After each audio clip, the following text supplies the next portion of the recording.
There's information in the headline. There's information in how the market responds to the headline. Yeah. What do you make of these moves this morning in response to the scheduled talks this weekend?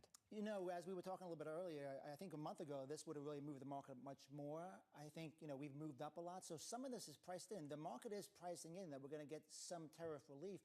But the question that I think we're all wrestling with is how much damage has been done. And we still think, look at U.S. GDP estimates. They would come into the year above 2%. They're at 1.3, 1.4.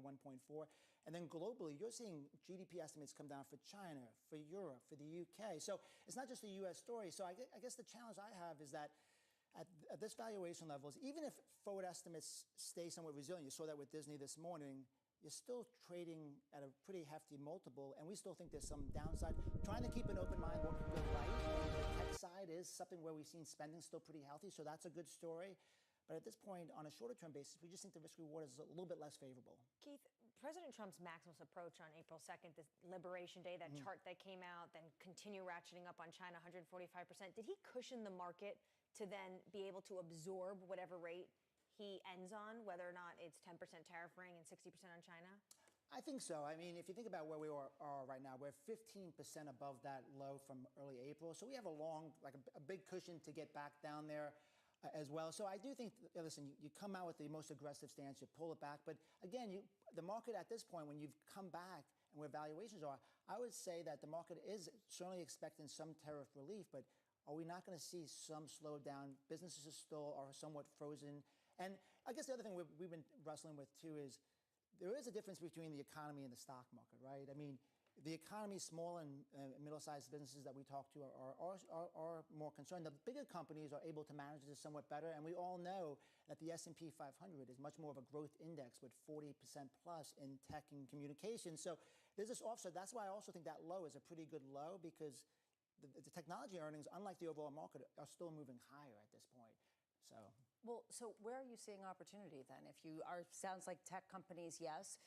It sounds like Russell 2000, no. It sounds like there's a real question, though, about bonds as an offset, about gold. It seems like structurally we have changed the assumptions since April 2nd for at least some portfolio managers. Yeah, early in the year, back in February, we did downgrade small caps, so we're less favorable for some of the things I mentioned. They are cheap, maybe a bit oversold.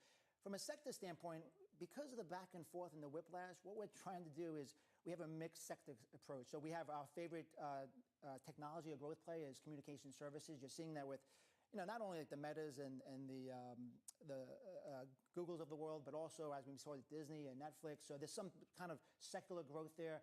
Our favorite defensive area is utilities, but there's also a secular story there with AI, which we're seeing actually the last couple of days. And on the cyclical side, we're favorable on financials. And our view is, like, instead of trying to move back and forth each day with these moves, have your favorite area of defensive growth and cyclical as well. You said that your ceiling was about 5,800. What's your floor? You know, well, I think the floor is likely that low, that 4,835, and maybe we find support before that. Maybe 5,100, somewhere in that neighborhood. And again, keep an open mind. I think that floor is good as long as you don't go into recession. Our house view is we're around 50-50, which is, that's where we're basically at. And you did have, the VIX spike and the sentiment that you normally see at bottoms. And the question is, do you just V-shape right to new all-time highs or come back down? And we do think the Fed is somewhat constrained. This is the big issue we've all got as investors right now. Can the promise of deals continue sustaining this equity market? And is there a risk that between now and whatever the deal looks like, we hit an air pocket in the economic data? And if we do we have a good understanding of what is defensive in this equity market? Can you help us answer all that? Yeah, sure. Well, I have all the answers for us today. I think the biggest thing, as I'm thinking about, again, I always think about, because we're a bit more defensive, what could go right as well. Is the market going to look through this as a short-term hit, right? If we're buying in companies, we're really buying them for the next 5 and 10 years, and that secular story of AI is still there. So I guess the question is, will the market see through some short-term pain, or at least a reduction in growth?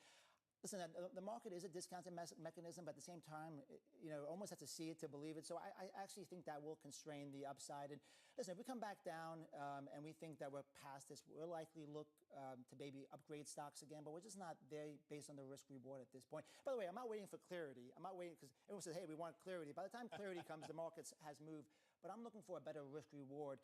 And from an asset allocation standpoint, we're not saying to go like 30% cash. We have a little bit more cash. We have a little bit less equities. We still have high quality bonds, which actually have been acting well.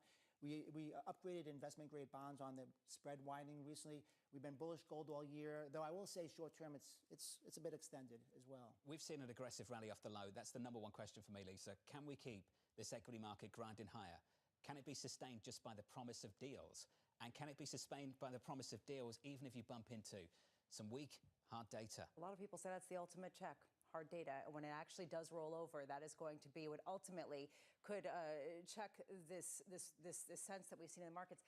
I'm wondering about foreign demand and how much that changes in the meantime, how much there's been a structural shift for dollar-denominated assets that coincides with potential hard data that does roll over. Keith, let's finish on that. Priya Misra talked about this earlier on. We keep going back to this framework. Are we seeing a cycle-level shock or a system-level shock? And if you're still trying to figure that out, do investors abroad behave as if we are seeing a system-level shock and begin to diversify away from dollar-denominated assets? Is there a risk of that playing out? Do you see signs of it already playing out? On the margin, but I don't think there's a wholesale change. I think there was kind of this abrupt change initially. But the way we're thinking about it from a portfolio standpoint, we've been Team USA for several years, and we still have a slight U.S. tilt, but it's like an accordion. You have more different, you have different scenarios happening. You have the currency moving a lot. We bring in our bets in. We've been doing that since last fall. We added to EM a little bit. We added to developed markets this year. I mean, it is notable that on this V-shaped recovery, while the U.S. market's still below the highs, Europe's back to all-time highs. European financials are all-time highs. The other thing that's interesting, if you look at the returns, for international developed, they're up about 12%. Almost like 9% is the currency on that side as well. Longer term, though, we still say, where's the best companies in the world? They're still in the U.S. So we have that battle, but I guess the bottom line is stay with the U.S., but bring in those bets. And I do think there is some signal in that the recovery has happened quicker overseas. It's still exceptional. What did Mark Rowan say over at Apollo? It's just not hyper-exceptional anymore. It's heading down to just exceptional. And yet, what does just exceptional look like after so many decades of the U.S. being exceptional when it comes to the currency, when it comes to its funding markets, and then, of course, when it comes to tech development? A lot has changed since the Fed last met on March 19th. One of the bigger changes in foreign exchange. Euro-dollar was trading at 109 this morning, 113.61. Keith, it's good to see you, sir. Thank you. Thank you. Keith Lerner there of Truist with an update on stories elsewhere this morning with your Bloomberg brief. Here's Yahara. Hey, Yahara. Hi, John. Disney shares are rising more than 7% in the pre-market after reporting fiscal second quarter results that topped estimates. Disney is benefiting from faster than expected growth at its theme parks and streaming business, which led it to raise its full year outlook. Disney also just announcing it will launch its first Middle East theme park in Abu Dhabi. Meanwhile, Treasury Secretary Scott Bessent and Trade Representative Jameson Greer will hold talks with China's Vice Premier He Lifeng this weekend in Switzerland. These will be the first confirmed talks between the two countries since President Trump announced tariffs of up to 145% on Chinese imports. And Tesla's China-made shipments dropped again for the 7th consecutive month. The EV maker shipped just over 58,000 Model 3 and Model Y vehicles from its Shanghai factory last month. That's a 6% decline year over year. In China, Tesla faces strong domestic rivals such as BYD. That's Bloomberg Brief. John? Yahara, thank you. Thank you very much. More from Yahara later this hour. Up next on the program, the Morning Calls. Plus, Mandeep Singh of Bloomberg Intelligence as trade barriers weigh on chip makers. From New York, this is Bloomberg.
East and Africa.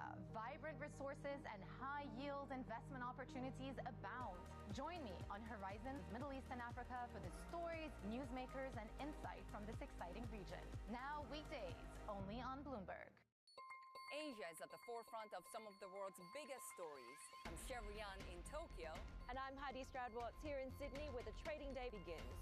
We're here in the center of all the action to get you set up with the numbers, news, and knowledge you need for the day ahead. The demand is indeed recovering. We've been waiting for this moment. The opportunity of a century. Join us on Bloomberg The Asia Trade. Weekdays only on Bloomberg TV. Context changes everything. Key investors, top executives, global innovators. Join me for in-depth conversations with the biggest newsmakers on the day's top stories. Insight with Haslinda Onen, only on Bloomberg.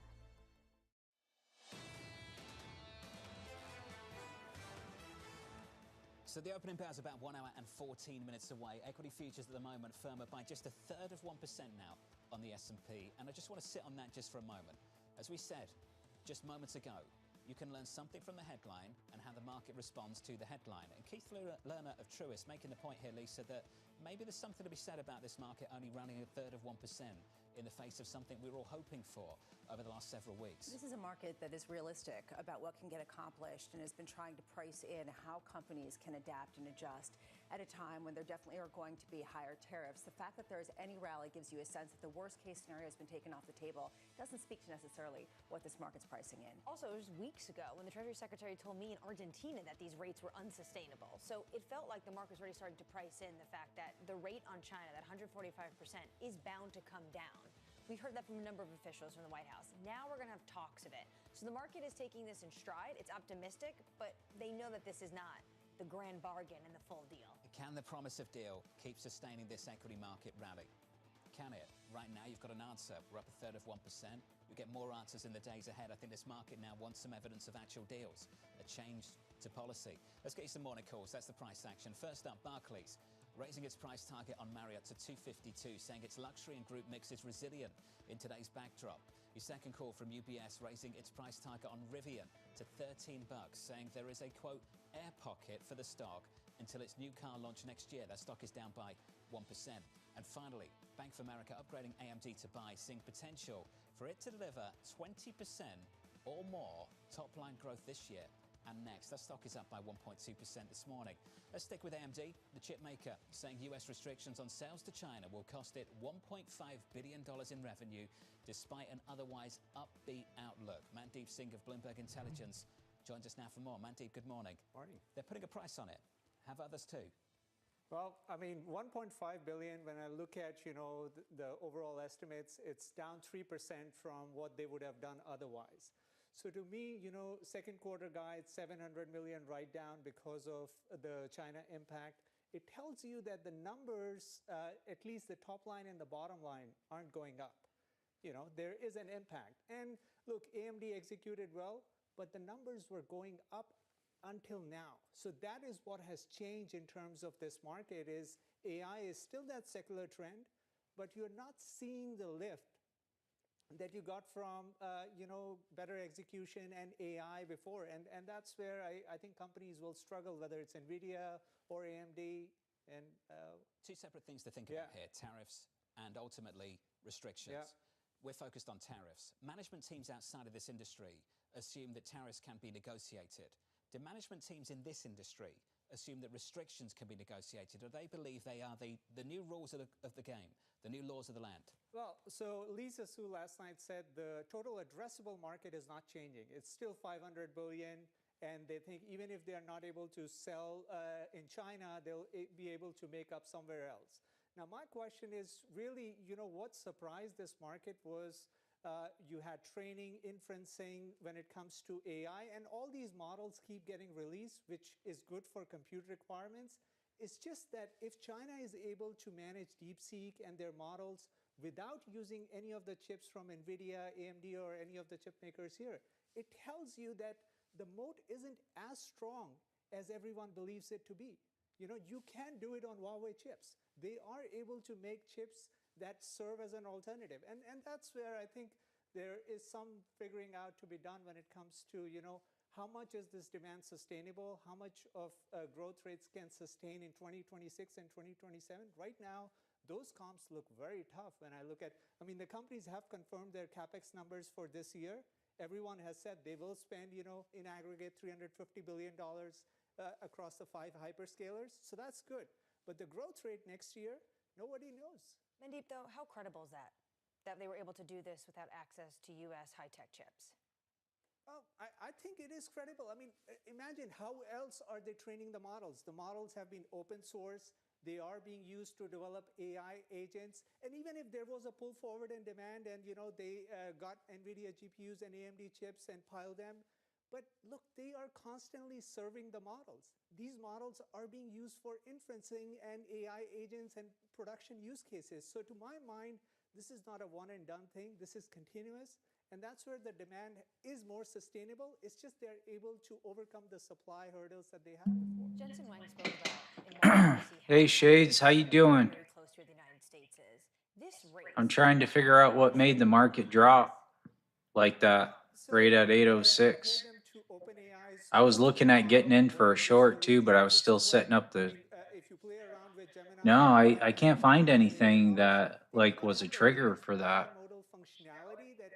It's all pretty ho-hum, Every 3 months. But at the same time, when it comes to text-based chatbots, their models are equally good.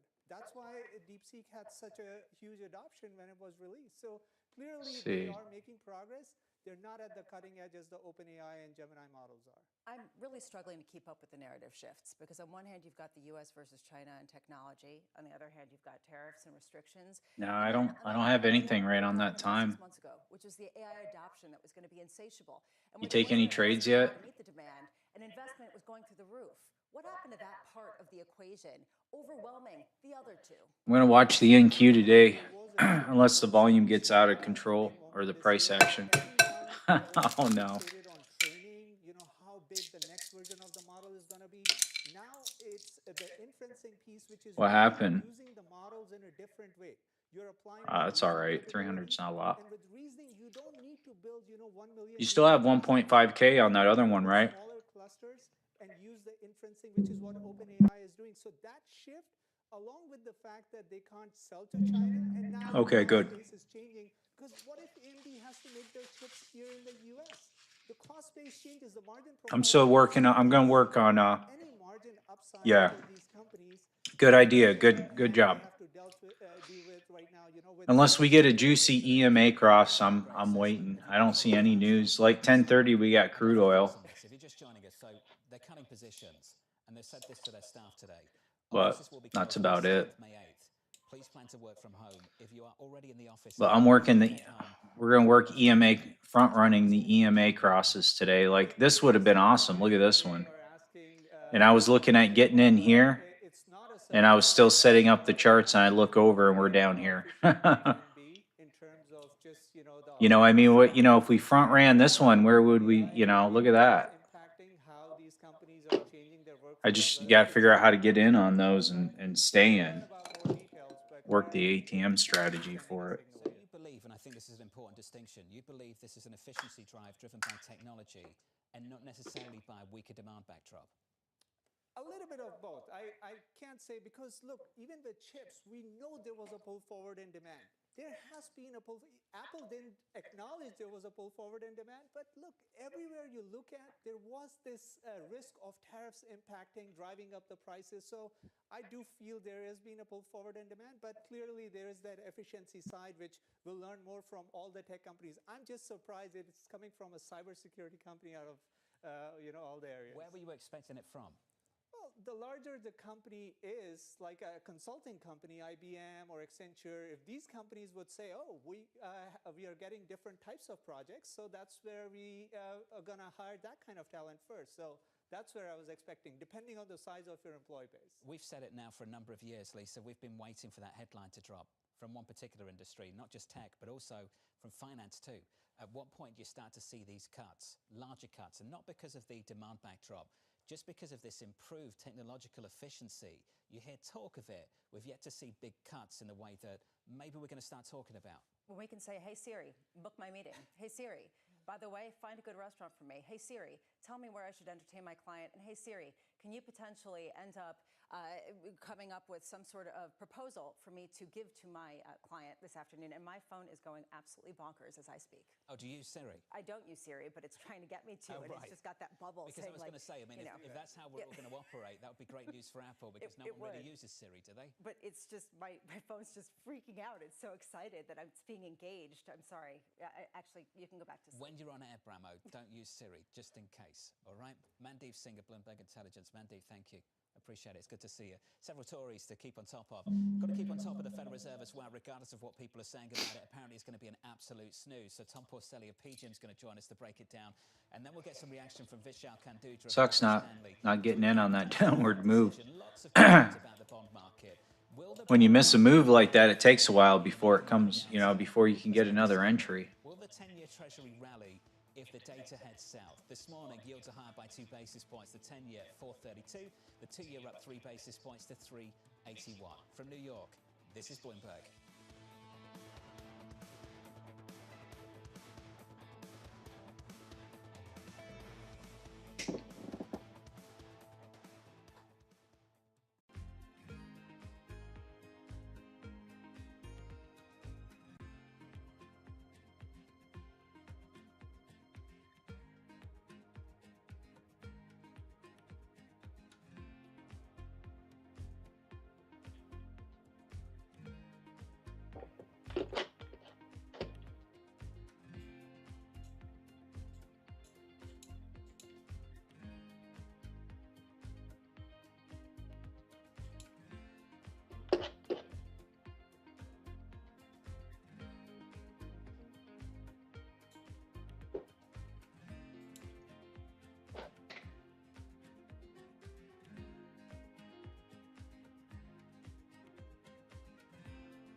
From the beating heart of global finance, economics, and politics, and wherever newsmakers are moving markets, Bloomberg brings you conversations that allow for deep discussions and important insights. What do you think the future is for inflation? Is this a new normal? Are markets too optimistic? How do you worry about the things that are outside your control? How does the current fighting completely stop? I'm Francine Lacqua, and this is The Pulse, every weekday only on Bloomberg. Bloomberg has the Fed decision under surveillance with the fastest coverage and exclusive analysis, including Powell's press conference. Nobody covers the Fed like Bloomberg. Get your fixed income fix. Watch Bloomberg Real Yield around the world right here on Bloomberg. Context changes everything. Listen carefully. Can you hear the rhythm in the markets? Not just in the syncopations triggered by inflation, but in the preludes leading to global elections, in the dissonance that moves the Nikkei, and the rising course conducted by AI. There's music in the markets, and if you want to learn to listen for it, we'll show you how.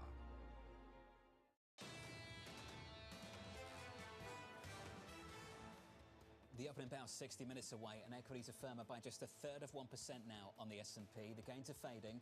On the Nasdaq, higher by not even 0.2%, even as we schedule these much-anticipated talks between the US and China. Maybe the clue there is much anticipated. We've been waiting for this and rallying on it over the last few weeks. With 60 minutes until that cash open, with your morning movers is Danny Berger. Hey, Danny. Hey, John. We had Disney reporting earlier in the morning, helping to allay any fears of a consumer slowdown. They increased their guidance for the year and increased the price of their streaming services. As for the quarter, they reported that was also strong. They were able to beat when it comes to things like their theme park attendance. They also announced after their earnings that they'd be opening up a park in Abu Dhabi, licensing the IP. Can only imagine how hot that would be to walk around. Regardless, shares are higher by 8.6%. Now, we also heard from Uber this morning, an opposite story and concerns here about the consumer. That's even though they increased their guidance, is because the quarter that they reported was weaker than expected. And there's this fear that consumers are pulling back on the ride-sharing app because of the economic environment. Now, they said it was because of a stronger dollar, but even at a constant currency, it was weaker than expected. So shares down 3.6%. Finally, wrapping things up with CrowdStrike. They already had earnings about 2 months ago. Those were also weaker. Was that software update that caused that glitch across computers and servers everywhere. I'll be back in a few minutes. They had a release today announcing a new streamlining, changes that they were going to make at the organization. They're going to let go about 5% of their workforce. That's about 500 people. Shares falling 4 1/3%. And just an update on this, I mentioned in the last hour that they're closed today and tomorrow for their offices. It does seem that it's going to be tied to the fact that they're letting people go, because they said they're going to start those conversations in the next few days. So if you are one of those few people who are asked to come into the office, it might not be a good thing, John. Danny, thank you. Our thoughts are with them, that's for sure. Never good to see headlines like that, regardless of the company. The stock is down at the pre-market. The opening bounce about 60 minutes away. The Federal Reserve decision later on this afternoon. Most economists, almost all economists, expecting them to keep rates unchanged despite the pressure coming from the White House. With more, here's Mike McKee. Good morning, Mike. Good morning, John. I feel a little bit bad talking about this, so I got to start out by saying that the Fed Decides on Bloomberg Television at 1:30 this afternoon with John and Lisa and Tom Keene is going to be riveting TV, must watch. You have to look in, but you're not going to learn much. The Fed isn't going to change interest rates today. Nobody expects that. And we're not going to see any new economic forecasts, and there's no new dot plot. So what is there to look forward to? Pretty much nothing but Jay Powell's news conference. And what are we really going to get from him at this point? What kind of guidance does he want to give? Not much. He'll be saying, we can afford to wait. The economy is in pretty good shape right now. And it's better that we are late to move because of tariffs than we start off by moving in the wrong direction. And then, of course, everybody will ask about the president and his comments about the Fed, et cetera, and I'm sure that Powell will fall back on his, I'm not going to comment on that. So I'm not sure where all this leaves us at 3:45 when the news conference is over and you guys have to wrap it up. I'm sure everybody will be looking at Fed funds futures, but I just did want to point this out. They're kind of useless at this point. There's almost no point in looking. This is July, which is right now kind of where the first move is priced in. Look how volatile that is. Every time there's a new data point and every time the president opens his mouth, those move around. I don't think the White House knows. I don't think the Fed knows. Nobody really knows what's going to happen going forward. And so we all go into this mystery together. Mike McKee, nobody's got a clue. Appreciate the update. We'll have more from Mike in just a moment. Tom Porcelli of PGIM Fixed Income has this to say. He's got thoughts. What started out as a year that could have been easily achieved trend growth has now quickly deteriorated.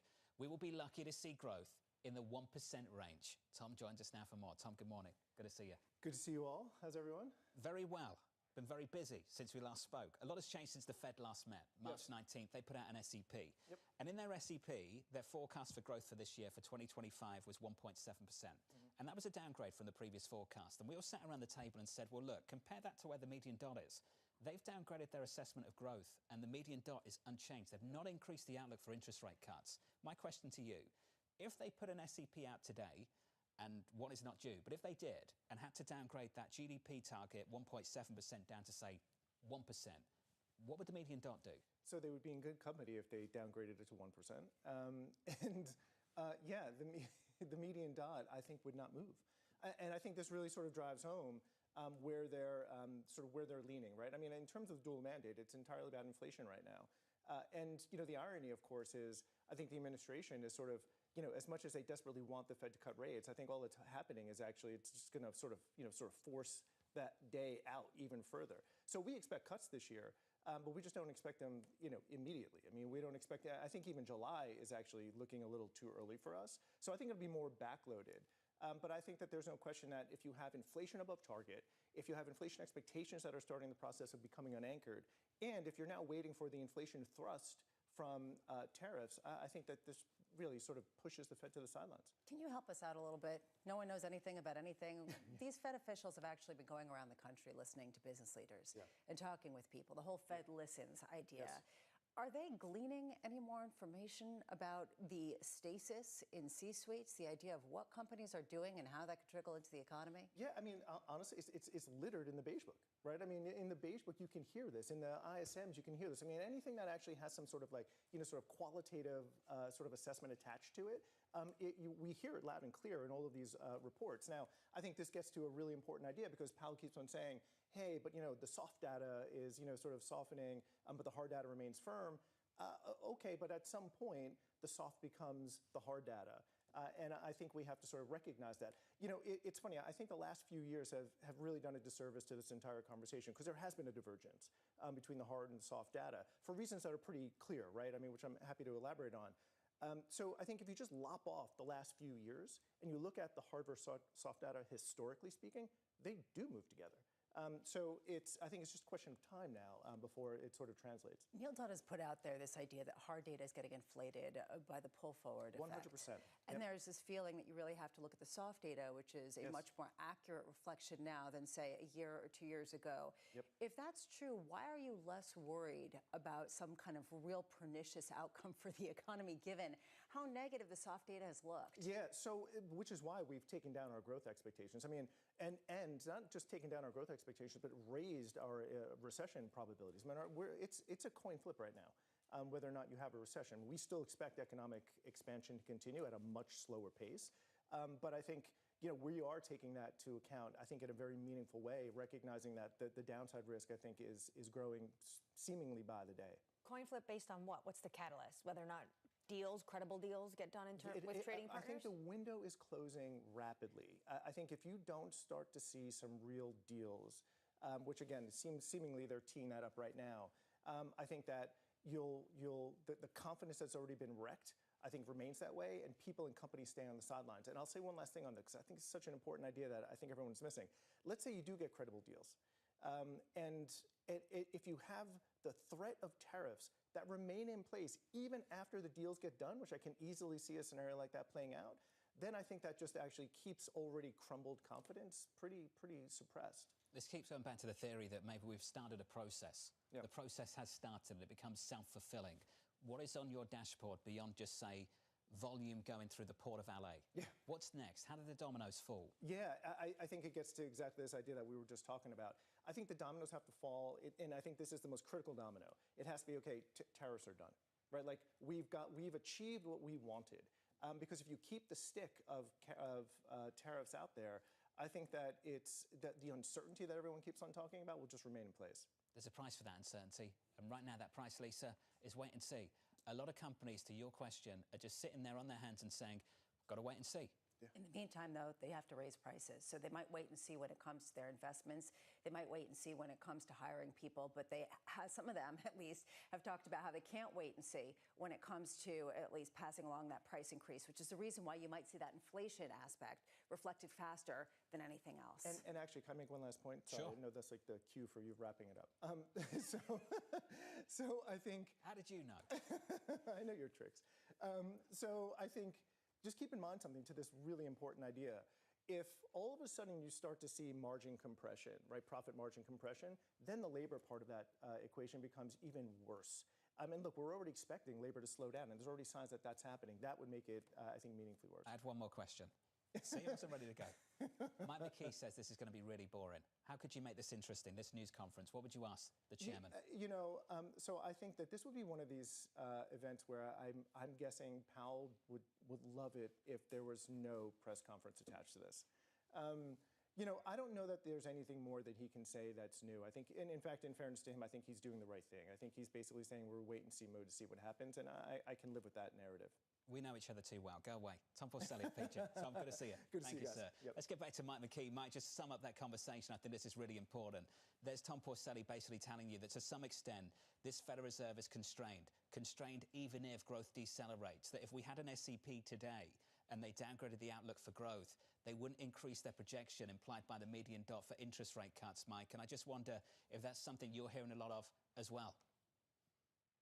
Yes, and we've heard that from a number of Fed officials because, as I mentioned earlier, they would rather be a little bit late on either inflation or growth than to move early in the wrong direction and have to completely reverse. Suppose inflation goes up and you've cut rates because you thought growth was falling, then you have to go back to where you were, and then you have to go above that again, which only makes things a lot worse for the markets.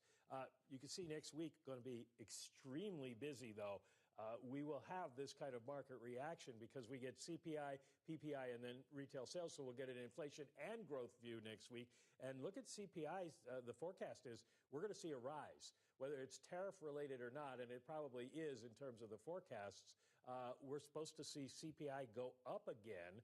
And that's not going to be particularly good news for people in the markets trying to figure out what the Fed's going to do. Mike McKee, thank you, sir. Looking forward to Mike's questions in the news conference a little bit later on in Washington, D.C. Jumping in around the table, Vishal Kanduja of Morgan Stanley joins us now for more. Vishal, good morning, sir. It's good to see you. Great seeing you. Inflation is the big piece of this story. Do you hear a chairman later on this afternoon that has concluded that the outcome of this policy shift in the last month is weaker growth and stickier inflation? I think I'll get back to that one as well. In my mind, I think the market is definitely looking for a repeat of that reaction function from the Fed, that they are still focused on more on growth downsides versus inflation upsides here.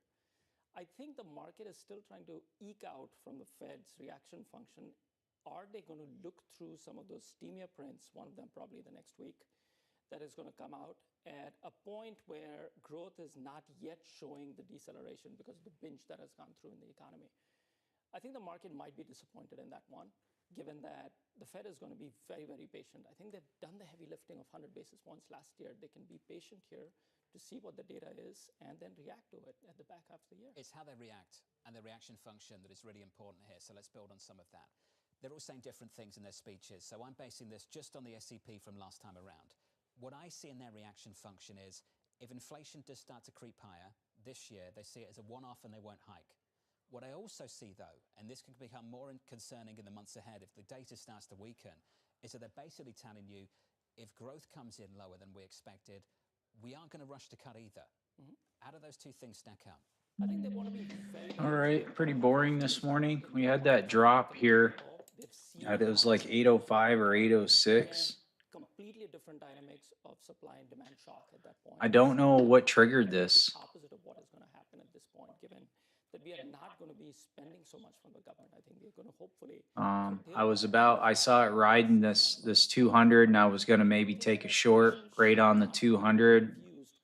I was setting up my charts, and I looked over, and it had already dropped. So looks like we rode this trend line. Maybe we're coming back up. But there's no real news till like 10:30. Crude inventory. Oh, hey, 2 o'clock rate decision. This is going to be huge. So you don't want to be messing around 2 o'clock, like, unless you got in way before and you're at break even. This is going to be huge. If Paulson starts fighting Trump. Predicated on the idea that the United States remains the dominant currency, remains the dominant funding market, that treasuries retain their role as a haven asset and have that It's a big meeting. Balance to any kind of cycle. Do you think that that has changed for the Fed and creates a more challenging backdrop for them to respond to the Stock ticker ASST is on the move, and I didn't get in on it. ASST is it's a TikTok marketplace or store with TikTok. Tariffs, taxes, immigration, and deregulation. I'd been in and out of it a couple of times, but I didn't have any dry powder for it this time. Clearly showing us that it's not about just demand and supply, but about a credible, sustainable deficit reduction plan that we've failed to still show up with the at this point. But you said earlier. Everything's going to depend on this. If it looks like he's going to fight lowering the rates for a while, we could see a big drop. Hopefully, I think the two completely opposite forces here, or opposite things that we're hearing from the tariff plan. One is deficit reduction, and then the other side of it, which is completely opposing to that, is manufacturing renaissance here in the US. We need to get that clarity. Where is the administration guiding us towards? If it is actually deficit reduction from this, then yes, I think we will see some of those dollars being used for the other side of the tax plan, etc. July 4th is the date there. So let's get into fixed income. What do you do? Within fixed income, where you're finding diversification, what provides you that ballast in the portfolio if risk starts to gap out, i.e. spread starts to widen, what do you see there? You're dialing up exposure to credit. What are you doing within fixed income right now? I think we've taken out all our shorts. So we were coming into this, we were at the least amount of credit overweight, almost underweight to investment grade credit at one point in March. So we've taken out some of those. We've started to cover some underweights within credit, within the portfolios, because we are not at 4-decade tights in spreads at that point. Or shorts, in other words, are more expensive at this point because yields and spreads have risen up from that point. But spreads, just to be clear, are not reflective of the demand destruction or the recession that might be in the back of the year or the beginning of 2026. 5-year is a great spot right now. Why does everyone love the 5-year? I think it is, you don't have to be specifically correct on when exactly is the Fed going to go. We know demand destruction is coming. We know they have quite a bit in the toolkit. Over the next 18 months, they will be on the double side of monetary policy or monetary policy. ASST has done 24 million in volume pre-market. Gives you that comfort level that you still have a great carry potential for 4% there. Still that negative correlation. I think we've seen that. Want to talk about FOMO? That's FOMO. I think the back end is what is concerning. So I think we have, yes, I think we don't have too much of steepeners because it's quite a bit of a consensus trade at this point. Yep. So we're holding off. 83 basis points on 530s is a great point to re-enter. And it's still low hundreds could be the target there. Vishal, smart as always. Clinic, thank you, sir. Vishal Kanduja there of Morgan Stanley, echoing what we heard from Priya Misra of JP Morgan a number of hours ago. Like the belly of the curve, a little bit more cautious further out along the curve going to the long bond. Let's give you an update on stories beyond fixed income, some of our top stories this morning. With your Bloomberg brief, here's Yahara. Hey, Yahara. Hi, John. Pakistan says it has shot down 5 Indian planes carrying out strikes inside its territory. India says it ordered the strikes against what it calls terrorist camps after last month's attack in Kashmir that killed 26 people. Pakistan says 8 civilians were killed in the Indian raids and has vowed to respond. Weight Watchers has filed for bankruptcy after struggling to compete with popular weight loss drugs like Ozempic. The company plans to execute a restructuring plan that would cut about $1.15 billion in debt from its balance sheet. It needs approval from a bankruptcy judge before it can move forward. And Catholic cardinals from around the world are gathered at the Sistine Chapel for a conclave to choose a new pope. The 133 Oh, it's getting pounded down again. Where'd this volume come from? What's going on? Until they reach an agreement. Like in recent past elections, the process will likely take days. That's your Bloomberg brief. John? Yahara, thank you. Thanks for this morning. Appreciate it. Up next on the program, we'll set you up for the day ahead. We'll catch up with Tyler Kendall down in Washington, D.C. as we wait for Treasury Secretary Scott Bessent to head to Capitol Hill. Live from New York, this is Bloomberg.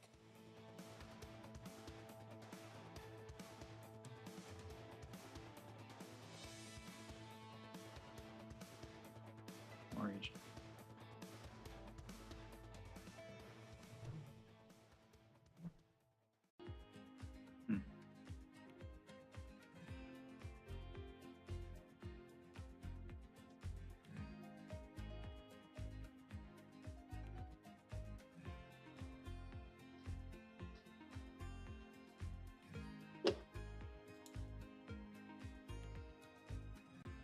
Yeah, I know. It's kind of weird, you know? Like, I feel like shorting right now.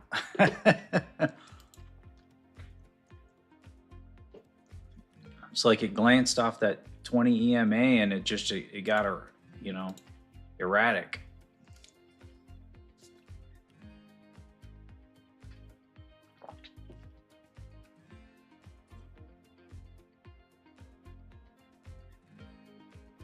I got serious FOMO on that stock, ASST. I've made money on that a couple of times already. This is a serious run. It must be that they're finally getting their contracts figured out for how that whole TikTok thing is going to work. It's the vast responsibilities, the need to be engaged. The low was 33 cents. It's at $1.52 right now. I could have been at 55 cents all day long. The job is not just being the for about a month. executive of the finance. I looked at it and I said, I bought something else. Complete the sentence. The hardest part of being the CFO is telling people no. It's hard. It's You're gonna go long? It's always hard. So being just like a touch. Yeah, I see that honestly. I'm gonna wait. I'm gonna play my EMA crosses. We're coming up on one, aren't we? Look, we're coming up on one. This might be a front run. Front run around the 20. I'm gonna see what this next candle does. Africa, a region rife with potential for growth. You got that fair value gap too. Not without its challenges. Bloomberg highlights the biggest stories, interviewing key players, and reporting on the. I'd like to be in right about here.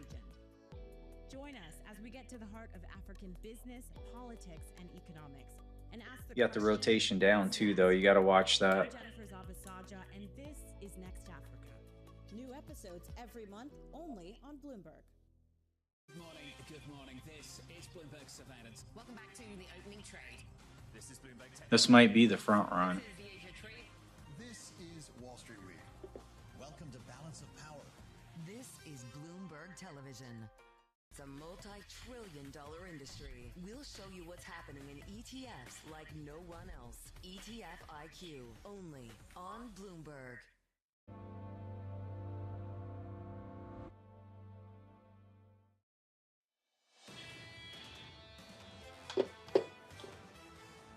The opening bell is 38 minutes away, and equity futures are firmer by 0.4% on the S&P 500, bouncing back from 2 days of losses on the prospect of talks this weekend between the US and China, which hopefully lead to a reduction in tariffs. Coming up this week, coming up over the next 24 hours, look out for this at 10 a.m. Eastern Time. Day 2. Are you long right now? Testimony on Capitol Hill at I'm going to wait. Time, a Fed rate decision. 30 minutes after that, a news conference with Chairman Powell. On Thursday, another round of jobless claims and a Bank of England rate decision. And this week, You're long? Okay. US-China trade talks in Switzerland. Joining us now for more, Bloomberg's Tyler Kendall joined us from the nation's capital. Tyler, 10 a.m. Eastern Time. The Treasury Secretary, Scott Bessent, might get more of a grilling. And this time, we've got something to really get our hands around. Talks between the US and China. Yeah, no doubt, John, that these lawmakers are going to have some fresh questions when it comes to tariffs amid this development that they are jump-starting talks with China this weekend. Now, he's going to be in front of House Financial Services today. It's going to be a full committee hearing. It's going to be much longer than yesterday's. And you had the chance to speak to the chair of that. You got 80 out of it? Well, that's good. Can't complain about that. But I would definitely be moving the break even up. Like, I'm thinking about if it darts back to the 20, I might get in. I might mark it in at the 20 EMA. But I'm going to be moving my stop loss up quickly if I do that. But I'm afraid of this rotation back down. Look at this last rotation. It was violent, you know. And reconciliation, telling people to focus on the bigger picture that these lawmakers are so closely intertwined with. But of course, John, that doesn't mean he's not going to face some tough questions on this too, including by members of his own party. There are at least 3 members of the House Freedom Caucus on the committee today. These are those fiscal hawks that are really pushing this White House. See, now it's looking like a continuation short, and you've got the rotation. You got the rotation on your side if it starts to rotate down. Tyler, thank you for the update. Tyler Kendall down in Washington, D.C. More from Tyler. This is a tough one, maybe. On Bloomberg TV and on Bloomberg Radio. Lisa, this is what market participants want, the bulls at least. They want the conversation to move from trade and move quickly to taxes. Yeah, although be careful what you wish for, because if you start to get tax cuts that are not offset by potential gains or savings elsewhere, the bond market starts to perk up a little bit, maybe not in the best way. What I loved today was Priya Misra talking about peak uncertainty. If that was April 2nd, we've been in a plateau since. The uncertainty is going to continue. Whether or not it's trade, whether or not it's taxes, there's going to be uncertainty for the remainder of this year. Will we get some clarity later this weekend? You said this repeatedly. The Treasury Secretary has as well, that the situation at the moment between the US and China is unsustainable. The Chinese have said, and we've talked about this all through the morning, the Chinese have basically flagged, they've signalled, we're not going to have serious negotiations about trade until you reduce your tariffs. Is this weekend too soon to expect that to happen? No, I think that's potentially the one win that could be for both sides out of this weekend, these talks. It's not going to be a deal, but it's going to be de-escalation. So what does de-escalation look like? 145% and 125% come down to something. That has been breadcrumbs from both Beijing and Washington for weeks. So I imagine they can leave Geneva. So short now. What is the something? 50, 60, 70? And what is the destination? And is it sustainable? What every single executive has said is we just want something consistent we can work with. Do you get a sense that what it comes down to is the consistent new normalcy, or is that just a placeholder number as talks continue? And that is a difficult aspect. What's normal these days? Struggling to work that out, that's for sure. Amen to that. Don't know what normal is anymore. We're counting you down to the opening ballots, 35 minutes away. Open interest picks up in just a moment. Equity futures at the moment, positive by 0.4%. Coming up at 1:30 Eastern Time, our coverage begins. A Bloomberg surveillance special. The Fed decides. We'll be catching up with Bob Michael at JP Morgan Asset Management, Kathy Jones at Charles Schwab, Rich Clarida, the former Fed Vice Chair, now at PIMCO, and Jeff Rosenberg of BlackRock. And then tomorrow morning, Stuart Kaiser of Citi, Kelsey Barrow of JP Morgan, Nouriel Roubini of NYU Stern, and the former Kansas City Fed President Esther George. Hope to see you later on this afternoon. Understand if you've got better things to do, but if you want to tune in and talk about the Federal Reserve, we'll be here. Thank you very much for choosing Bloomberg TV. This was Bloomberg Surveillance. From our studios in New York and San Francisco, our expert hosts have the data and analysis from the companies you know and the startups to watch, plus the interviews you don't want to miss. Watch Caroline Hyde and Ed Ludlow on Bloomberg Technology, the only daily business show dedicated to tech, right in the middle of the trading action. Live every weekday, only on Bloomberg Television. Context changes everything.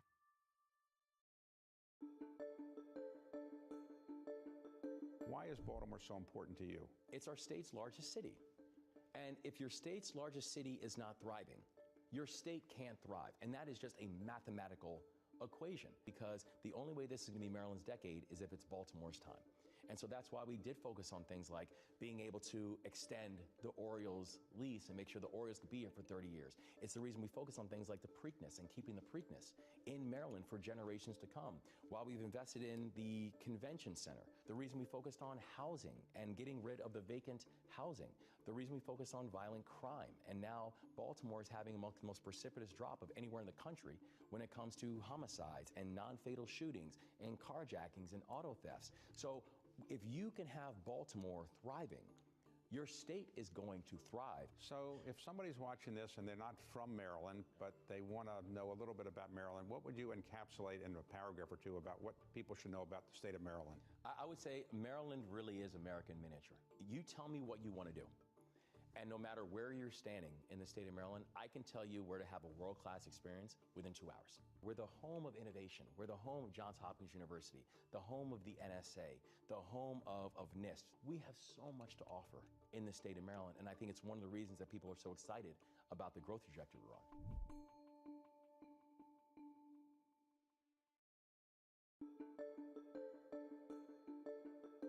The incidence of cancer, which is to say people getting it, is higher than it was 20 or 30 or 40 years ago. Is that because detection is better than it used to be? All right, so the dirty secret is we have no idea. We don't collect data well in the United States. What we do know is that there's not a dramatic rise in cancer in the United States, but what we are seeing, a troubling trend is younger people are getting more cancers. That's real. We have no idea why, but we are seeing younger people, more colon cancer, more breast cancer, and other cancers in younger individuals, 20, 30, 40-year-olds, that we never used to see. What do you think could possibly be the cause? I assume pollution or the environment in some ways? We assume it's either something in the environment, we assume it's diet, it's ultra-processed foods, it's microplastics, it's changes in the microbiome. We really don't know.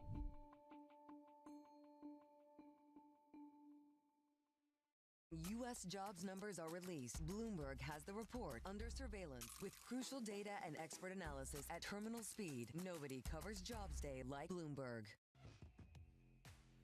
All right, we have positive markets, 30 minutes until the start of the cash trade. I'm Matt Miller. And I'm Katie Greifeld. Shinoy Bassick is at the Milken Conference in Beverly Hills, and Bloomberg Open Interest starts right now.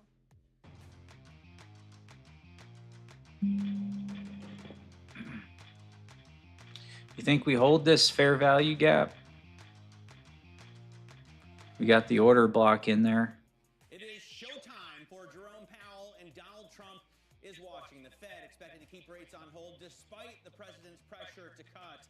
And we have signs of de-escalation. Top officials from Washington and Beijing will meet for Boom. talks later There's a this short. neutral Switzerland.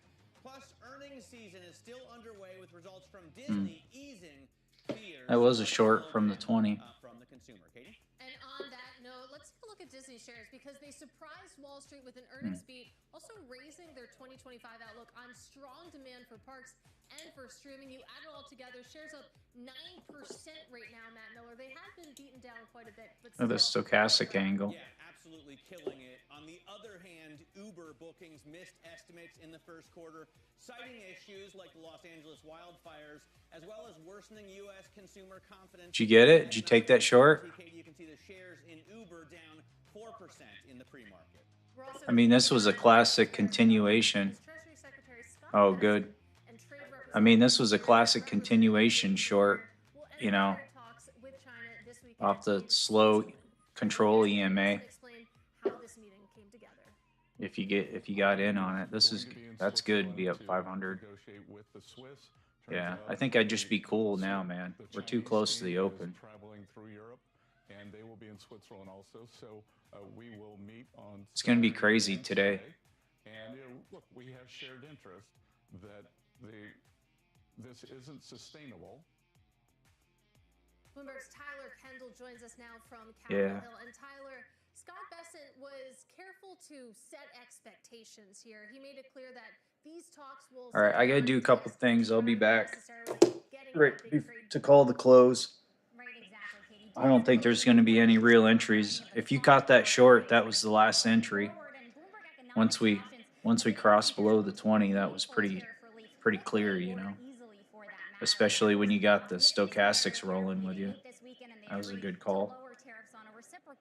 But we know that China, for instance, has called on the U.S. to remove or at least slash significantly levies on. All right, I'll be back a little bit. And while President Trump has said that he's open to lowering tariffs on Chinese imports, saying the current rates amount to essentially a trade embargo, we know this White House would like to see Beijing take the first steps to de-escalate. Perhaps that could mean China pledging to boost U.S. imports, perhaps resurrecting some of those purchase agreements under the Phase 1 trade deal. They could tighten controls when it comes to fentanyl flows. They could loosen restrictions and curbs when it comes to critical minerals, things like that. But it really does remain to be seen exactly what the U.S. is looking for in order to see those talks move forward. And officials tell us that's by design. We keep hearing Treasury Secretary Scott Bessent call this strategic uncertainty. But Katie, to be clear, the other side of this, of course, is that President Trump in recent days has been threatening to just set a rate and walk away from the negotiating table if he's unhappy about how negotiations are going. We did hear from Beijing's Commerce Ministry earlier this morning, who said that they hope that the U.S. can move forward with sincere intentions. All right, Bloomberg's Tyler Kendall there in the U.S. Capitol. Thanks very much. We'll keep on top of Washington later in the program. We're going to show you Scott Bessent's testimony, but I want to get back right now to earnings on Wall Street. Uber bookings fell short in the first quarter as it sees a slowdown in the ride-sharing business, but second quarter expectations actually beat estimates. Let's discuss with Bloomberg Technologies' Caroline Hyde. So, Caroline, going the other direction of Disney, Uber says consumer weakness is showing through. Well, actually, there's some resiliency coming from Dara Khosrowshahi, the CEO, who is going to join us a little bit later. But he's saying, look, thus far we haven't seen a particular impact on the consumer. But yeah, revenue growth had been slowing. And we're seeing overall revenue up about 14%. People have wanted to see perhaps a little bit faster than that sort of a growth. The delivery side of the equation still very strong, but it really seems to be about people getting into cars.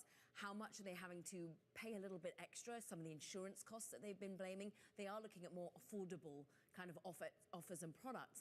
But the second quarter guide was strong.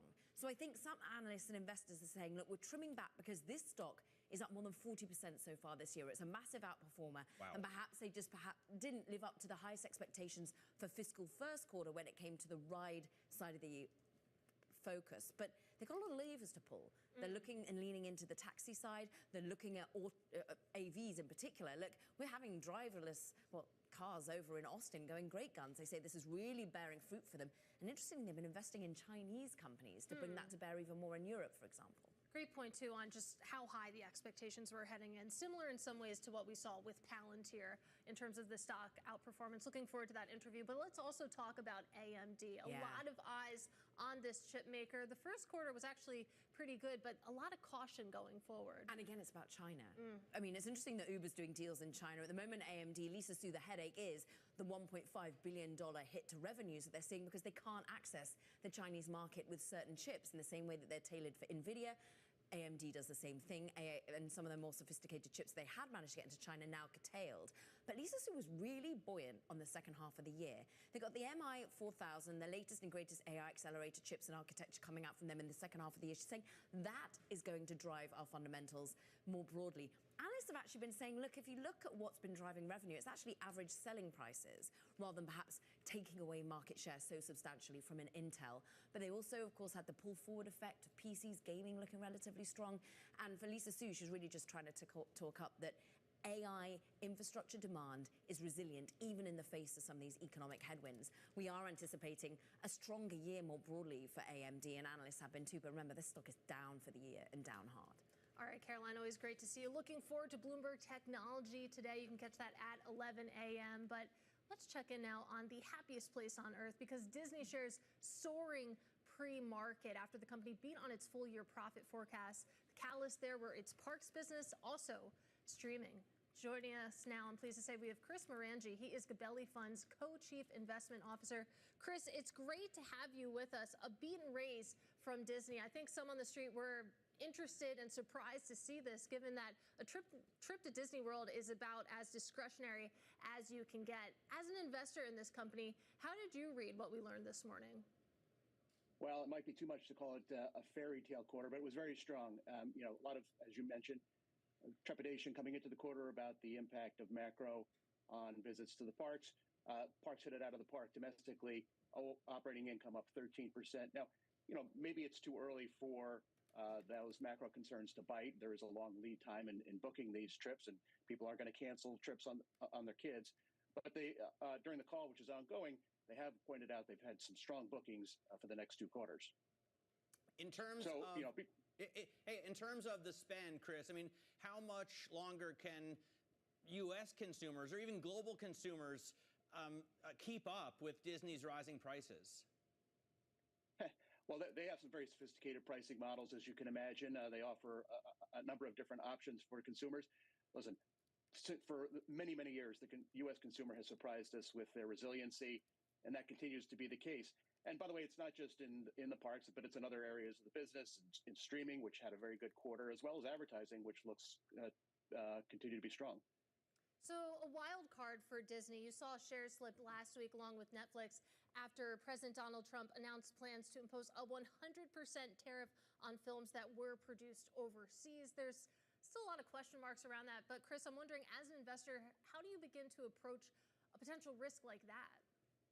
Yeah, a lot of questions, obviously, and not really a strong constituency in favor of those tariffs. So I think the probability of them actually coming to fruition are probably low, but obviously we have to take everything that the president says seriously. I think more broadly, obviously, this is one of the first attempts to actually tax a service, a non-physical good. So, I think the unfortunate outcome from that is that it's going to depress investment. And, before you fund a movie, you're probably going to want to know the answer to just how this tariff is going to work, or if it's going to be applied. Chris, I want to ask about Formula One. You cover Liberty Media as well. They had a tough comp because of the, fewer races in Q1 this year than last year. But what's your overall take on another consumer-driven business, right? I mean, it's a big spend to go to F1. It is, and that's a little bit of a different consumer. That is a very high-end consumer that's going to the paddocks, going to these races. It's very global, as you can imagine. A premium good trading at a premium price. They've got a lot of dynamics. Hard to look at it on a one-quarter basis because of the race calendar. But, they are trying to buy this motorcycle race promotion called MotoGP. Very exciting. The EU has taken a harder look at that. So they have to get through that. And then we've got Vegas returning in the fall. And we've got a movie coming out, Formula One, Brad Pitt. That's going to stir a lot of interest, we think, globally. Yeah, Brad Pitt also, by the way, narrated Hitting the Apex about MotoGP, which is a far more exciting motorsport. What do you think their odds are of getting that deal done, and what can they do with MotoGP? Yeah, I think the probability of them completing that deal is high. I think they've met most of the concerns of the EU. And basically, you've got a blueprint in what Liberty did when they bought Formula One, basically improving sponsorships and promotion deals, et cetera. And you're right, it is, if you haven't seen it, very exciting. It's kind of made for the youth. They're shorter races with a lot of action, kind of made for the phone. All right, Chris.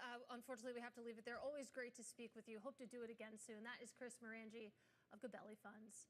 Meanwhile, check on these futures on this Fed Day. Happy Fed Day to you. You can see the S&P 500 giving up some of its pre-market momentum. It's still higher, but only by about 0.2%. You have big tech slipping as well, even though investors really cheered what we heard from AMD last night. The NASDAQ 100 still holding on to gains.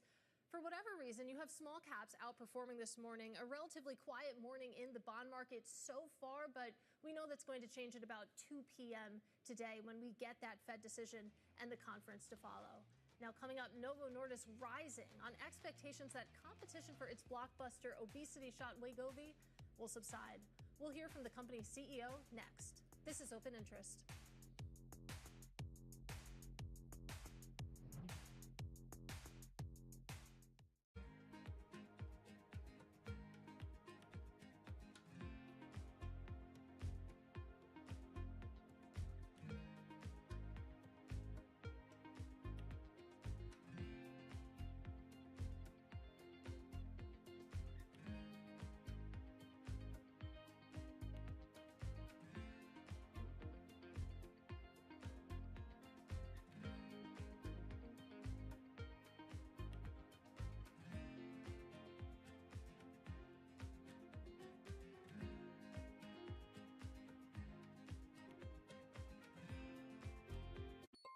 Asia is at the forefront of some of the world's biggest stories. I'm Sherrian in Tokyo.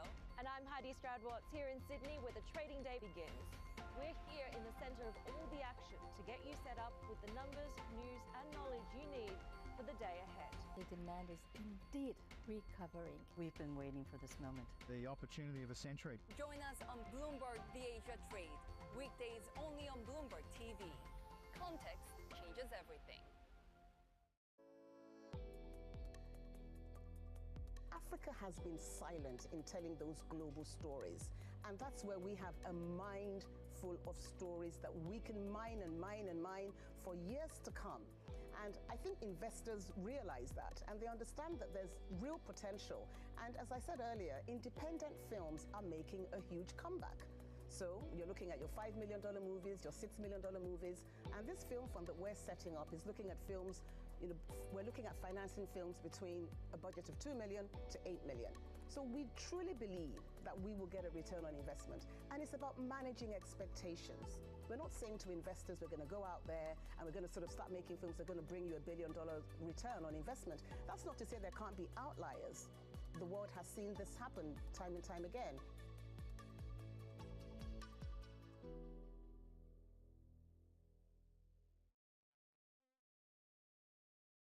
Get your fixed income fix. Watch Bloomberg Real Yield around the world right here on Bloomberg. Context changes everything. Middle East and Africa. Vibrant resources and high-yield investment opportunities abound. Join me on Horizons Middle East and Africa for the stories, newsmakers, and insight from this exciting region. Now weekdays, only on Bloomberg.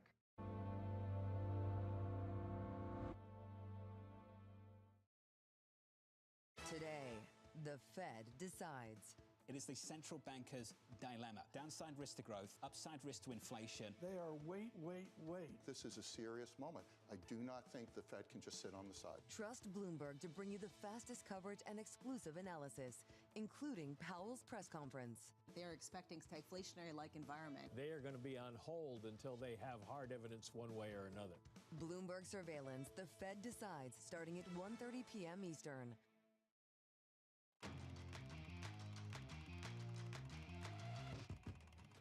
Let's get to high interest. Look at what's making headlines around the world. The Fed is expected to leave rates unchanged today, a move likely to frustrate President Trump. Officials have stressed recently that while uncertainty is unusually high, monetary policy is still in a good place to balance their goals of fostering maximum employment and stable prices. Bloomberg special coverage of the Fed decision begins at 1:30 p.m. New York time. And the dollar may face a $2.5 trillion avalanche of selling as Asian countries unwind their stockpile. That, according to Stephen Jen of Horizon SLJ Capital.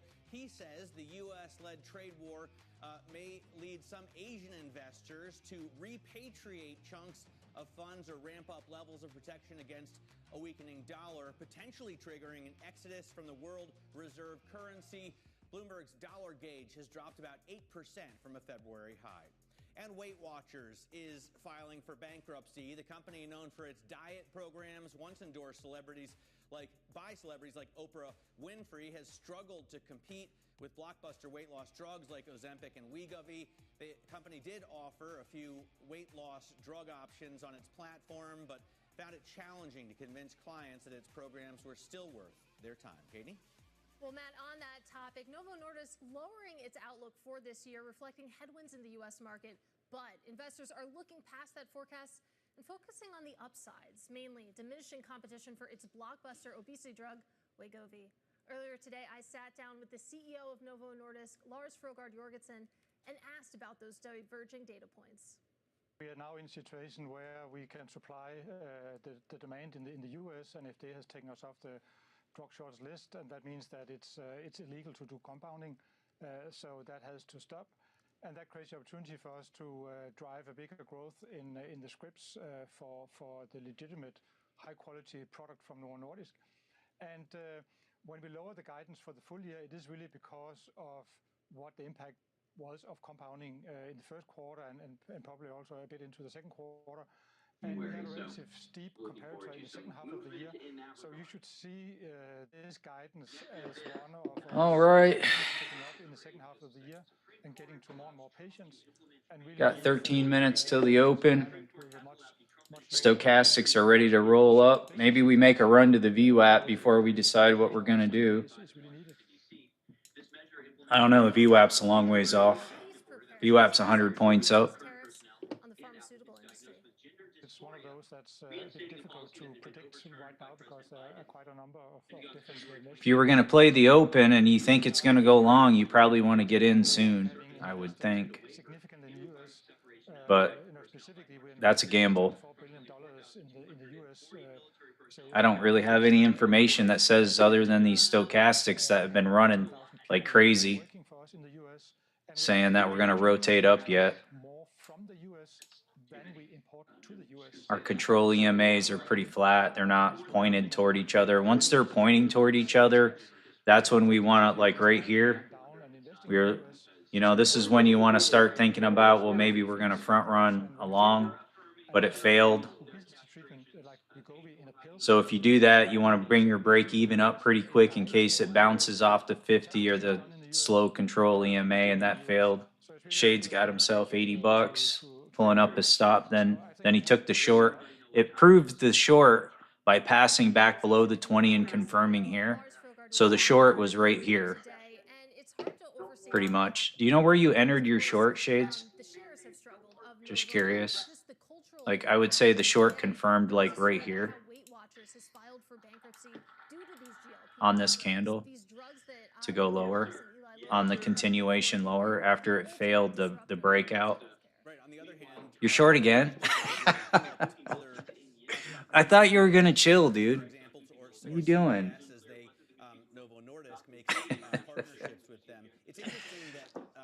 Step away from the ATM.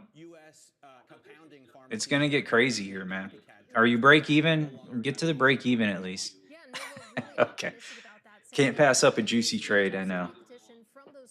I know. If it holds this resistance line, how far can we go down? 18.52. So if this proves to be resistance, this historic resistance line,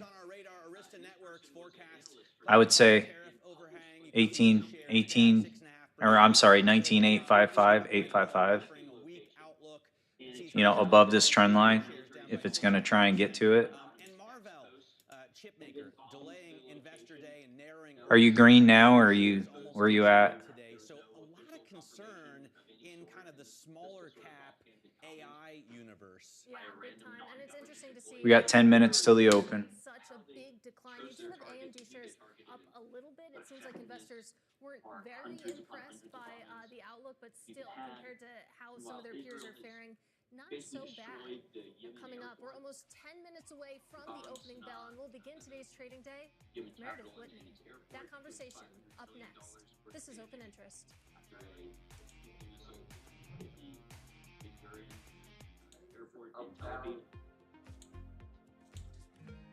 You're up 900 right now on that short.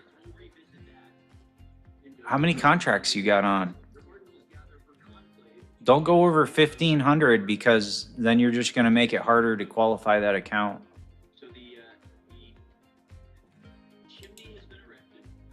are you going to do? Buy another one once you get the... Are you on the lower eval?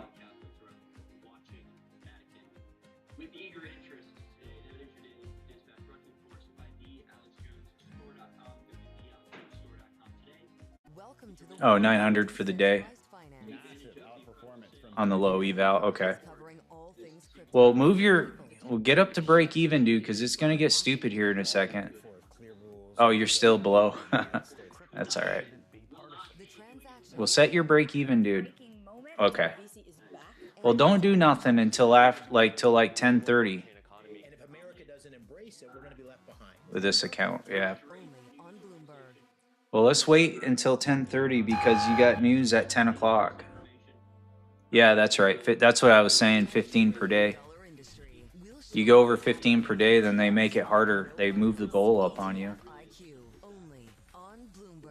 All right, so is this going to be the long end of the open? Is this going to be the long end of the open?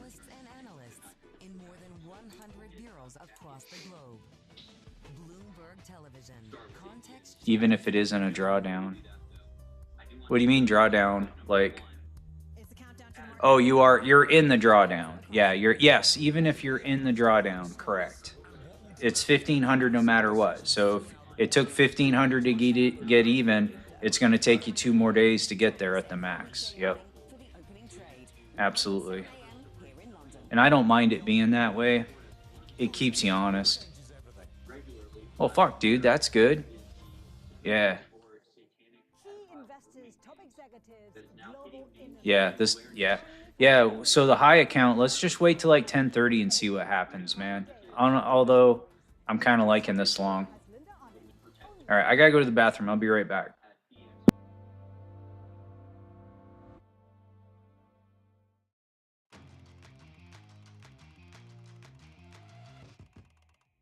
Well, some S&P 500 companies are under pressure due to U.S. consumer concerns. Goldman Sachs strategists note that earnings estimates for consumer discretionary and consumer staples have been slashed by about 8% and 4% respectively. That compares with 3% for the broader S&P 500. Let's unpack this all with Meredith Whitney. She is CEO of Meredith Whitney Advisory Group. And Meredith, it is fantastic to see you in person. Thank you. It's great to be with you guys. It's been a while. It has been. This is the first time I've met you, so it's really great to have you here. And I want to start exactly with this consumer because it feels like that's where a lot of the epicenter of concerns about the recession are right now. How long can the consumer hold up, and whether this resilience that we're seeing is sustainable? And I wonder where you fall in that debate. So I love studying the consumer. It's my favorite pastime because the data is so granular. But it's still really hard now. So the banks that reported, it seems like a year ago, but just 3 weeks ago, said the consumer was fine. And across the board, you go from prime banks then to some subprime lenders. They didn't really show much. But then you go into the quick service restaurants last week that said the lower end consumer they saw less foot traffic. And I look at Walmart numbers. One of my favorite functions on Bloomberg is ALTD. You get weekly retail data and foot traffic data, which is, so you don't have to wait a month to see the data. And Walmart had said that more of their consumers are high-end, more high-end is driving business. And the foot traffic is trailing spend. That's not the case with some of the lower-end, like dollar stores. But my point is things didn't fall off a cliff with spending. So the last data point is the last week of April, and things didn't fall off a cliff from spending. So it's down from the Easter week, but it's still positive. And so you'd think that if the consumer really struggling, and look, over 50% of households have been struggling since COVID stimulus checks dried up. After-tax earnings in the year after consumer stimulus checks dried up were down on average 18%, right? Because COVID was non-tax. And you've seen home equity rise at a faster clip than credit card lending. So people are tapping into the equity in their homes. And it's seniors, right? So 44% of home equity is taken out by seniors, which is counterintuitive. It's crazy. It's crazy, right? So you see, I divide it into different cohorts. So the senior, which everyone thinks the boomers have all this money, that's a small portion. Seniors are living paycheck to paycheck. Even though we hear from, we were talking with people who are saying $75 trillion is how much the baby boomers have. I think Ed Yardeni said that. Yeah, and that aggregate number is correct, but only 1 in 10 seniors can afford assisted living. So they're staying in their houses. This is one of the problems with the housing inventory. They're staying in their houses longer because they can't afford to move out. And the problem is Invitation Homes that reported last week, and they're one of the larger single-family rental companies, said that their move-out to first-time buyer ratio was the lowest it's ever been. All right, Meredith, we're going to keep you with us. Very excited to ask you also about any parallels you may see between now and the financial crisis. Meredith Whitney with us through the opening bell. This is Bloomberg.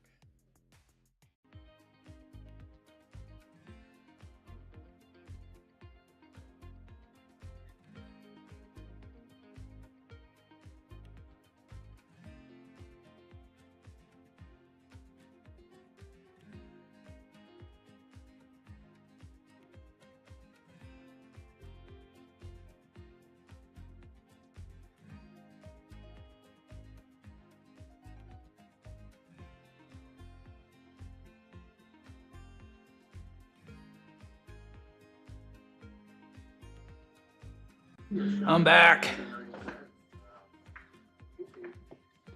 Okay.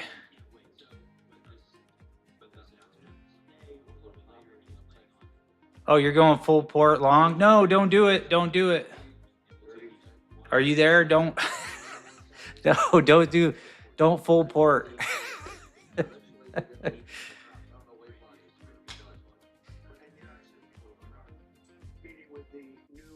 DraftKings hit a milestone in the second quarter of 2024.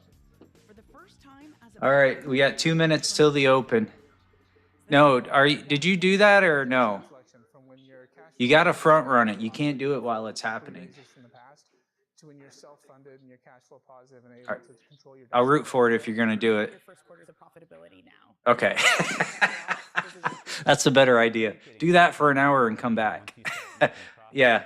Yeah, go do that. Don't full port, dude. You're in a good spot on that. Let's just wait for a better trade like mid-afternoon. When you're cash flow negative, you're in too good a spot on that other one. you should be working on, and you're very focused on working on that and delivering against that. When you've pivoted Yeah, walk away during the open. the world of what you I know, it just looks too, like you want to get in on the action like you're missing out. I know what you mean. prioritizing on the most I have no idea which way this is going to go. We could run up to the 200 then back down, but 1 minute till the open. I don't have any news. No, don't do that. Not unless you were in way up here and you got to break even. Don't know. You don't know. You don't know if there's some ass crack in there with like 100,000 contracts going long right at the open. We got 1030 crude oil. All right, here we go. 1 minute. All right, let's see if Shade's right. So let's say if we went short on this resistance line, let's say if we went short here, let's see if he's right. Let's say, all right, I'm in short. Which way are we going? Oh, it's looking, getting wicked around. Let's get, no, don't do that. Not on the good account. Oh shit, it's kind of working out. Are you mixing your paint? Still hovering over 5,600 at the close yesterday. You can see S&P futures up 0.2%, NASDAQ futures up 0.1%. A little bit of AI chip maker weakness today, but it hasn't come. Go mix your paint. Which is still unchanged, and that's very important. You see the New York Stock. Yeah, it is going down. No, not now. Don't, dude. Don't do it while it's happening, man.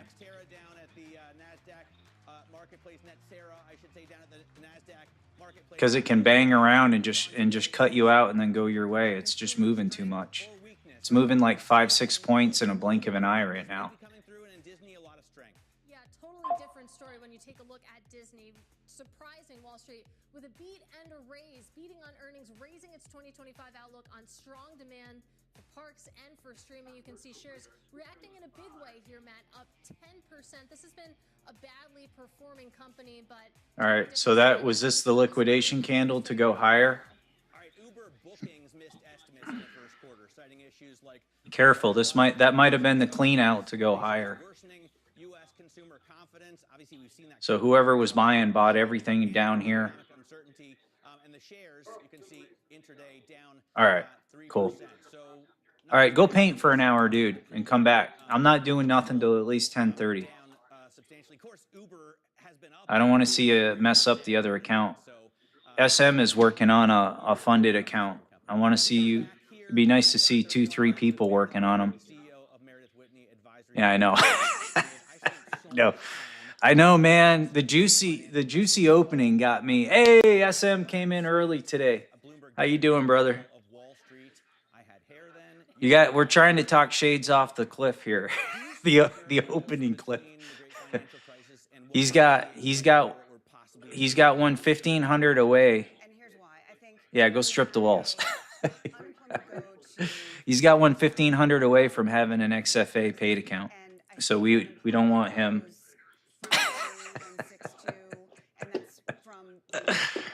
Oh shit. Yeah, it's too crazy right now. And you're going to see a cascading. The banks are in much better shape. But you see 6% unemployment? I see by the fall 6%. All right. I think this is going to run back higher from here. So they're prepared. But you can't get in because it's popping around too much. Jesus. But I'm not convinced that the look at this price action. They're the priorities of the administration. It seems as if my understanding. Even the ES is even going focus on deregulation, going crazy. And tax cuts, and it's been tariffs. I don't know if this is going to be a ES day or NQ day yet because we got the Fed coming up, so I don't know if it's going to be too erratic on the NQ or not. We'll know about 10:30 or so. All right, I got to turn my lead box on. I gets things going for real work. I'll be right back. The regulatory capital constraints, they can do okay, but there's not a lot of demand. So what you see in consumer credit is people aren't spending. So credit card debt outstanding isn't growing that rapidly. It's up like 4%. So I think people are pulling back. There's a lot to dig into there. I have to go back to 6% unemployment by the fall. Does that also translate into a recession? I mean, I don't know how you have a spike up to a 6% unemployment rate and not have a recession. And if that's the case, how do you position in that environment? What should investors be doing to prepare? Well, I don't think a recession is priced into the market, and I don't think it's a deep recession. I think it's a mild medium recession. You had a deep recession after the financial crisis. That was, a year and a half in the making, or 2 years in the making, right? Because subprime blew up in 2007, and it just caught up with the big banks. The big banks will not be involved now, but the consumer, they've learned their lesson, which is already struggling, is going to struggle further, and that will relate into job losses. And I'm not like the 6%, 5-6% by the fall doesn't include what happens to ports and trucking, and I'm just focused on hospitality, leisure, and retail. And those are, I think, the jobs that get hurt the most are the Main Street jobs. And ironically, that's what the administration says it's rooting for. And it's just, there are going to be all sorts of unintended consequences that didn't happen. Like, people knew what they were doing before what caused the credit crisis. I think this is just sort of self-inflicted unintended consequences. I wonder what the Fed does, because, I guess today we could hear kind of a hawkish tone from Powell, but this Fed, if we got to 6% unemployment, would cut drastically, wouldn't it? I mean, they would cut. I think you're probably going to get 2 cuts by the end of the year. Only 2 cuts. I think so. I mean, 5%? What's the natural rate of unemployment? 6% isn't. I mean, it's still 40% less than a severe recession. So they'll be careful about sequencing this right. And the data is not, like, the data's on their side. They don't have to do anything. What they could do today is, what they did last meeting was take their foot off the brake of quantitative tightening. And you know what? I was just thinking, I'm wondering if this is just going to drop and drop, grind down until the Fed meeting. And then if Powell says he's going to raise rates even 0.25%, it'll pop back up. I wonder if that's what's going on. So, as you say, I mean, 5-6% unemployment. When you What do you think, SM? Average, it's not that dramatic, but certainly the rate of change, I think, would turn a lot of heads. And for a generation of investors, that seems unreal. Well, it has implications, just so many different. For anyone who's popped on, we got news at 10:30 for oil inventories. That's not as impactful, but we got the Federal Reserve rate statement, the interest rate decision at 2:00 Eastern. Yeah, still, yeah. Yeah, I'm thinking we might grind down until this meeting, and then if he looks like he's going to play ball at all with Trump, it may move it right back up. You know what I'm saying? I'm just talking out loud, thinking. I'm just trying to think of what's going on. That's just conservative. So there's a lot of potential pain coming. I mean, if you map out that. But I'm on hold for at least an hour until we find a good EMA cross with reasonable price action. Industry that you think manages to do well, at least relatively speaking, in that sort of landscape? I'll tell you what has held up well is grocery, because grocery is unaffected by tariff, and people are eating at home. They're not eating out. So grocery usually is a good recession investment. It's a staple. It's a staple. I hope we can have you back soon. I'd love it. Been great to talk to you. Look forward to getting your research. Meredith Whitney, they're talking to us about her expectations. Let's get some more of the movers on our radar for today's trade. AMD, Katie was mentioning, warning that China rules will hit revenue, and that clouds the outlook. But AMD is up 3%. Yeah, I mean, you compare it to what we saw with Marvell, and maybe investors doing a little bit of a pair trade there, because it wasn't that bad when it came to AMD. Let's also talk about Arista Networks, because tariff overhang obviously hurting that company, and those shares today down about 8%. And then Supermicro Computer, Matt, issuing a weak outlook, sees customer delays. This is the story that just keeps on giving when it comes to Supermicro shares. Absolutely. They provide a lot of fodder for the news. This is, though, still a $42 billion company. So it's a very interesting shop there, and it's right now down about 5%. Did I look at that? I think you were looking at MSCI. I was looking at MSCI. Sorry. We're going to do SMCI, Supermicro Computer, is actually that's a $19 billion company. So it's still pretty big for a company that had to say goodbye to any reputable auditors for a little while. Coming up, Barrick beats earnings as it continues its move into copper. We're going to speak with Mark Bristow, the CEO and president of Barrick, next. This is Open Interest.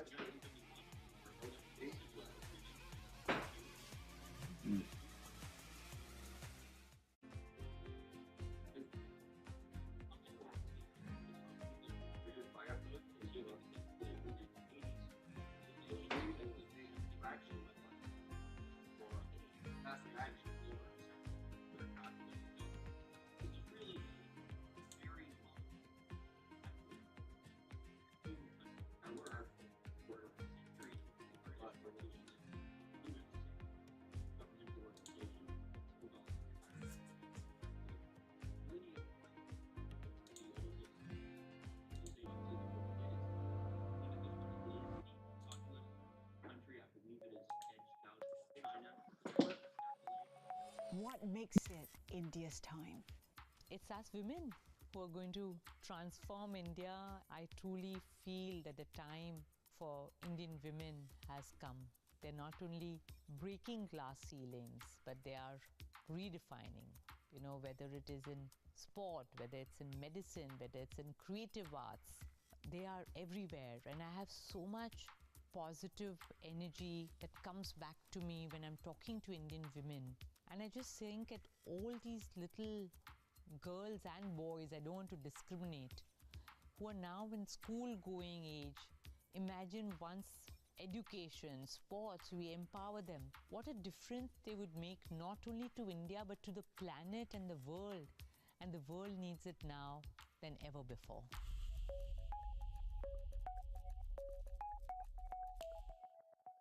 Jumpstart your trading day on Bloomberg Open Interest. 2 hours of single stock stories that are driving the opening bell action. We'll take you to Boom, little pop to the upside. C-suite and beyond. These are companies that are growing their market. The great companies in the U.S. are the companies hitting the cutting edge. That's a different story.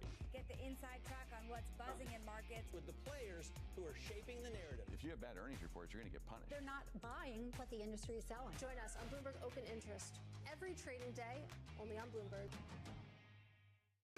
Bringing you up-to-the-minute geopolitical news whenever and wherever it happens.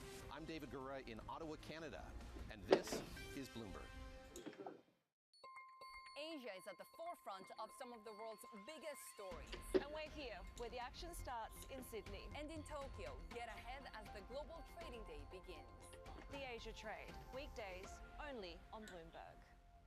Is this a negotiation or the new rules of the game? It could be either. It is up to the president how he wants to negotiate. The higher the tariff, the faster they come. A 90-day pause is not an eradication. Yeah, the long. Negotiations are moving quickly. There will be deals cut. Trust Bloomberg. You know, all the we'll have context to and clarity you need as the tariff and front run in the long is starting to look okay, but I don't know where you do it. I don't know. You know, you could. Where do you enter? Context changes everything. Volume is so nuts.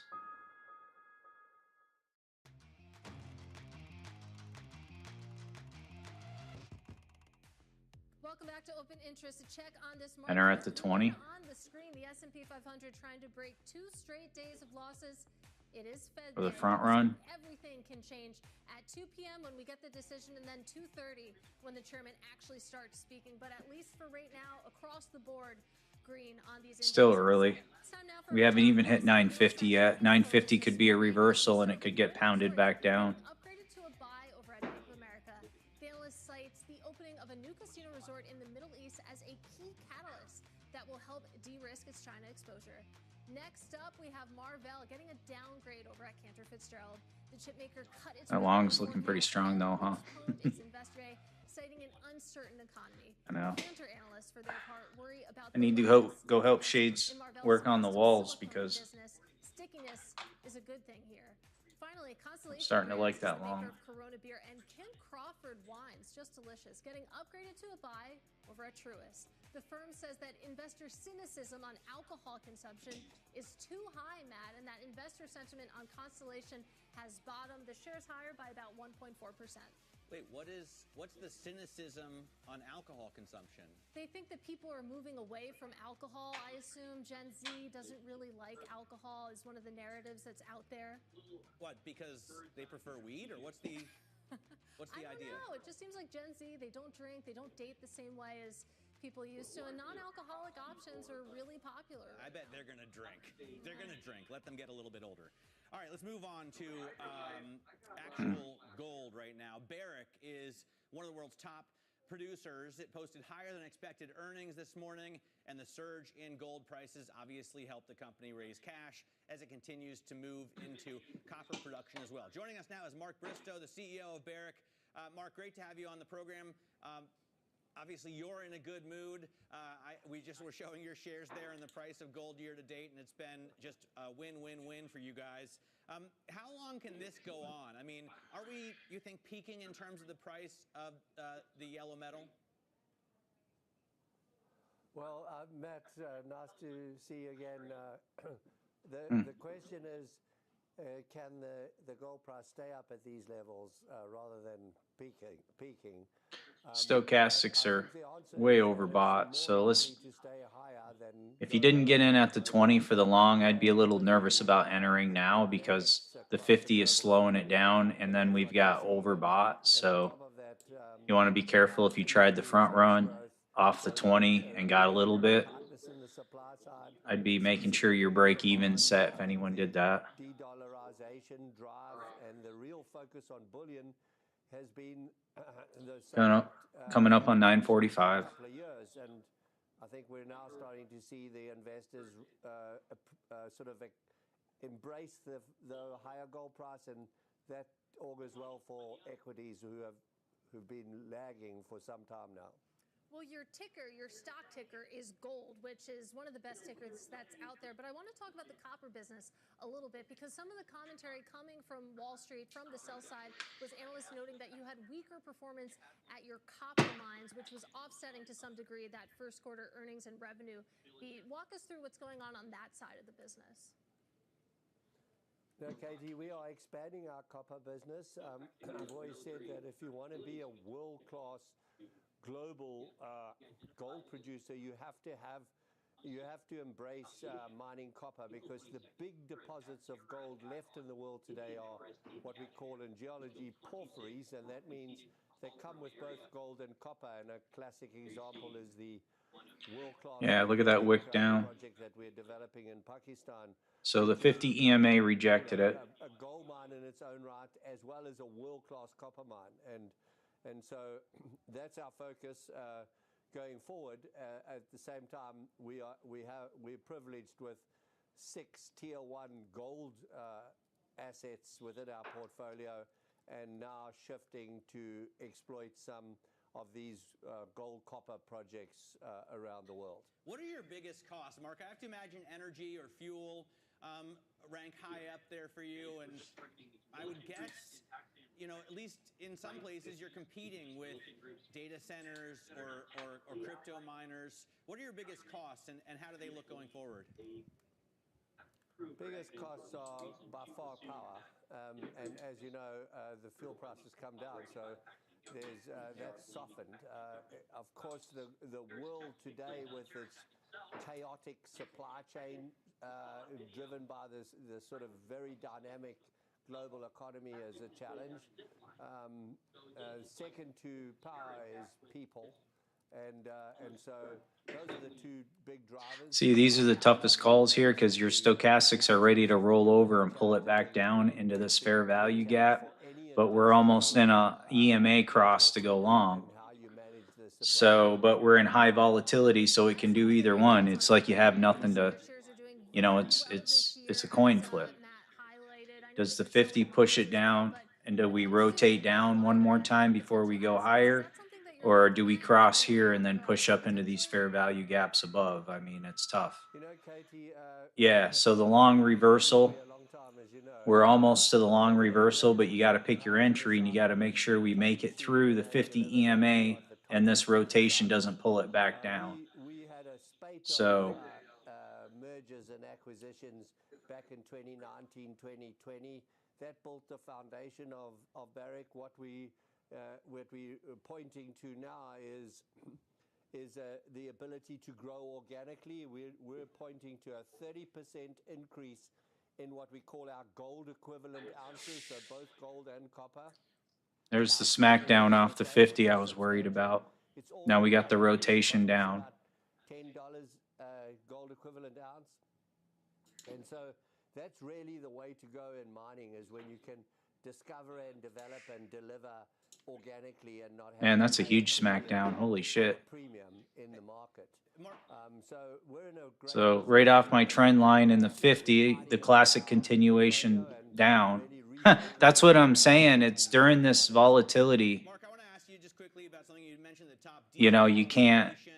We have a story on the Bloomberg from currency analyst Stephen Jen, who says we could see an avalanche of sales. You know, it's 949, 950. Build up from mostly Asian countries. Do you talk to people? We got the rotation down. Their dollars and would prefer to hold gold at high levels. Yeah. It's just suicide playing around it in the first half hour like this, especially on a Fed day. Everybody's trying to get their position for the Fed meeting, probably. The big money anyway. Some of the central banks, and it's been going on for a couple of years now, you know, when I started out 30 years ago, very clearly the primary reserve in every central bank was US dollars. And what's happened is that many of the emerging market central banks, as well as the developing economies like Russia and China, have spent some of their dollar reserves to buy gold to balance their central bank reserves. And as you know, the gold price has gone up, so that's reinforced that behavior. So, you know, I think the view is that de-dollarization has moved a little further than everyone expected. Although the US dollar is still a reserve currency, gold is becoming an important part of those reserves. And that has certainly been to your benefit. Mark, great to speak with you. That is Mark Bristow. He is the CEO of Barrick. Now coming up, Disney jumping after beating estimates and raising its profit forecast. We'll take a closer look next. This is Open Interest.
Bring you up-to-the-minute geopolitical news wherever and whenever it happens. I'm Anne-Marie Hordern in Buenos Aires, Argentina, and this is Bloomberg.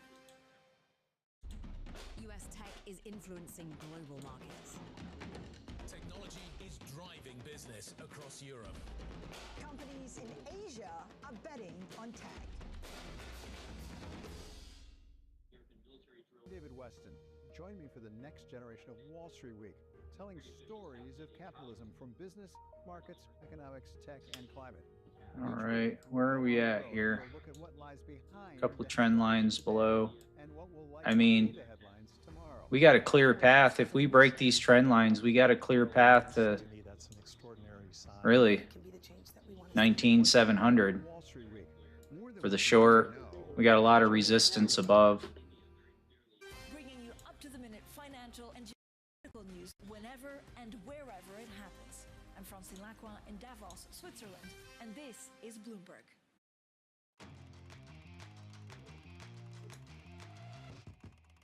This is Bloomberg Open Interest. I'm Matt Miller. Quick check on what stocks are doing right now. The S&P higher after 2 days of declines, 56.22, the cash level. NASDAQ also gaining, but only 0.1%.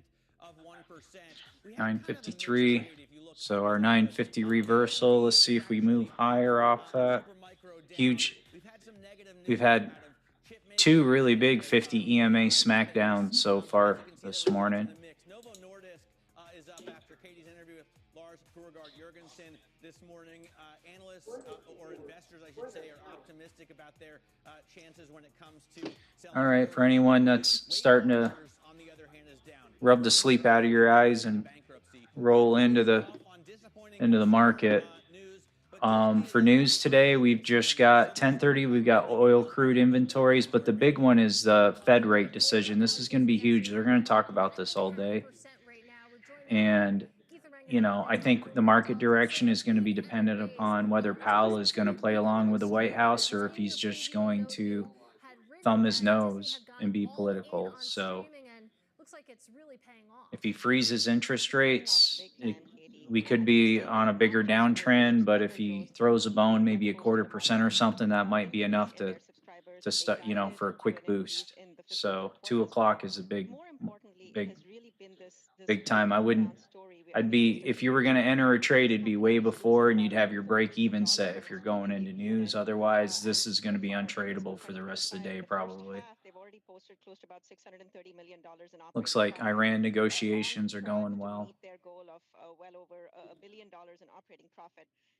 I like this. This is really good news. Everybody reduced their spending on weaponry. But the Chinese are just pure communists. They're parasites. Keith, in terms of the president's intention to put tariffs on films made overseas, how do you work that in? That'd be great. Bring Iran right into the economy. Let them live free lives. Oh, what is this? Obviously, they get benefits in terms of tax concessions. All right, let's listen to Vance for a while. Requires very strong and powerful industry. And so it's not just spending money, as important as that is, it's making sure that the same economic engine that powered first world living standards. You guys hear that okay? Towards producing, God forbid, weapons of war if those weapons of war are ever necessary. It's a little, it's not as loud as the Bloomberg. That's completely divorced from the spending levels. And then, of course, there's the spending levels too. But we really want and we really care about Europe being self-sufficient. I did an interview a couple of weeks ago where I actually tried to make the point that, yes, we're going to have disagreements with Europe, and Europe will have disagreements with us. Sometimes, I would hearken back to 2003 United States policy in the Middle East. I frankly Hey, we're back to the 50. But I think this Is this going to be the front run to go longer, or is this going to be another smackdown? It's kind of a place your bets kind of thing, and you got to get your break even in quick if you pick one. I think we're all aligned on it. It's just a question of getting there and, most importantly, getting there quickly. There is a glimmer of hope in our country, in Germany, as I'm sure you've seen. We've eliminated the so-called debt break when it comes to defense spending. So there is now the opportunity for the incoming new government in Germany to spend significantly more. In other words, I think we're in good shape in terms of responding to what you've just said. Ladies and gentlemen, that brings us to the end of this wonderful discussion. I'm really grateful to you that you allowed this to be a Q&A session. Sure. We could continue this, I'm sure, for the rest of the morning, but I know you have other things coming up. May I simply conclude by saying that we hope very much, my team and I, that you will be willing and prepared to continue this young tradition that the United States at major Munich Security Conference events will be represented at your level.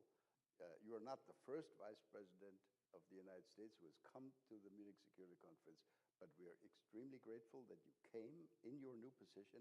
Please come again to Munich next year. Thank you very much, Mr. Vice President. Thank you.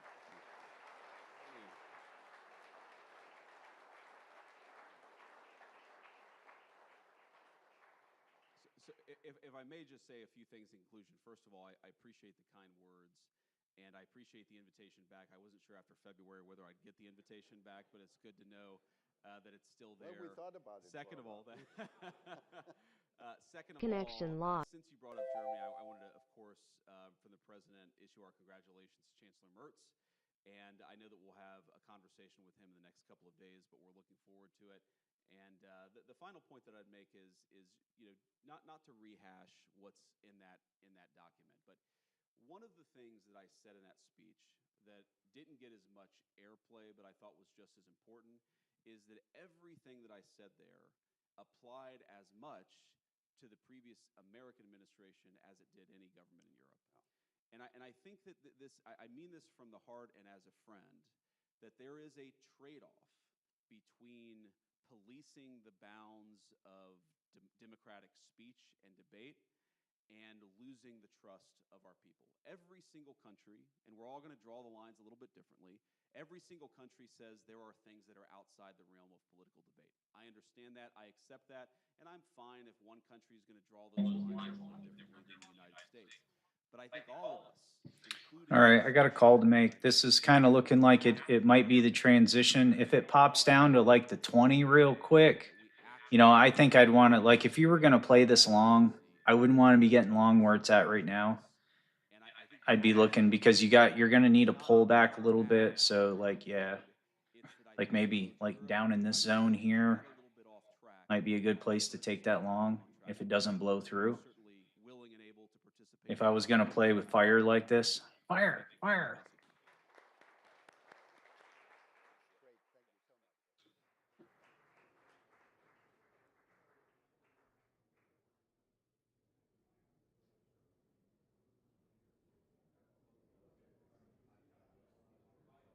All right, I got a call. I'll be right back.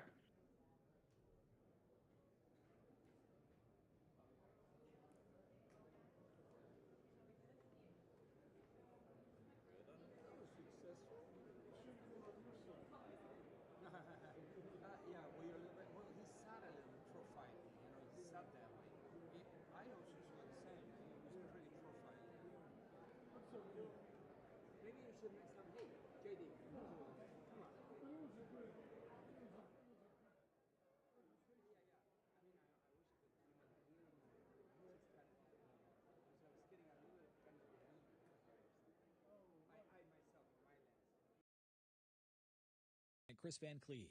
TSA says the most important thing is to get to the airport extra early. Now, here at LAX, the checkpoints have just opened. They are moving. I would say that they appear to be going a little bit slower than they normally would, but people are getting through. The Trump administration says 2 officials will meet with their Chinese counterparts to discuss trade in the coming days. But there are still many questions if trade deals will even happen, as our Nancy Cordes reports. Over the last few days, he's been saying everybody expects all these trade deals to happen. Well, actually, we don't need any deals. I'll just set the deal. I'll set the rate because I am the shopkeeper and I am in charge. So it's a little unclear right now whether all of these trade deals that the administration has been promising are coming are actually going to happen. Following the 2-day closed open market committee meeting, Fed Chair Jerome Powell will announce whether interest rates will change. That is set to happen at 2:30 Eastern.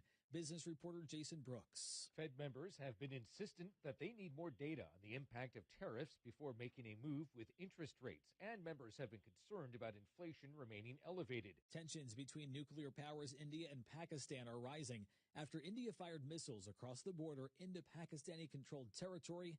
It was in response to a recent terror attack. Dozens were killed. CBS's Arshad Zargar is in New Delhi. India has been kind of mixed one.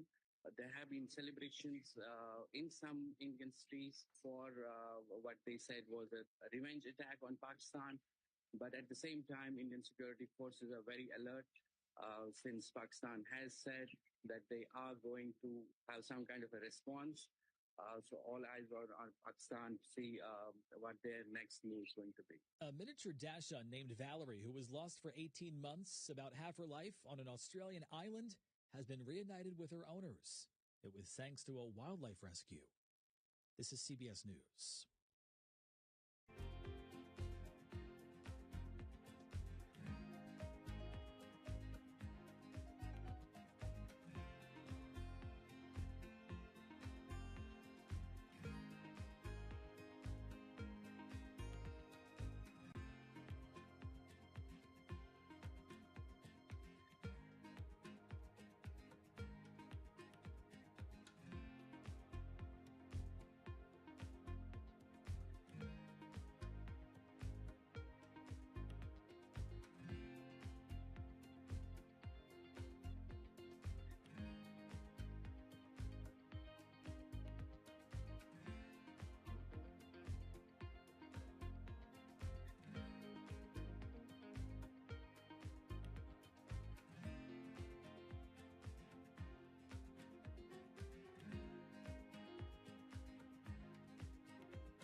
Trump administration is poised to end a program many consumers have come to rely on. It's the blue label on many home appliances. If you need a new water heater, you've got to ask for one that's Energy Star certified. Reports say the EPA plans to end Energy Star, the program that certifies the energy efficiency of home appliances. It's all part of cutbacks and reorganization at the agency.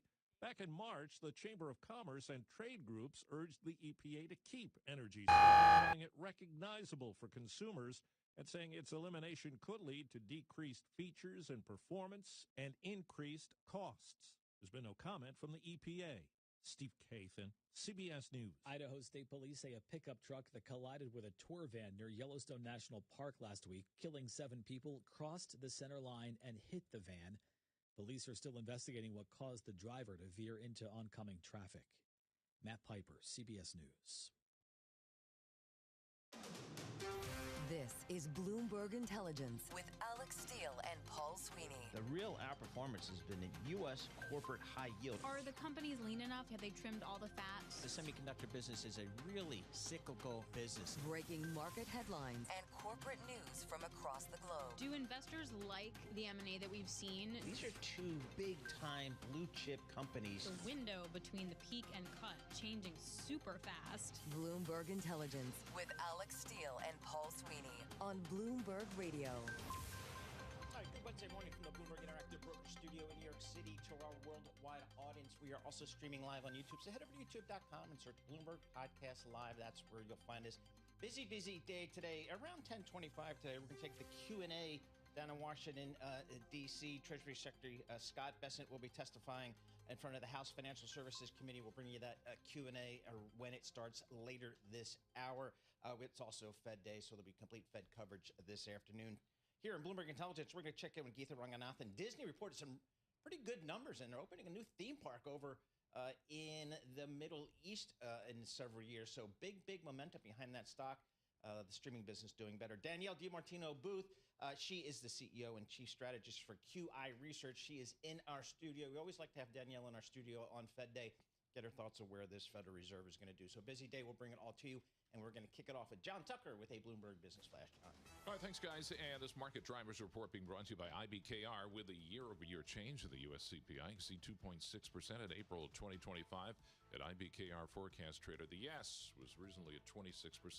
Start predicting today at ibkr.com/forecast. Last trading day for this contract is May 12th. Ahead of today's Fed decision, major stock averages for now are higher, and the parade of earnings continues. Best performing stock in the Dow Jones Industrial Average. You want to guess? Disney. Mickey Mouse. Yes, they forecast adjusted earnings per share for the full year that beat the average analyst estimate. Julian Emanuel of Evercore ISI, meantime, says it does remain a really tough environment for investors. We do believe that you are going to, and it's obviously a difficult path, avert the recession, barely. But again, when we think about where the market is right now, there's that high level of uncertainty. Right now, the S&P 500 up 26 points. That's up 0.5%, 5633 on the index. The Dow Jones Industrial Average up 249 points. The NASDAQ 100 65 points higher. Steve Madden, ticker symbol SHOO, SHOO, the latest company to pull its sales and profit outlook for the year amid the trade war. The shoe retailer forecasting almost 20% growth just a few months ago. And we check the markets for you all day long right here on Bloomberg Radio. I'm John Tucker. That's your Bloomberg Business Flash. Paul and Alex. All right. Thanks so much, JT. Alex Steele here alongside Paul Sweeney. This is Bloomberg Intelligence Radio. Market Movers is brought to you by Oracle. Attention growing businesses. Oracle is offering to cut your current cloud bill in half if you move to Oracle Cloud Infrastructure for new U.S. customers with minimum financial commitment. Offer ends March 31st. See if your company qualifies at oracle.com/Bloomberg. All right, let's take a look at some of the stocks on the move today. I'm Alex Steele with Paul Sweeney, and we are joined by Bloomberg's Carmen Reinecke. Let's start with Weight Watchers. So interesting on a day where you have Novo stock up, and then you have Weight Watchers having to file again for bankruptcy. Yeah, for sure. So Weight Watchers, its ticker WW, also rebranded as WW International. Shares are down about 42% right now. The company said that it will file for bankruptcy after failing to compete with GLP-1 drugs like Ozempic. This is interesting because Weight Watchers actually even tried to offer some of these drugs on its platform a few years ago. It really tried to sort of get behind this wave of weight loss, but it didn't work. So it's filed for Chapter 11. It's looking to restructure and cut about $1.2 billion in debt from its balance sheet. The proposal still needs to be approved by a bankruptcy judge. And this, I mean, 42% seems like a lot for this stock. It's fallen so much. It was over $100 a share, I think, in 2018 or 2019, and now it trades for, pennies on the dollar. Wasn't Oprah Winfrey involved in this at one point? Yes, she was. She was one of their spokespeople. But I'm going to guess she sold her stock already. TBD. We don't TBD, know. okay. We can check it on the Bloomberg Terminal. I'm looking at it right here. Sure. All right, let's go to Charles River. What is this company? Yeah, so I actually was not familiar with Charles River Labs, ticker CRL, either, but it's a company that provides research, tools, and support services for drug discovery and development. So important, in getting new drugs to the market. Shares are up about 20% right now after it raised its profit forecast for the full year and reported better than expected first quarter results. The company also said that it's in a cooperation pact with Elliott Investment Management, sort of the famed activist investor, which is also its largest investor. So we'll be working with them going forward. And Elliott has a great track record of boosting the stocks of companies that it's working with, both sort of on the day that the news is announced and even a year after. Cool. All right. Mickey Mouse, what's going on? Yeah, Disney is the top performer on the Dow today. Shares are up 9%. So the company reported results that were better than expected and also gave a boosted full-year guidance at a time when we've heard so many companies either cutting or just pulling them due to tariffs. One of the things that was doing well is the streaming business added subscribers even after they boost prices, so showing some strength there.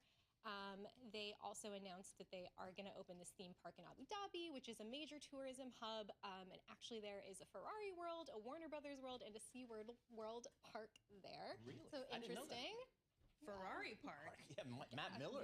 Yeah, that piqued a lot of people's interest in this room. So another thing that's interesting about Disney, so they said that they are going to be announcing more about this ESPN flagship next week, and that it also will not be called ESPN flagship. Good. Can't wait to see. Plus is going to be in there somewhere. So, Carmen Reineke, thank you so much. We appreciate it. Carmen Reineke, equities reporter for Bloomberg News, joining us live here in our Bloomberg Interactive Broker Studio. Let's stay on that Disney story again. The stock's up 9%, although it is down 9% for the year. So they got some work to do there. We're going to go to the analytical side of this story. Geetha Ranganathan, she is the media analyst for Bloomberg Intelligence based down at Princeton. Geetha, you followed this company for many years. Have they finally turned the corner, and can they become a stock that most people need to own? I think so, Paul. I think, this turnaround story has now been in the works ever since Bob Iger came back more than 2 years ago. And it looks like, everything that he's kind of put in place along with the CFO, Hugh Johnston, is really working. So they did raise guidance, for the full year. But it's not just that. It's just the conviction in the outlook as you kind of look out and build out the earnings model for the next few years. I mean, we are basically looking at them doubling their EPS from close to almost $6 this year to well over $10, $11 in the next 4 to 5 years. So just a lot of conviction, I think, now in their long-term growth trajectory with those new parks, with the added capacity, with the $60 billion investment, with, the Abu Dhabi park, new cruise ships. Everything seems to be finally coming. All right, where are we at? The question was about their Live event has ended. Get rid of that. See what else we got. Shit, I just got 2 chats. Kind of worried. What changed in 3 months? Yeah, so they did say at that point that, summer bookings were strong. Of course, nobody really believed them. All right. But, when they So the Treasury Secretary is under assault. Let's listen to that for a while. I like listening to these testimonies. Thank you, Chairman. Mr. Secretary, thank you for joining us today. We really appreciate you. As this committee gathers to discuss the state of the international financial system, Nothing live on the White House channel. IMF, World Bank spring meetings hit the bullseye. Your vision to steer the IMF and All right, so we have almost made our push up to the VWAP. So championing fiscal discipline, anti-corruption measures, and private sector. All right. So if you reach down deep and held on to your testicles and tried to front run this cross right here, you know, it's kind of working out for you probably, unless you got pinged by one of these shots down. I think the entry would have been here, but then look, you came down 8 points. Were you going to hold 8 points on that? Or, you know, it was kind of tough. You know, you probably would have wanted to, once this turned into resistance, probably, I don't know, it's just tough. It's too erratic. But if you got in on that, if you front ran this cross, you're definitely looking good. We're coming into 10:15. Oh, we got the trade box on. Trade box is on. Trade box is not on the ES though. There's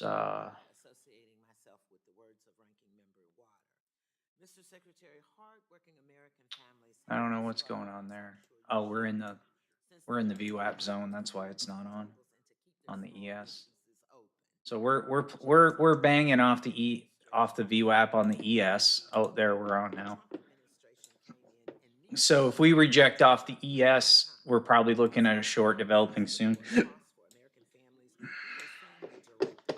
NQ will follow. Inflation is up, borrowing and housing costs are rising. The stock market is in chaos, endangering Americans' retirement savings, and the United States economy shrank in the first quarter since Trump took office. And just to add insult to injury, Republicans are cutting Medicaid and food stamps to pay for huge tax cuts to billionaires. Our constituents deserve better. I yield back. Gentleman yields back. Today we welcome the testimony of the Honorable Scott Bessent, Secretary of the Treasury. We thank you for taking time to be with us. You'll be recognized for 5 minutes to give an oral presentation of your testimony. Without objection, your written statement will be made part of the record. Mr. Secretary, you're now recognized for 5 minutes. Chairman Hill, Ranking Member Waters, and members of the committee, I'm grateful to join you today. At the IMF and World Bank spring meetings last month, I relayed... All right, working a couple leads, waiting for a setup. ...does not mean America alone. To the contrary, America First seeks to expand... My work computer turned on today, so my department has not been eliminated yet, so that's good news. The United States will restore fairness to the international economic system. I look forward to answering your questions on this topic today. And I look forward to... So we can start hunting entries if the price action looks okay. Specifically, I would like to highlight the department's efforts to boost... Right now we're resisting the VWAP on the ES. If you're watching the ES at home, you'll notice that we're all over the VWAP there. Now, if the ES starts closing candles above the VWAP, that's going to put us in a VWAP chop mode. And then we kind of need for that to filter out before we figure out which way we're really going into the Fed meeting. Tax cuts and cost savings from deregulation raise real incomes for families and businesses. Tariffs create an incentive for reshoring jobs and fair trade. And deregulation complements tariffs by making it easier to invest in energy and manufacturing projects. Already, this agenda is bearing fruit. In the first 100 days of the new administration, 464,000 new jobs were added to the economy. In April alone, over 177,000 American jobs were added, more than 40,000 more than economists predicted. All the while, employment remains low while real hourly wages continue to grow.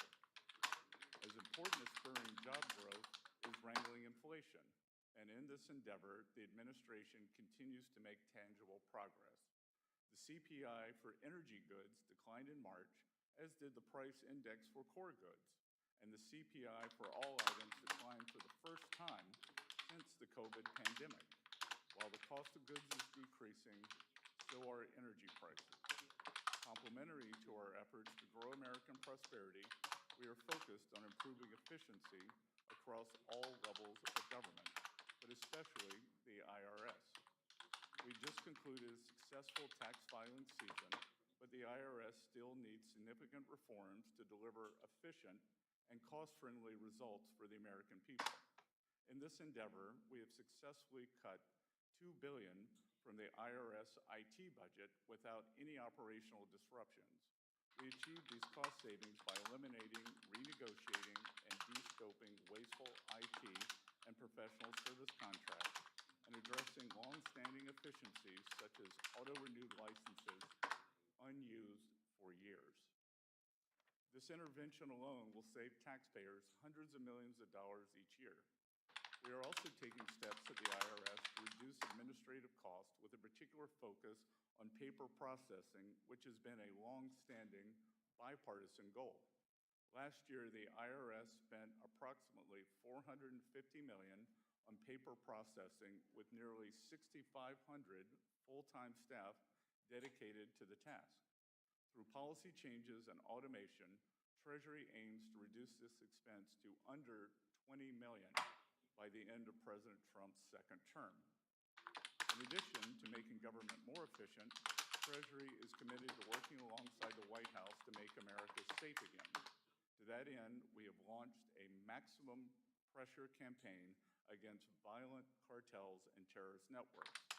We have assessed tens of millions of dollars in civil penalties against organizations facilitating money laundering along the southern border.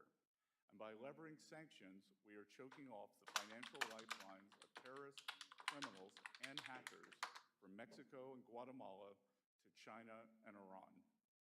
In the first 100 days of the new administration, we have set the table for a robust economy that allows Main Street to grow. With Congress and the White House working hand in hand, we expect to see even more positive results over the next few months. Key to expanding economic opportunity for all Americans is making the Trump tax cuts permanent. We are eager to work closely with members of this committee to pass this bill into law. Together, we can build a stronger, safer, and more prosperous America. Thank you. Thank you, Mr. Secretary. We will now turn to member questions, and the chair recognizes himself for 5 minutes for questions. Mr. Secretary, as I noted in my opening statement, I was pleased to see your endorsement of nuclear energy projects during the World Bank spring meetings last month. And on a bipartisan basis, this committee recently passed my International Nuclear Energy Financing Act, which would establish trust funds at the World Bank, the European Bank for Reconstruction and Development, and potentially other multilateral development banks. Senators from both sides of the aisle also support this concept. So would you support the idea of trust funds to benefit nuclear energy financing at the multilateral development banks? Mr. Chairman, this administration supports an across-the-board effort to increase the nuclear power, the civilian use throughout the world, and we think that the World Bank should make that a key effort. Thank you. I also referenced my work over the past 5 years with the Treasury and others about IMF reforms. You also referenced that in your talk. Recently, the IMF shareholders agreed to a quota increase, and I appreciate the agreement that this agreement does nothing to increase the voting power of China or Russia, but were Congress to approve this agreement, it would allow future administrations to greenlight more general special drawing rights allocations close to $1 trillion. And that would mean $60 billion of new unconditional liquidity for the Chinese Communist Party, $25 billion for Moscow, and $7 billion each for the regimes in Caracas and Iran, with no sign-off from Congress. So even if rogue regime FCDRs are rejected by Western countries, which we've seen in the case of sanctioned countries, they still could be exchanged behind the scenes for Chinese RMB, for example, and I believe this is unacceptable. Would Treasury, under your leadership, work with me to reform the SDR allocation process at the IMF? Mr. Chairman, we believe the SDR process at the IMF should serve the goals of the United States of America and not other states. And as I said in my speech during IMF week, this administration is aligned with you in your goals on SDR. And furthermore, we believe that the IMF needs to get back to basics in working with countries when there is a market failure in financial markets rather than helping large, well-financed countries. Thank you. Well, we look forward to following up with you and walking through this. It won't be an easy task, but with international leadership in the United States, I think we can get there, and I think we will all benefit. And that means countries in trouble will benefit instead of just a general allocation approach. The president, since he's been in office, has championed high-profile investment issues revolving China. As everyone knows, he's been negotiating U.S. investors' acquisition of control, for example, over TikTok. In his State of the Union address, President Trump announced a major investment would see Americans take control of 2 ports near the Panama Canal that are currently owned by a Hong Kong-based business. I'm concerned that recently established outbound investment restrictions could make deals like this even more challenging. Under the regulations, U.S. investors don't actually know which companies are off limits, and Americans face bureaucratic hurdles if they want to take control from Chinese owners. What are your views on revising outbound program to change this?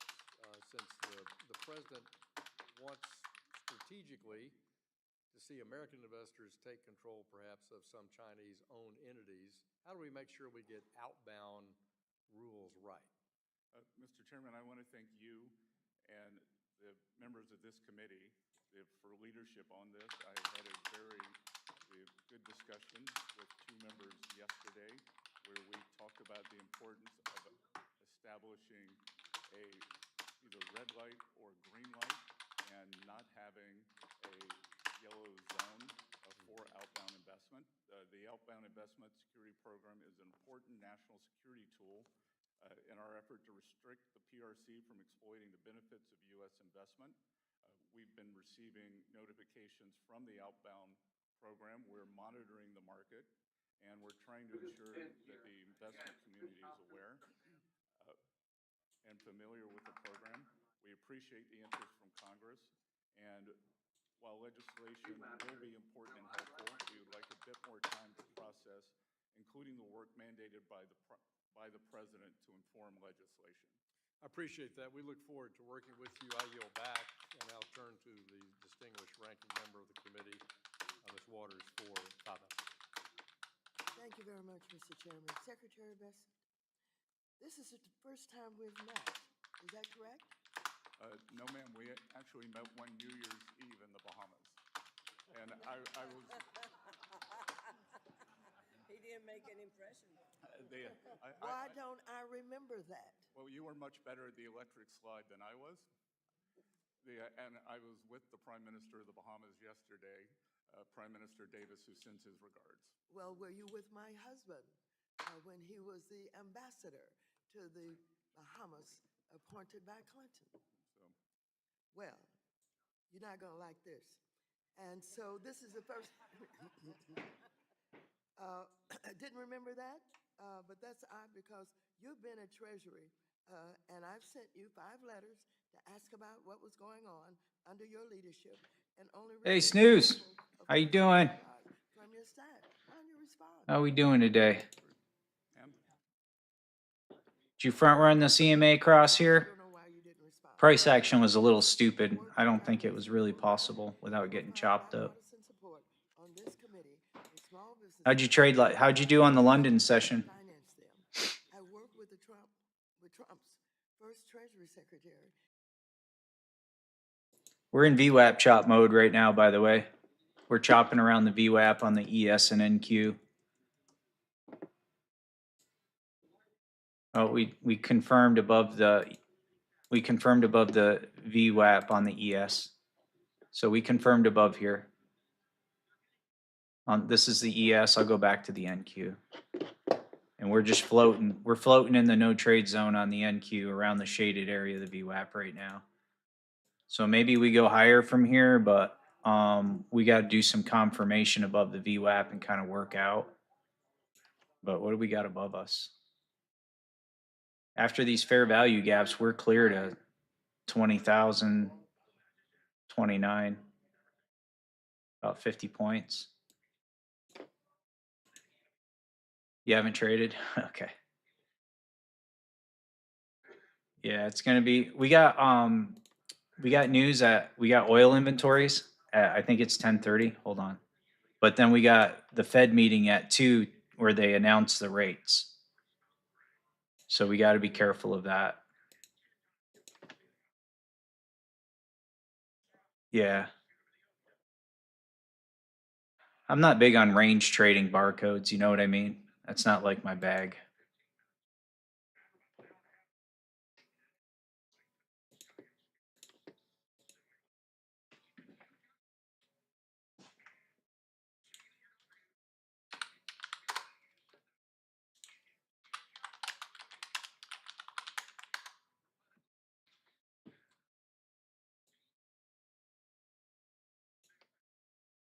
Maxine Waters.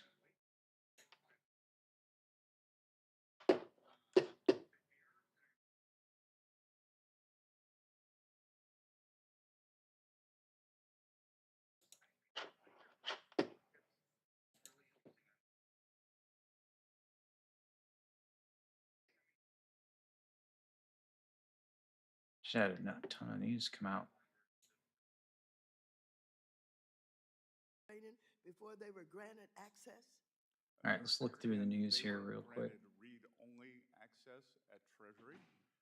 There were two. So let me just say, Doge employees. please, you can't filibuster here. This is not the filibuster playground.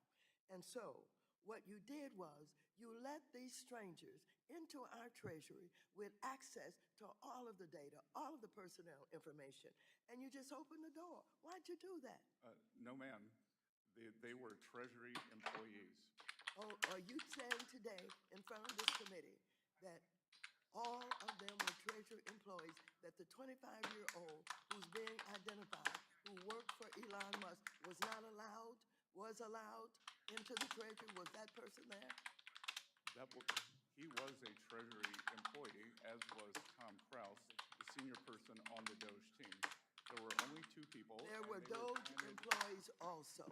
Sorry? Do you know, were you aware that there were Doge employees coming into our Treasury getting Start this all of my nonsense. personal information? Well, ma'am, there is no such thing as a Doge employee. There were Treasury employees. I tend to disagree with you based on the information I have.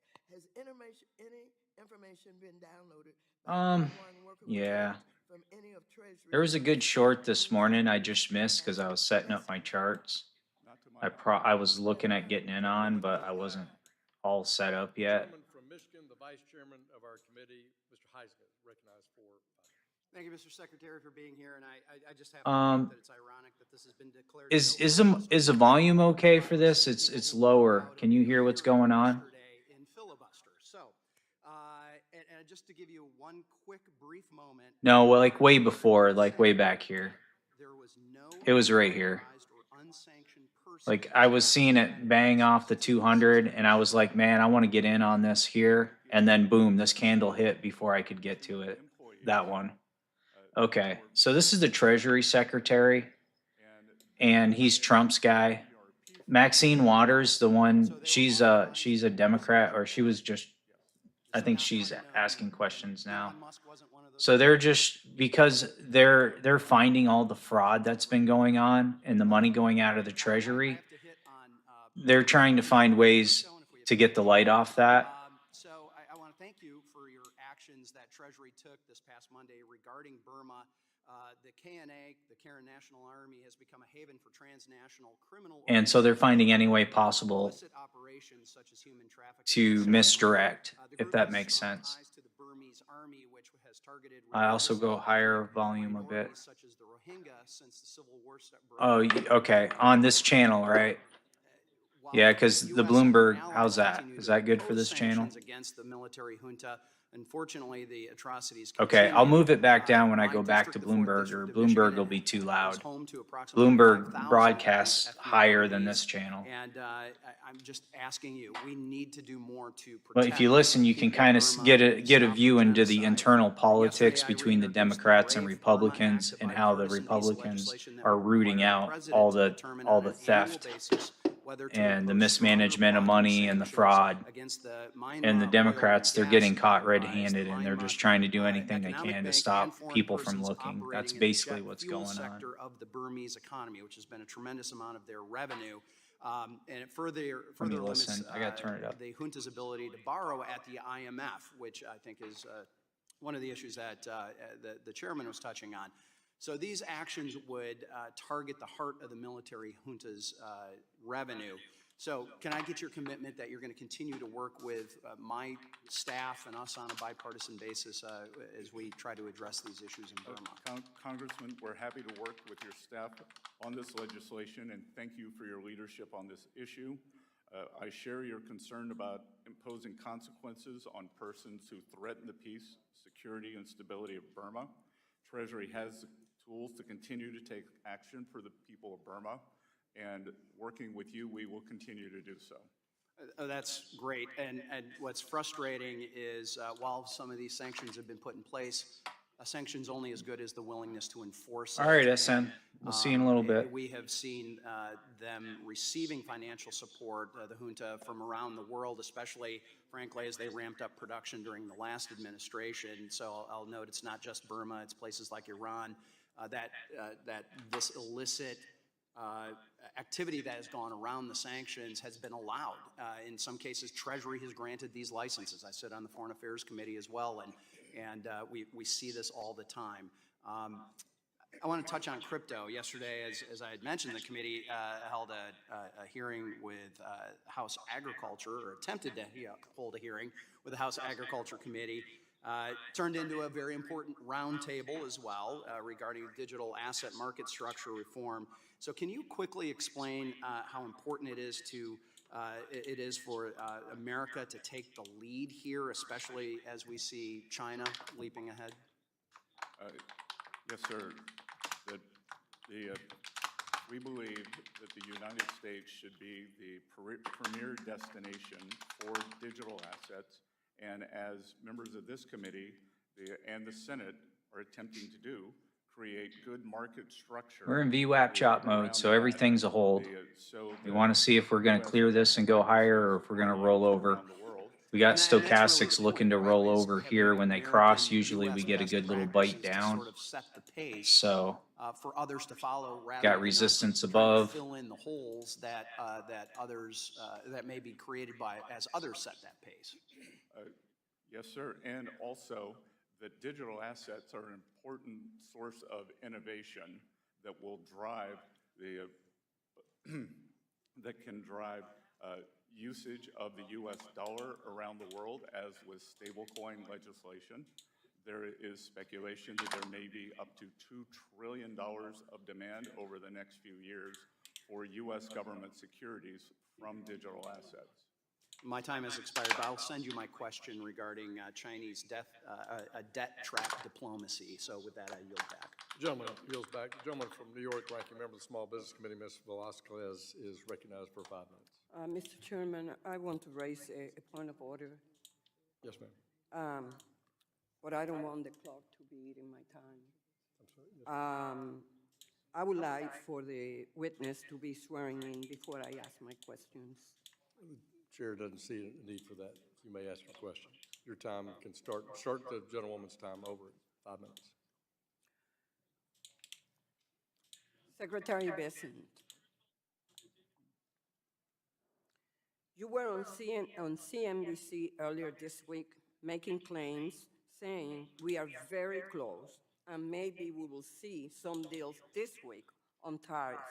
So tell us, tell the American people, tell small businesses and consumers, tell retirees, specifically which countries are you close to striking deals with? I'm sorry, Congresswoman, but that would not benefit the United States.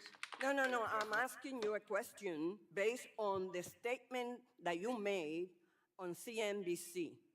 And I am telling you that it would be detrimental to the interest of the United States for me to answer that question. Why would that be detrimental? Because as the negotiations may still be in process as we speak, as we are not at the end of the week yet, I am sure that you, through your question, would not want to compromise the U.S. negotiations. Reclaiming my time, Secretary Besson, the president goes into a press conference and claims that there are negotiations going on. And then the next day, there's no negotiations going on. So why would you not answer my question? I want to go a bit higher than drop, meaning you would, okay, so you got a trend line above the VWAP. Where's your trend line hit? I'm happy to say there are negotiations going on. I'm not going to reveal. I'll draw a zone. So how long do you Kind of what think zone would your trend those line be in? negotiations, Like will take before they are 1885 concluded? or not 985 There kind are of. numerous countries, as I have said, if you saw my CNBC interview, which you referenced, that there are 20. 18 So important you need, trading you want to partners, tap 20,000 and then go moving short. forward all Okay. delivered speed with those. Do you consider All right, let's these keep an eye on that. negotiations advanced negotiations?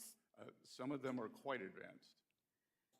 So you expect this So- deal to be more than memorandum? Plus of yeah, it is a understanding? psychological You expect number them for to sure. be So maybe like a bounce off the 20, so negotiated maybe a trade bounce. So maybe what we're looking for is a bounce from here, this zone to this zone before we go lower. And then we will paper them over in the coming months. But once we reach an agreement, then I am sure that the other countries will live up to it. Okay. In congressional testimony yesterday, you said the U.S. has not started negotiating with China on tariff reductions. Does that continue to be your position, yes or no? As you may have read. Yes or no, sir? As you may have read in the press, I will be going to Switzerland, and the negotiations will begin on Saturday. Okay, so the president told you that that will be your answer today. But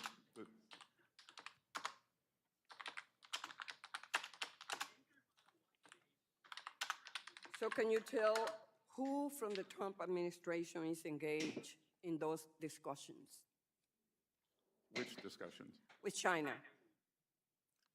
Trade discussions? Pardon? I'm sorry. Trade discussions, yes, sir. Well, the trade negotiations will be led by myself and Ambassador Jameson Greer, And, USTR. and what about Pete Navarro? Sorry? Peter Navarro. Is He will not be joining us in Geneva. Thank God for that. Are those negotiations considered advanced? Pardon? Are those negotiations considered advanced? As I said, on Saturday, we will begin, which I believe is the opposite of advance.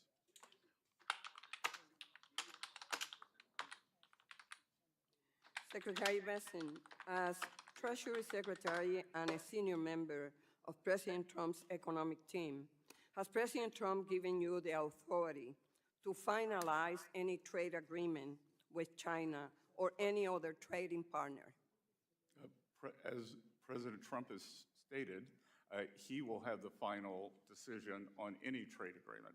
So you're telling me all of these increased prices, the stock market losses, the production delays are all based on the whims of Donald Trump, that you could strike the best deal with Canada, Mexico, or even China that is completely in our favor, giving us everything the administration Gentlewoman's is time has seeking. expired. And if President Trump decides at any certain moment, Gentlewoman's time for has whatever reason, not to take the deal, that will be it.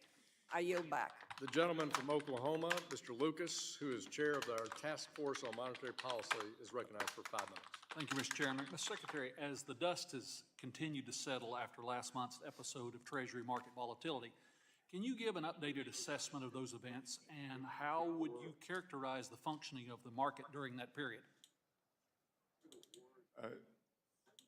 During the dust up in Treasury markets? How the market was very well functioning. It was volatile, but the underlying infrastructure worked quite smoothly, sir. Does the Treasury Department have the tools necessary to address market volatility? You've You said you may increase the use of the buyback program. Are there other authorities that might be helpful to address the challenges of the market? Yes, sir. We have a very large toolkit that we can deploy, as does the Federal Reserve. Taking a step back, Mr. Secretary, can you provide us with a sense of what regulations the administration is working on to bolster resilience in the Treasury market and the timelines when you would expect those changes to be announced? This is a core issue on the task force I and a number of my colleagues are working on. Sir, the auction sizes, the current issuance sizes leave us well positioned to address potential changes in borrowing needs. I can tell you that investor participation in auctions, there's been broad investor support. Our weighted average maturity is about 61.2 months, which is quite fulsome. And we have implemented a buyback program with two objectives. All right, so liquidity it'd be support not, you know what, I would take this long. Last question along that line. If this rotation down brings it into my zone and we bounce off this trend line roughly, or in this area, in this zone, I think I would take the long here. I think that's what I'm I thinking. hope you'll consider. And looking then, Snooze thinks we're going to 20,000 before we get the rejection. So I'm kind of liking that. So let's see what happens. for the three regular. We're not in a rush and it's going to be a crazy day. I think our news, Federal Reserve. Thank you. 10:30. So, all right, we're already past the SEC news. Continues to implement their clearing rule. So we're waiting for the Fed statement, rate statement, and the decision rate, or the decision on interest rate, which is going to be, this is huge.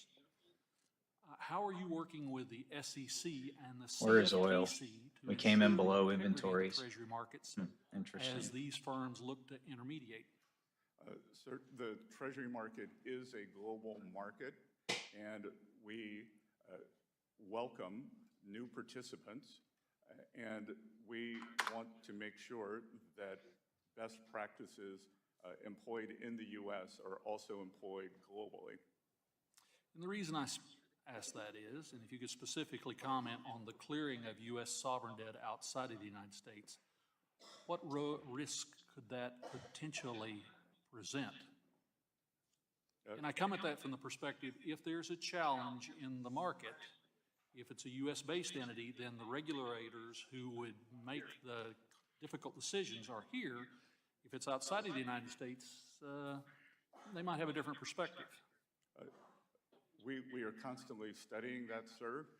As of now, we do not believe that it presents a Oh, we're risk, getting the pull down. but I will, as we continue our studies, I will have my staff interact with your team. All right, I'll read through. Absolutely, Mr. Secretary. I'll read And through the news one after. final Let's see if we question. get a trade Primary dealership entry here.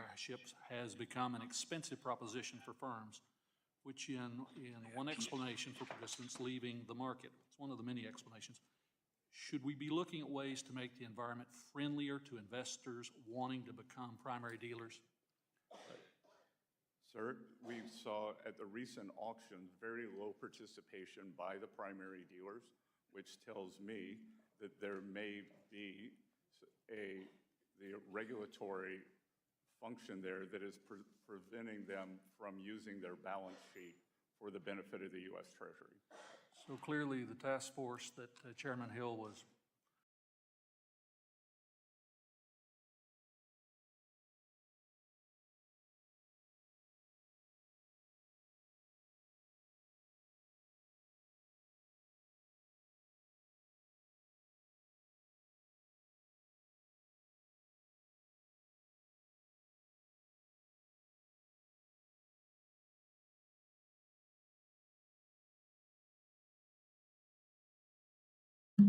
All right, here we go. Is this the bounce? I'm gonna mark it in right here.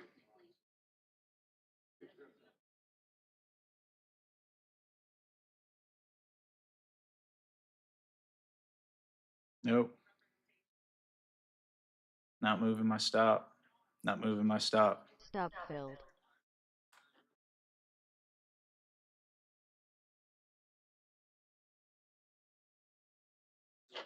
Boy, that got destroyed. This is more like an EMA cross to go short.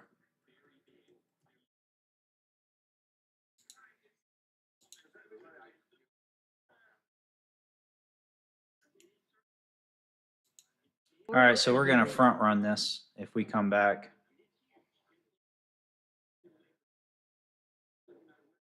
Yeah, I'm not moving my stop. I'm done with that. I'm just gonna run. You know, if it didn't hold this, that's fine. That means it's a reversal, but it's, man, it's violent, isn't it? Holy shit. So this was really an EMA cross front run. And get out of there.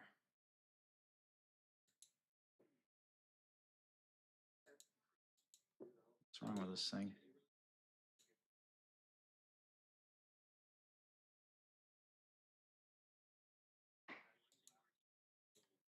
Oh.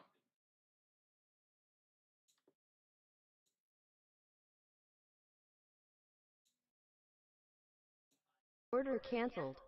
That trend line was in the way from canceling that order. I didn't see that short coming, did you? Like that? Fuck.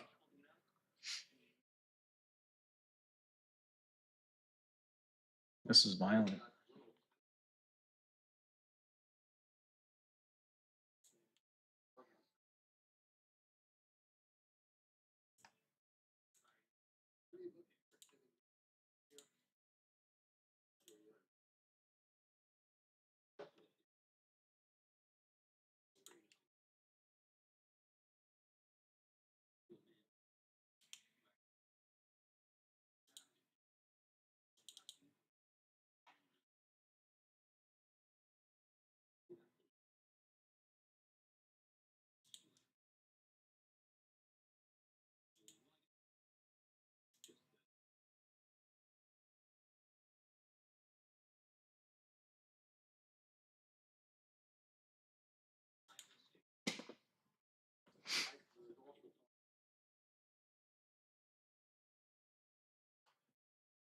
This is crazy.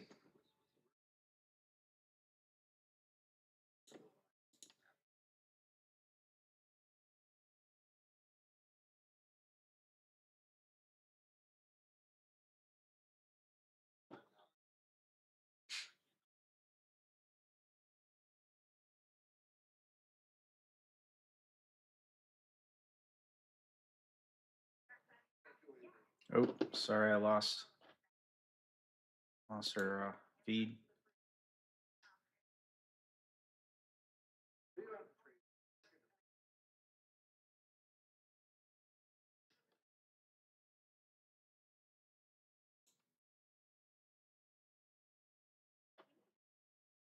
Those have to rebuild their homes in particular, that these fire victims are not going to face this additional cost to rebuild their home.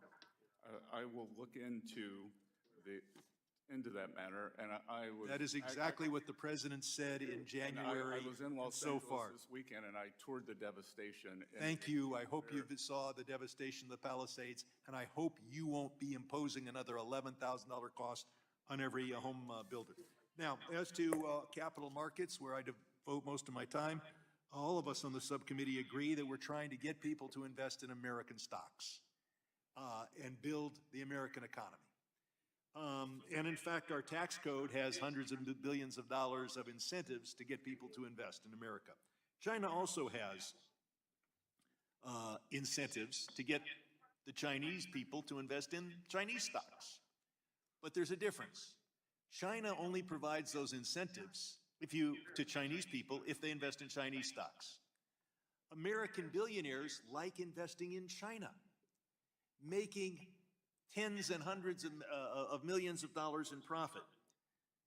Can you think of a reason why the American tax code should provide enormous tax benefits like the capital gains allowance to American billionaires who invest in Chinese stocks? That right there was a prime example Sir, of it's not just available to billionaires. If you were to buy, right. So why do we want to encourage? Of if you chose to front run the EMA cross, it was pretty.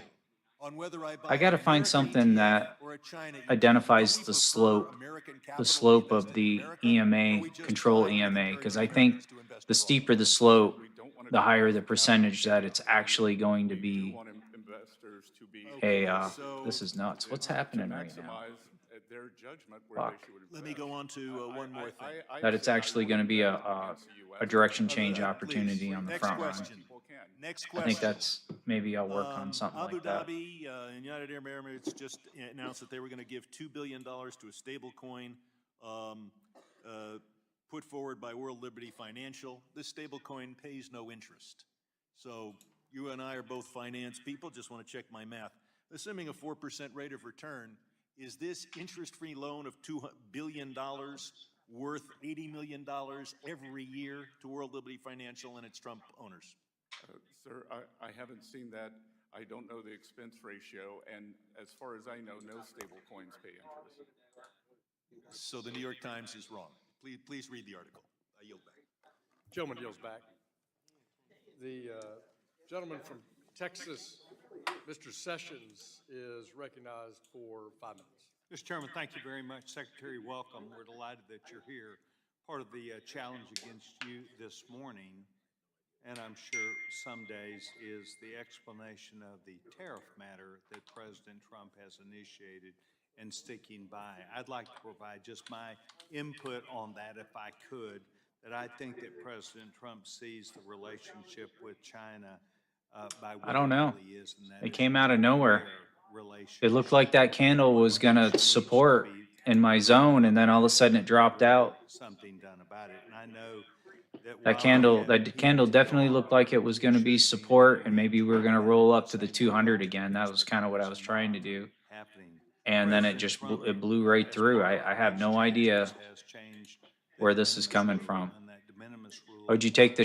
Did you front run that SM? packaged when it comes into our country under this Shit, dude. circumstance. I hope you were on your. Looked at or not, If you front ran that, paid upon it, and I that was a believe 100-point move. there were Chinese companies taking advantage of Oh, that. good job, dude. 4 million packages a day Man, good job. were coming to the United States, and I say were coming because I do not believe that that rate is still occurring.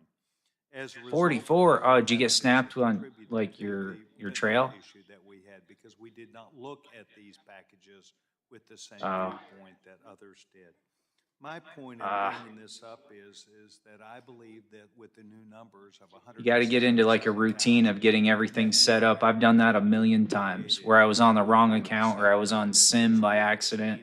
By people who want to invest in America, that this Very rarely do you make a mistake that goes your way better than what it was supposed to. not just intellectual property, but undermined with their government, the Chinese government, undercutting the price and manufacture of many products that were American-made. I don't see anything in the news that could be causing this. Craftsman is an American-made product, but it is not uncommon, was not uncommon for their tools beyond the internet. This drop would have taken me back home. And for a Chinese product to be brought in for $40 or $50, that undermines. All right, so we're contending with these trend lines. If we break these trend lines, there's a long ways down. That takes place in this. We're going all the way to 7. I'm delighted that you and the president 19.7. are engaged in balancing that out, and I think that's what this 177,000 new American jobs net provided for us, because it's people who want to invest in These the trend United lines don't hold it States, up. knowing that finally we have a president that will protect that onslaught of Chinese goods, undercutting American, not just jobs and intellectual. If this went against but me, the what do you events mean? That take place therein, and I think this president has done a great job, and I want to offer my support for that because I think that. Like if I went short here instead of long? Set a new challenge and mark. Oh. For Americans now to pick up that part that was. Oh yeah, no, I'm done moving my stop loss. Yeah, no, I'm completely so over it. I've been thinking about it so much. I'm gonna I think focusing on the EMA crosses,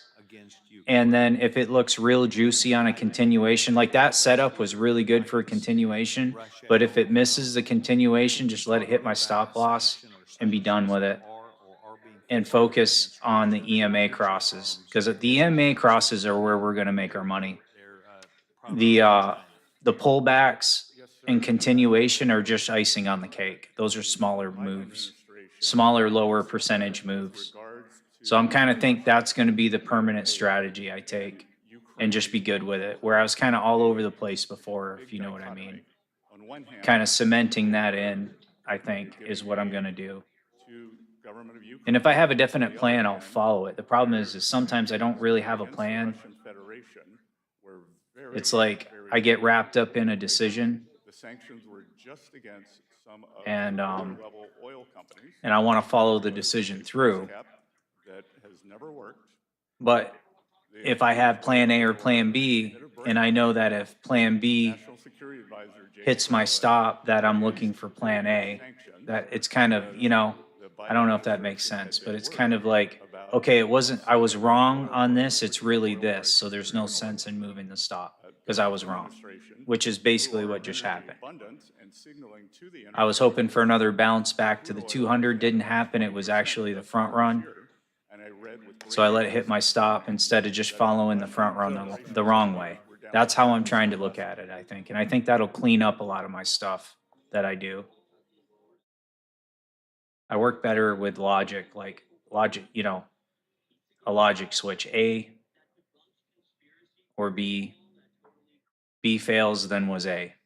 There's no sense in if B fails, keep failing because it was A. I don't know if that makes sense. That might sound a little.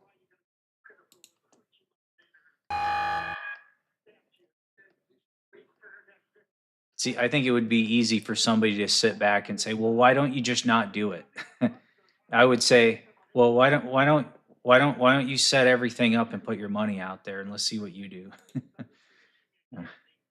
No, yes or no, sir? national emergency, that's- sir. It does, it does. Because I completely understand that. Somebody can sit back and watch us not have any skin in the game and say, "Well, why are you doing that?" Persistent and prolonged. Well, you're And asking do that you because know you're not in the also, game. sir, that for the last And I'm 4 slightly mentally decades, retarded, so we've had trade that doesn't help. deficits in the United States of America, and nobody said it was an emergency? Democratic and So I got to Republican work around presidents? my disabilities. You know what that says to me? That it's not an emergency, because it hasn't been for 4 This is crazy. Does anyone have any idea what's going on Says right to me now? that we should bring We've got so much selling volume, the trade box. United States. You have FOMO? No We FOMO. can make that determination. No FOMO. Let's put up the FOMO.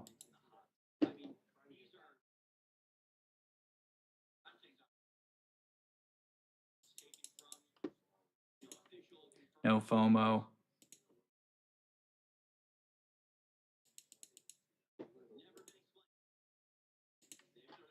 Damn it, it keeps blowing that off.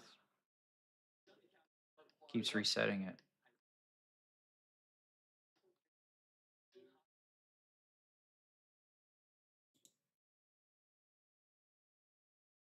President Biden. One believes? Are you one of those non-believers that the election, the American people didn't vote? Where's my other? Don't FOMO. I am not. This one's a good one. You're Don't not. You said FOMO. one Do believes. not FOMO. This is a falling knife You believe now. in the Constitution of the United States? And it's The worst thing you can do is try and guess on the falling knife. That's even worse than moving your stop when you're wrong on the move. second thought. You don't have to think about it. You believe in it, and you would abide by it. Is that correct? I have and I do, sir. Okay. Well, do you know that a president has said he may or may not? He don't know? Let me ask this question. I couldn't believe my ears. Sunday, during NBC's Meet the Press, You know, I don't even have FOMO because I was looking for a bounce there. I didn't get the bounce, and I actually let it hit my stop. I might even shorten that stop, to be honest with you. I think that stop is just a little too long. then he blamed President Biden for a weak economy in Well, isn't it funny? 2025 Like, when he was president. Now, I'm not I think the slope, if you could measure the slope of the angle 2024, of the fast control EMA, you could narrow that down into like the percentage of times it actually reverses based off that slope. So many candles out. I think that's something I could Mr. I Secretary, could add. you're a businessman? It doesn't make sense to you either. It can't possibly make sense to you. Let me ask this question. If a government, say, look, Argentina, I remember when I came here, Argentina kept failing to pay its debt. Not once or twice or three times. And we were all upset about it, and we said that they needed... You proud of me, Snooze, for not going DLL on that one? Proud of myself. You know, somebody should help the president of Argentina.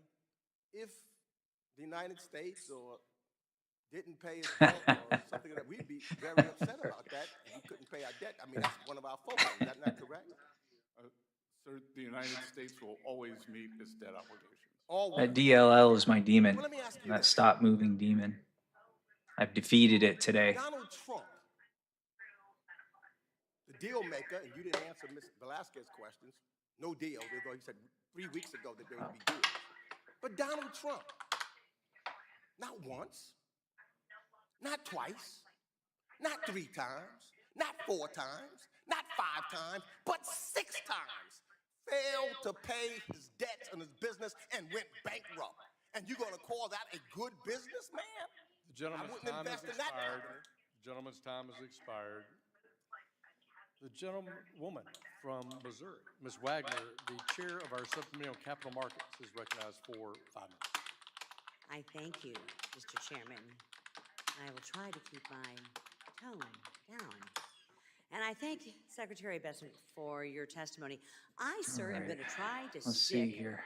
to the actual title of this hearing and why we're supposed to be here today, which is the state of the international financial system. So here we go. Mr. Secretary, under the Biden administration, Congress required Treasury to determine whether any Chinese financial institutions were engaged in oil purchases from Iran, no matter how small or how large the transaction. This determination would subject these Chinese entities to secondary sanctions, sir. And just last week, the president himself ordered such sanctions for any purchase of Iranian oil, which helps, obviously, the Ayatollah finance terrorism around the world. Mr. Secretary, can you describe how, well, I think we all know how Iran uses oil sales to fund its proxies, including Hamas, Hezbollah, the Houthis in Yemen, to the extent that there's any Yemen left. Treasury is now over half a year late with its statutory determination on Chinese buyers of Iranian oil. And I have 3 questions, sir, related to missing this deadline. The first is, why has it not been submitted to Congress? Had the previous administration done anything to prepare this determination? And third, when can Congress expect to receive it? So all 3 of those, I will have my staff get back to you on that. And the Representative Wagner, what I will tell you is that since I become Treasury Secretary, the Treasury has repeatedly sanctioned so-called Chinese teapot refiners who are very large buyers of Iranian oil. These are independent refiners away from the state-owned enterprises. We have begun that program over the past few weeks, and we will continue as needed. Good. Well, and I know that you're in negotiations with, I'll say that 18th country, which is China. We are thrilled. Think so? Think we got a long coming? Of your trip. I don't know. I don't know if I trust so long today. We'll discuss with them in terms of their purchasing of Iranian oil that does nothing but lift up a regime that is funding terrorism throughout our world. Got an EMA crossing coming. Or I'm sorry, stochastics. Stochastics looking to cross. And China on illicit finance and money laundering. This could be the run to 20,000. The secondary sanctions on these teapot refiners has been a very fulsome effort, and we will continue that.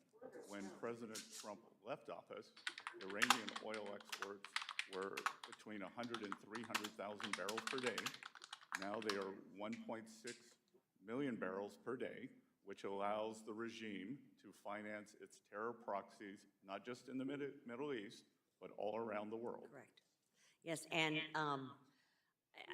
we've seen it, and we've lived it, and it has caused unbelievable death, devastation, and grief, and resources, and loss of life throughout our world. And I am proud that the president himself endorsed sanctions just last week for any purchase, not just from China, of Iranian oil.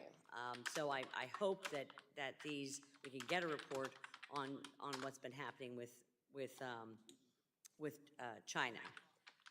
Switching gears, in February, several members of this committee and the Senate, including myself and the chairman, and the Senate Banking Committee sent you a letter voicing concerns about the European Union's Corporate Sustainability Due Diligence Directive, or CSDDD. This directive, which was finalized by the EU last year, will require many American companies to evaluate their supply chains and end certain business activities not based on U.S. law, but due to UN principles. This directive not only hurts our economic competitiveness, but also undermines our jurisdictional sovereignty, sir. It would force both public and private companies to comply with regulations that have not been approved by Congress, while also exposing them to increased litigation and risk in the EU. I am running out of time, Mr. Chairman, but this is something I feel very strongly about. It is in with the international realm here, and I have two questions regarding this Gentlewoman, that time I has will expired. submit for the record. Thank you. They will be submitted for the record. Recognize Mr. Scott, the gentleman from Georgia, for 5 minutes. Thank you, Chairman. Secretary Bisson, let me ask you this. Do you agree that the FDIC plays a very essential role in safeguarding our depositors, ensuring prudent bank supervisors, and maintaining the safety and soundness of our financial system? Congressman, I agree that a well-functioning FDIC is essential to the U.S. financial system. And on Monday, you said this, and I quote, you said this, that the president tasked you with helping him choose the leader of the financial regulators so that we are all aligned, all regulators, to be safe, sound, and smart.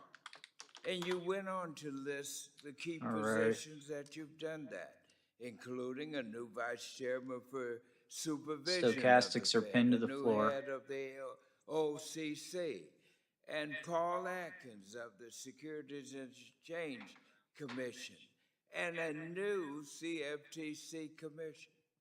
But as of this morning, we have no FDIC chairman full-time.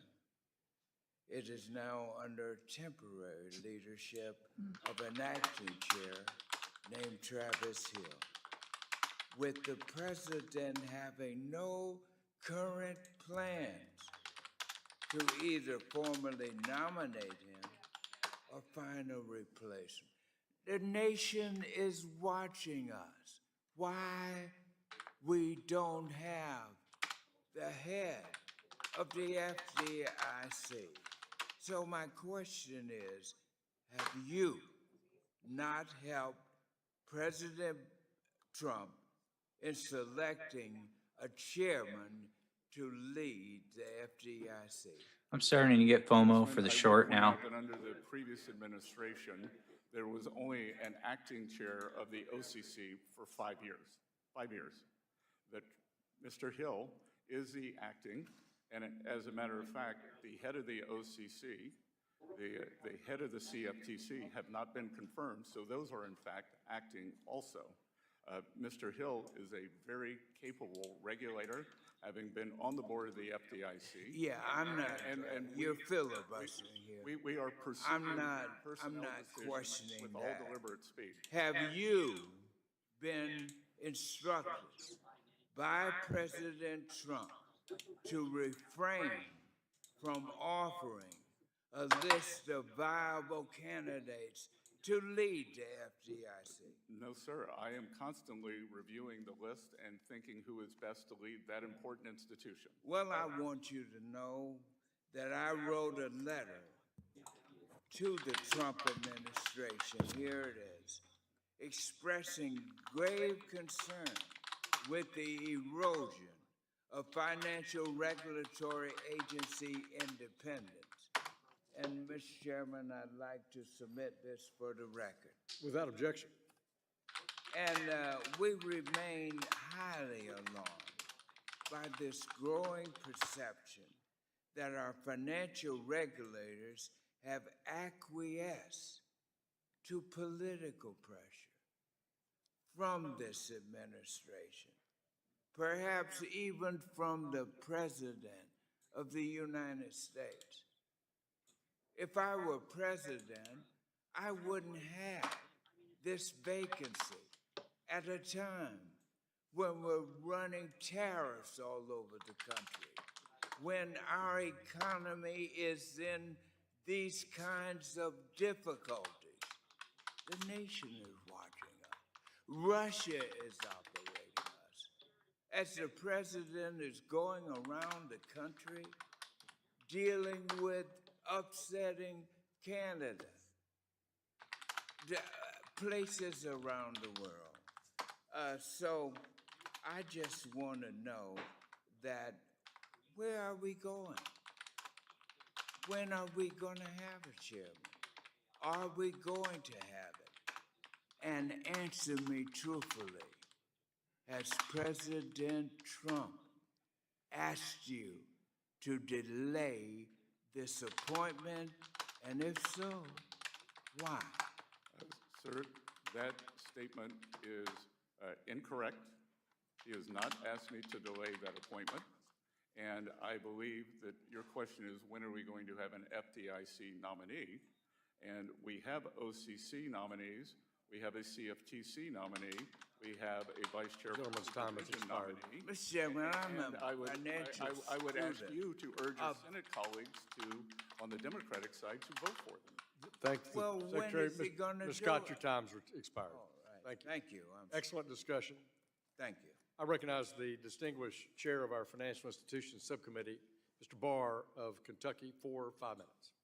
Secretary Besson, thank you and President Trump for, in February, issuing the National Security Memorandum entitled America First Investment Policy, directing federal agencies to address outbound investments. Yeah, I agree. No FOMO. In March, as you know, Senator You just, Cornyn and I there's no reintroduced trade here. We my need to bill get to the to EMA restrict, cross outbound investment into China, or a specifically into pullback Chinese zone military-industrial complex to have a chance. entities, That gives us a chance. Right now, you have, I mean, sanctions. it's a total coin flip. You Tell enter me, here, Mr. Secretary, what do you you're just think about gambling. that legislation in the I agree, context SM. of the president's At least national give yourself a security shot and wait for the indicators. Congressman, I want to thank you for your leadership on this matter. My team We're and I completely pinned. That appreciate means there's downward your pressure. input When they're pinned together like this, there's so much downward pressure important issue, one of that the most important financial issues of our time. It is a new national security tool that we restrict the PRC from exploiting. that really we're probably going to continue down to that next zone I had. I like at 700. To move forward legislation that is important and helpful. And But there could be, you know, somebody could come in and buy a bunch of contracts and push us back up at the top of the cloud. You know, we gotta, so that you don't know. it is durable because of the importance of this. Well, thank you, and I look forward to working with you and the president to align our legislation with the president's policy on this. And I want to give you and President Trump another tool of economic statecraft to increase President Trump's leverage in his negotiations with General Secretary Xi. This is a very important issue, and as you probably noticed, there was recently a $75 million venture investment into a Chinese artificial intelligence firm, Manus. Is Manus AI on the CMIC Treasury entity list? I will have my staff get back to you on that, sir. And I think the answer is no, and that's why we need this legislation so that our outbound restrictions look not just at entities but also technologies of national security concern like militarized artificial intelligence that this entity, Manus AI, is doing. I would also note that the waiver authority that I embed in this legislation with Senator Cornyn would give you, as Treasury Secretary, the ability to authorize BlackRock or other U.S. firms to invest in Panama to displace the Chinese. So thank you for your collaboration with us on that. Secretary, you've said that with President Trump, we're going to reprivatize the American economy. That is music to my ears. That's music to the American people's ears. When federal bank regulators are talking about reproposing the Basel III Endgame proposal, they have been saying now for a long time we should do it in a capital neutral way, abandoning former Vice Chair Barr's approach of a huge gold plating of bank capital. Since the Federal Reserve started to use the term capital neutrality in 2019, however, capital has increased by 10 to 20%, making the concept of capital neutrality really arbitrary. Large banks are now subject to stress tests, CCAR, GSIB surcharge, and a number of liquidity and resolution requirements. When looking at our bank capital regulations in the context of an America First agenda, Mr. Secretary, should we be aiming for capital neutrality, or should we be instead looking at capital levels that actually promote American competitiveness? Congressman, as you know, I've been very concerned about our community banks, our small regional banks, and the growth of private credit outside the regulated system tells me that many of the regulations may be too tight and that the business is pulled into the so-called shadow market. I think we want to safely and soundly expand the regulated financial system and get them on equal footing. And I think that these capital levels that are predictable are very important for that. Last question about China investment in Venezuela.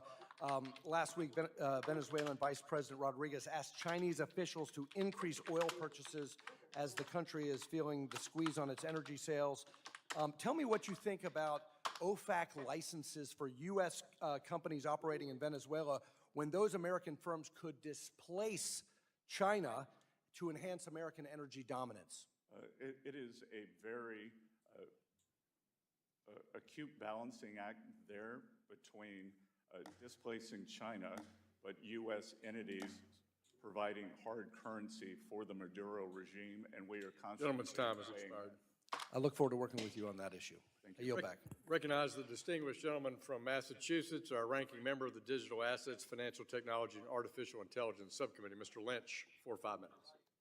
Thank you, Mr. Chairman. Mr. Secretary, thank you for coming before this committee and helping us with our Who work. wants to short now? Mr. Secretary, between March 11th and March 15th, 2025, you and more than a dozen senior officials— I want to short this motherfucker including now. of the Trump administration, Not gonna do it. including Secretary Hegseth, That's why, because I just got popped out. National Intelligence, Tulsi Gabbard, National Feeling Security Advisor FOMO. Mike Waltz used a commercially FOMO is available the FOMO non-governmental is entering my energy zone. non-secure app to discuss and coordinate imminent U.S. military strikes in Yemen in a group chat entitled Houthi PC Small Group. I have defeated the stop-loss moving demon. Particularly, I shall Secretary now Hegseth, conquer the FOMO. shared actionable intelligence, including sensitive and classified details of an imminent military operation There is against no Houthi FOMO, rebels is there? and other military No plans. FOMO there is. These included precise launch times for U.S. jet fighter assets, targeting locations for those Houthi rebels who were, by the way, equipped with anti-aircraft systems.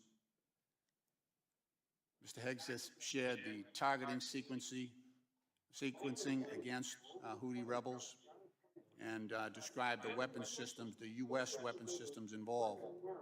Anyone think this is a bear National Security flag? Council has confirmed that this signal chat was authentic and that you had participated. You realize that for you, Mr. Secretary, because of the responsibilities you have, even outside the Principals Committee, that group, you have, you have a target on your back from our adversaries, China, North Korea, Russia, and others. Can I ask you, have you been briefed on the proper protocols for discussing information such as active military plans? I have, by my general counsel. Very and good. If you will look, Yeah, I got a bunch of questions, so I'm just trying to narrow this down, because this is really a concern, just reclaiming my time. To that chat So, was let me ask you, my chief of are you, staff's name, which was sir, widely available. let me ask the questions and you provide the answers, okay? How about that? Waiting for the Are you question. preserving records, Mr. Secretary, of these communications as required by the Public Records Who's Act? got the FOMO? Okay. Counsel has Are Who's you got the still discussing FOMO? sensitive military I want to short off that trend line. intelligence I on want a to. non-secure line? Not sure if I'm going to do it, though. Okay. The National Security Council says you were on a chat that discussed those details. Are you saying that wasn't the case? I have said that I have never discussed them. Someone discussed it with you. You were on a non-secure line for a meeting with other secretaries, right? Those people I just mentioned, you weren't on that chat? I was, but You were okay? discussing That's what things- I'm talking about. So you could have, Alright, I'm gonna sit right intervened. here. You could have If it comes brought to it get up. me, that's You could have fine. said, this is an insecure submitted. line. We If I get shouldn't be blown out, doing that's this. fine. We're putting our sons and daughters in uniform at risk. I don't think it's going Pre-attack. back up You that could high. have done all that. Oh, shit. Mr. Hegseth, this is not involving you, but Mr. Hegseth afterwards did the same I'm thing pulling with it off. a family chat. But wait. His wife, his brother, his sister, family attorney. You do understand the troublesome nature. No, I'm not Right? shorting. Are No, you I'm not doing it. dismissing that and calling this a road Not of gonna do it. success, as others have done, as the I White want House to. has done? This is troubling, and I just want the reassurances for this committee and for other members of Congress, other committees, and for, most importantly, for the families of Americans who send their sons and daughters, into harm's way, they put on that uniform. I just want the reassurances that we're not doing, this buffoonery has to stop, right? At some point, there are serious consequences to not complying with security protocols. Mr. Secretary, you're a smart guy. You're a smart guy. You didn't create this situation. You were drawn into it. I'm just trying to reassure the committee that this stuff is not happening anymore. Gentleman's time has expired. Allow the gentleman to answer? Be a yes or no. I think the gentleman's time has expired. Well, Congressman, I'm happy to say that because of my can't go age, short now. I pick up the phone and call people. There you go. Gentleman's time has expired. ES looks good to short, though. Vice Chairman of our Financial Institutions Subcommittee, Mr. Loudermilk, recognized for 5 minutes. So thank you, Mr. Chairman. Secretary, thank you for being here. I think you and I are both aware of the paradox of the U.S. Reserve currency status. The so-called Triffin dilemma says that to maintain the benefits of a global reserve currency status, we may always run a concurrent account deficit, which in turn risks undermining global confidence in the dollar. The U.S. enjoys an exorbitant. Yeah, no, I know. That was my plan, but This means that among other I was gonna possibly, like this trend line, I was gonna like maybe get in right under the trend line It also allows us to and not touch my stop if it goes right through and then follow it down. That was what I was gonna try and do, but I'd still be sitting there. It hadn't come up to get me yet, but I'm not gonna do it now. If this candle recovers and goes higher, that might be the move up. But I kind of liked it when we were like, I liked the way it touched it, and moved. It showed perfect resistance, like through this whole zone. So it's kind of bear flagging out to me. It kind of looks like a bear flag. You know what I'm saying? Some of our failings as fiscal stewards. Well, I would say that the unfettered ability to borrow has made us more prolific as there is very little potential for market discipline to date. Right. But there is the potential that the market may discipline the United States government one day. And I am, along with the administration, President Trump, trying to set the country on a path to avoid that. And we appreciate that. I've long said that I don't feel that there is the political will within Congress anymore to restrict spending and balance the budget. And so I appreciate the work that you're doing there. Is there a world where we can have our cake and eat it too? In other words, is there a policy configuration where the U.S. can maintain the best elements of its exorbitant privilege while also having a balanced export economy? Yes, sir, there is. And I would point out that the exorbitant privilege, as I believe it was a French politician called it, does not always result in the lowest interest rates. Japan's interest rates are lower than ours. China's interest rates are lower than ours. Most of the EU interest rates are lower than ours. Okay. I want to shift gears just slightly. For several years, I've called for FinCEN to raise the threshold for currency transaction reports from 10,000 to some higher value. Working on legislation, have been for the last several years, and I do have legislation again this year on that. If adjusted for inflation from the 1970s, this threshold would be somewhere between $74,000 and $80,000. But we haven't. We're still stuck at that $10,000 limit. In your opinion, what threshold value best balances privacy and compliance costs against the utility that these reports have for law enforcement? Congressman, I am not sure what the equilibrium level is. What we have discovered, so you were talking about the threshold for a suspicious activity report. Or the currency transaction report, yes, which is in a segment. So we are now examining that, and we are finding that sometimes higher is better, sometimes lower is better. We have discovered that there are approximately 40 counties on the U.S.-Mexico border that account for a substantial amount of nefarious behavior by the cartels. So we have lowered that to $200, and we are finding great efficacy there in pushing the cartels back into Mexico and not allowing them to deal in the United States. So I would say, sir, it's a moving target. Okay, and I can understand and appreciate that. One of the issues that we have from a nationwide status is the compliance cost that goes to small financial institutions, and even from law enforcement, the complaint is What the fuck? Trying to find illicit financing. What the fuck? Currently is like looking for a needle in the haystack because of the pure volume. You guys want to move to the ES? Being made. And so Or do you think we're still okay here? Yeah, I'm not trading shit here. I'm sure we can work on something to make exemptions during times. I'm not talking trading about shit. applications, but is not to increase the size of the haystack. You think this is the consolidation for the move back up to 20,000? The illicit financing. And look, Congressman, I am the hypersensitive to the needs of the small and community banks and the undue burden that much compliance is placing on them. Yeah, I kind of agree. Like I thought that was logic. That was good logic up here when I got pounded out. Like I believe that was good logic. At least like tighten up at the 200, take one off, and then see if we bust through. But I don't know what the fuck happened. This was like a big zone to break down. You know, you needed a lot of selling to break this zone. The CDF So is a very important yeah. program. It's very important to us. Is this correct? Yeah, I think we only go down from here. I got to be honest with you. I'm not feeling the upside at all anymore. Like my last feeling for the upside was like right here, where I'm like, okay, we'll maybe bounce and we'll play here.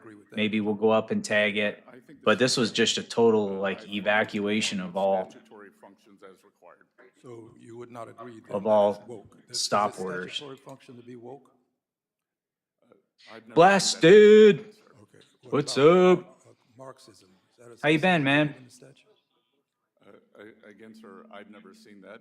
Okay, now, given that the president desires to. 170 this points, yeah. program, you're the Secretary of the Treasury. I don't know, man. We're just kind of looking, we're hunting for some entries, but it's kind of it's acting goofy. We're waiting for the Fed meeting. You've got the Treasury Secretary getting a colonoscopy right now by Congress. Does that take And it's care all of the billions half-wit that we Democrats put in, $12 that have billion no, support to CDFIs? that have no understanding of what's actually happening anyway, asking weird questions that it's not helping. Look, And then we got the FOMO, or the FOMO. We might have FOMO. We got the Fed rate decision at 2 o'clock. And that's going to be, you know, if he doesn't lower rates, if he just starts fighting Trump again, it's going to push the market down another 500 points. operate efficiently for taxpayers. Why do I say 500 points? I just made that up. But it's going to push the market down, I think. Now, if he even raises rates any at all, or he gives an outlook, like if he gives us like a 0.25% and he says we'll look at more in a few months, then that'll stabilize things and we might grind up for a while. But if he goes into war with Trump with his nonsense, then we're fucked. It's not going to be asking good. you to suggest to the president. That's kind of what we're doing. This is important, and that you're not It's kind of chopping around a lot today. The skinny, as I Oh, said. I actually put in an order and I didn't move my stop loss, so I'm almost an adult now. 12 billion is not the annual. But other than that, that's pretty much it. Is what we, a bipartisan group of folk, put into. You take any trades today? As well as into the minority depository institutions. We don't want to see that cut. Let's go to another area. Do you agree that when a tariff is imposed upon a product that's coming into this country, that the tariff is collected at the border? Yes, sir. And do you agree that that money that's collected goes into the Treasury's coffer? Yes, sir.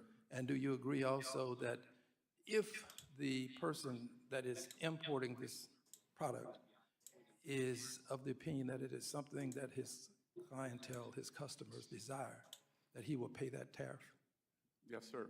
And do you agree that when he pays that tariff, he's likely to pass it on to his customers, his consumers? All right, here we go with the grind down. We're going all the way to the next trend He line. is likely to do that? Origa! Do you agree that he does it sometime? Do you Origa! agree that he does it sometime? Technologies Do you agree that he out of ever do it? UK. Does he ever do it? What's up, brother? So your position is, as the. What are you calling a prudent decision? Do you think cutting rates is prudent? It could The be. consumers. It could be. Well, is it ever? Origa in the house. It's hard to say yes, isn't it? It really is. it's not hard to Don't say- listen, sir, sir. it's You not don't hard have to to say. fear. Don't listen. it's not hard to say- Don't fear the president, sir. The- Is it ever passed on? Have you ever? I'm heard hoping for a of rate cut. This tax. Then I can refinance my being mortgage. collected and passed on to the consumer to pay. Have you ever heard of that? Well, the most recent studies from. Okay, let's go on to this point. I have a better point to make. Excuse me, I'm reclaiming my time. I have a better point. Listen just a second. I only have a little bit of time. And when it goes into the coffers, that money is then going to be a part of the tax dollars that can be accorded to persons in terms of a tax cut. Is this true? It's part of the overall. Yes, it is true, which means that the consumer, the person who pays that tax, this tariff tax, when he makes that purchase. is Who's going to voting put for money rate in your cuts? coffer out Let's of do a the- vote. Anyone who's listening has time to type. Who thinks that Powell cuts the rates to support Trump? I yield back. Yes. All right. So are you guys one for a rate cut? Or do you think it'll rate? Do you think he will, or do you think he'll fight Trump? Does Powell Thank you, Chairman. Mr. Secretary. go with the I tariff, applaud your eloquent message at the go with the Milwaukee tariff strategy, reduce rates and get money moving in the states because everybody can refinance and it will boost the market? Or will Powell fight Trump and not move the rates and make up an excuse why he won't? Which one will it be? Will it be a fight with the Fed, or will the Fed capitulate with the White House? laws and clarity. Everybody take a vote and on if you have focused on time and you can financial hear. institutions. I remain highly concerned about the future of money and frankly, probably the most important policy debate we're having. I'll save that part for future hearings, but on illicit finance, I applaud your FinCEN Mhm. final interim rule. Yeah. For removing sure. beneficial ownership reporting requirements for U.S. companies and citizens. The prior approach was collecting information on millions of Americans and companies, even homeowners associations, under the guise of illicit finance. Lots of noise and very little signal. By But narrowing once the we scope of stabilize the rule, housing we're market focusing and on everybody precision. refinances. Given the shift in focus, millions of Americans have shared sensitive I personal. mean, CDs and money markets that have only been paying a fraction of a percent for years, you know? Would you commit to supporting the deletion of data already collected under the previous? Once we stomp out inflation and we fix On what will happen to that data.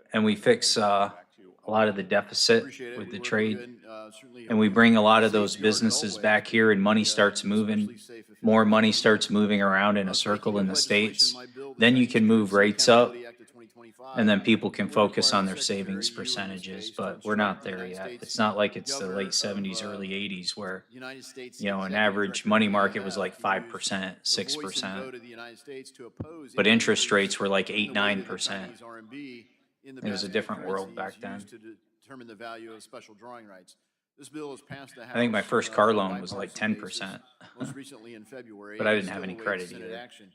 Mr. Secretary, far more effective than waiting for the Senate is your leadership That on was a this while issue. ago. Will you advocate for opposing an increase in the RMB until China straightens itself out?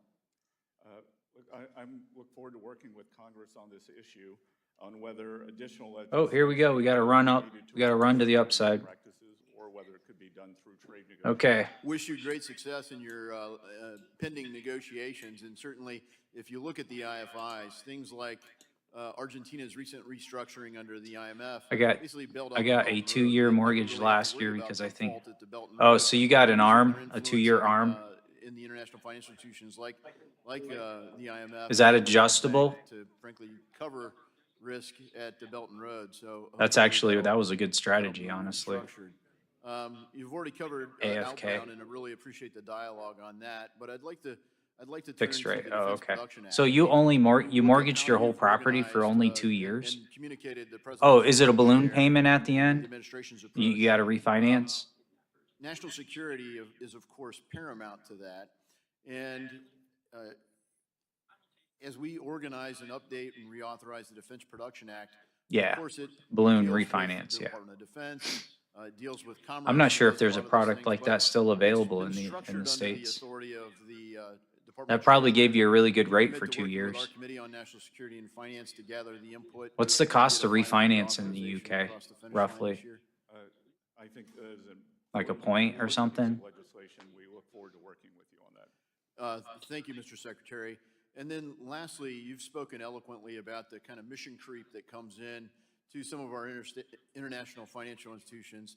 And as you know, the IMF set up a climate fund in 2022 known as the Resilience and Sustainability Trust. Given concerns about IMF mission creep, will you work with to eliminate RST so that the IMF can get back to its core mission?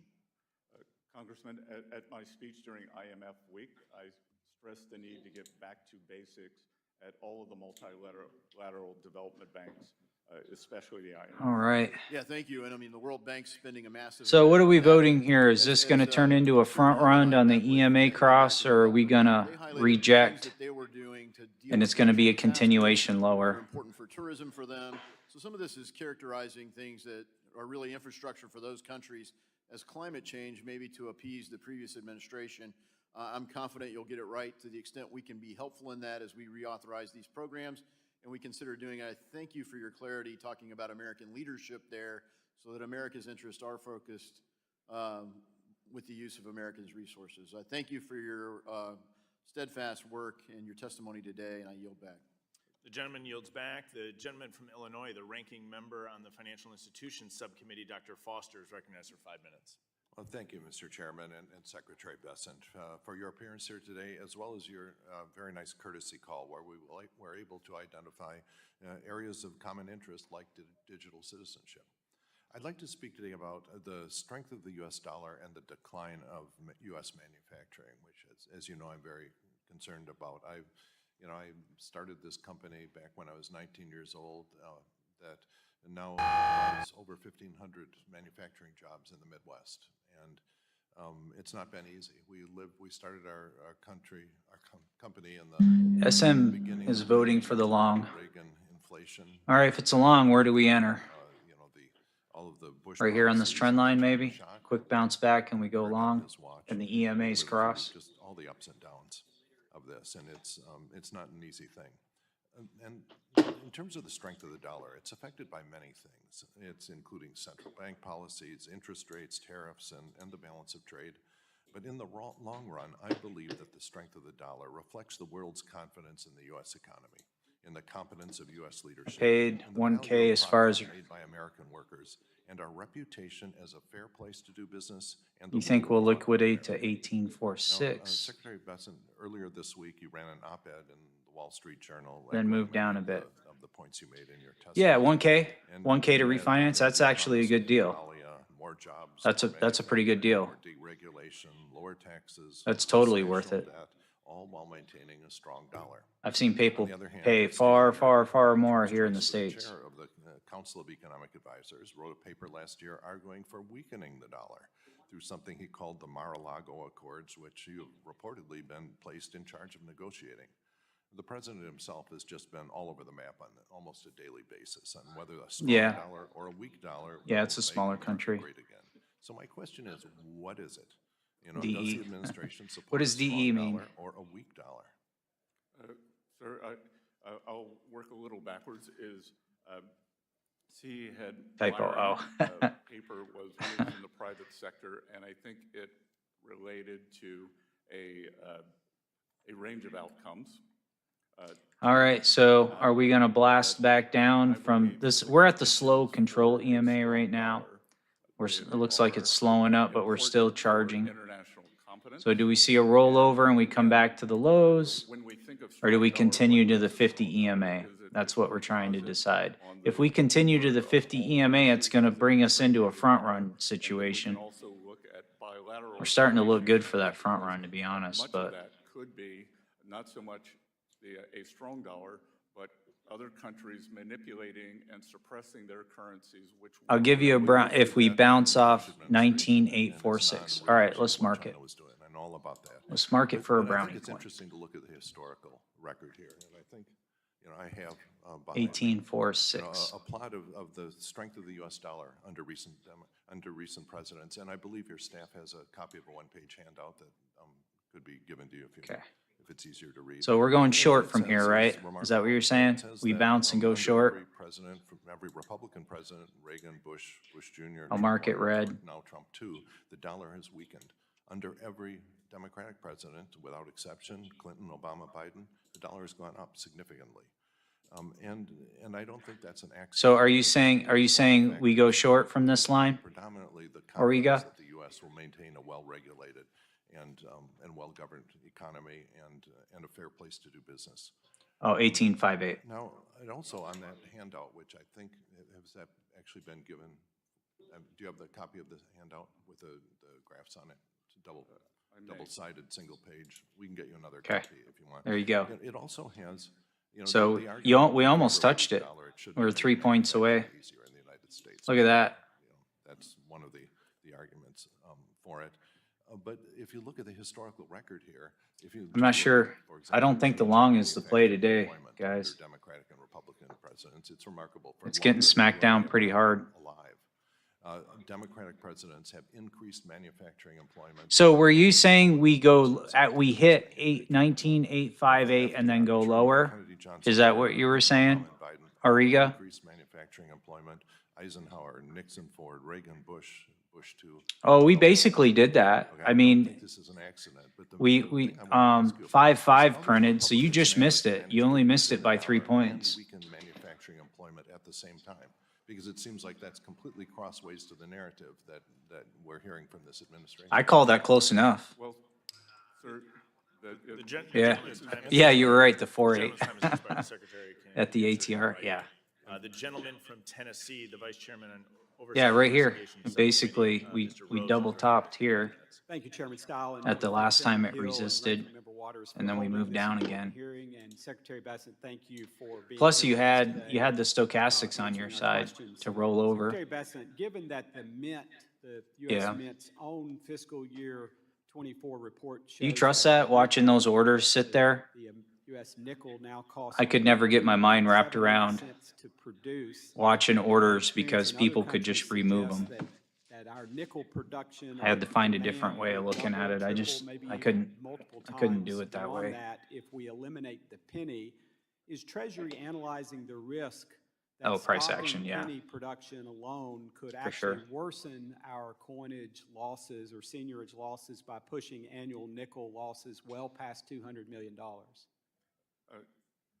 Congressman Rose, that we have looked at this and we believe that it is possible by changing the composition of the nickel. Yeah, I watch the DOM too, but I don't have the data. I don't have second level data on the Absolutely. That was DOM. going to be my next follow-up. But I watch the DOM to see whether or not it's jumping around too much for me to make an entry. And, I'll you move know, to the it'll ES sound if like it's a too little crazy. Self-interest, but a Tennessee company is one of the folks At the that DAX? could lower the cost of the nickel and has made. Do you short or go long there? We're investigating that with them and are very intent. That's futures, right? That's a futures market? And I would just say from my deep dive into both penny and nickel production, it seems to me that there are significant savings beyond just saving on composition of the nickel. So I would encourage Treasury and the Mint to take a look at refocusing how we produce those coins to make them actually positive for the balance in terms of producing seniorage for the United States. So glad to hear that you're moving in that direction. Secretary Bessent, the President has recently made budget requests that propose significant cuts to the Community Development Financial Institutions, or CFD. CDFI fund, and suggests to end core CDFI programs. I know you've recently made public comments about the statutory basis for the CDFI programs. What is your position on the future? Oh, we missed of that. the CDFI fund? That last one wasn't the front run, but if we keep challenging it, it'll eventually, we'll build a foundation and push back through. Well, the Congressman, as I told the Congressman on the other side of the aisle, we are creating a new $100 billion award program that would provide access to affordable financing, and this will be mostly in rural America. I got a call in 9 minutes. Excellent. I'm glad to hear that, and I understand we always need to be addressing how these programs work and whether they're efficient and cost-effective and produce the outcomes we want. But I am glad to hear that you're making moves in that direction. And I just want to pause at this point and say broadly, it is refreshing to have competent, aggressive, energetic leadership. And so I commend you for that, and am very excited about the things that you're doing at Treasury. Secretary, can you discuss the Oh, cool, you're done. significance of Gym time in a confirming bit, then President family. Trump's Awesome. Hey, I regulatory appreciate you appointees stopping by, in Auriga. advancing, his America Cool. First You got your agenda? green for the day and you're gonna run for the Specifically, hills? I don't blame you, man. the implementation of these important policies to move America forward. I don't blame you. Yes, sir. I believe that we need to. It's only gonna go downhill. Yeah, it's only gonna go downhill from here once we get closer to the Fed minutes or decision, the Fed decision on the rate. Or directors. It's only gonna get goofy from here. The sooner we can do it, the sooner we can get down to the. You get on the right side of something, I think I'd call it a day too. Better for the American people, and making sure that Main Street can prosper, because I've been very concerned, as I've mentioned today, I've met, I think, the personal meetings with over 50 community bankers. I spoke to more than 300, and I think it's very important. No, it's not always. You're right about that, my friend. You're right about that. But I'll tell you what, if you can get in the habit of saying enough's enough when it is green, there's more green days than red when you can do that. Regulated entities in my district and across Tennessee. Secretary, given the IMF's It is limited fun. success in pushing China on transparency and debt, It's fun to restructuring, try and, how it's can fun trying to Treasury put the puzzle justify together, supporting you the know, IMF's current leadership? and get on the right side of the percentages. It is leadership that I inherited. Thus, That's right. very open to In the States, it's a good, it's a nice IPA here in the States. It's a nice craft IPA beer. the United States and working Americans. So If I have a nice IPA at the end of the day while I'm watching my YouTube shows at night, eating dinner, then everything's okay. Oh, it's a beer. It's a blended beer. It's become popular here, like small breweries, that make like craft independent beer. You know, it's usually a higher percentage alcohol, so you pretty much have one and you're pretty good, sip on one. But there's tons of independent beer crafters or breweries here. Of 2025, your department announced that it would not enforce any penalties. IPA is just a brand of beer. It's a style of beer. You know, like a stout or you know, like a ale. Against U.S. citizens, domestic reporting companies, or their beneficial owners. I don't know. Who's feeling the short? Or is this the front run you're looking for, SM? So my question is, can you explain to, or would you explain to the American public how you? I'm almost feeling the long here. I gotta be honest with you. I'm gonna wait. I don't know if I trust the long. Security agencies to quickly and effectively. We're almost up against Owners behind shell companies registered in the Origa United States zone. now that foreigners, including a drug cartel, gang members, could register a company in the United States with no state or any federal ownership reporting requirements. Oh, And man. I remind you, in your testimony, you talked about illicit actors. Well, these are some of our illicit actors. The Congresswoman, an overwhelming majority of the domestic entities. Yes, you'll definitely. Are hardworking Americans. Well, I'm considering the long here, but you're getting me nervous with your zone, so I'm gonna hold off just to see if we get another bounce down before the real long. So are you saying to me it's not So- true that they must file and the foreign entities must file? But if I go along off this trend line, I gotta be in right behind it in case we get the bounce off that zone, but I'm not gonna do it just yet. CTA program that domestics do not have to. So, maybe I'm asking it the wrong way.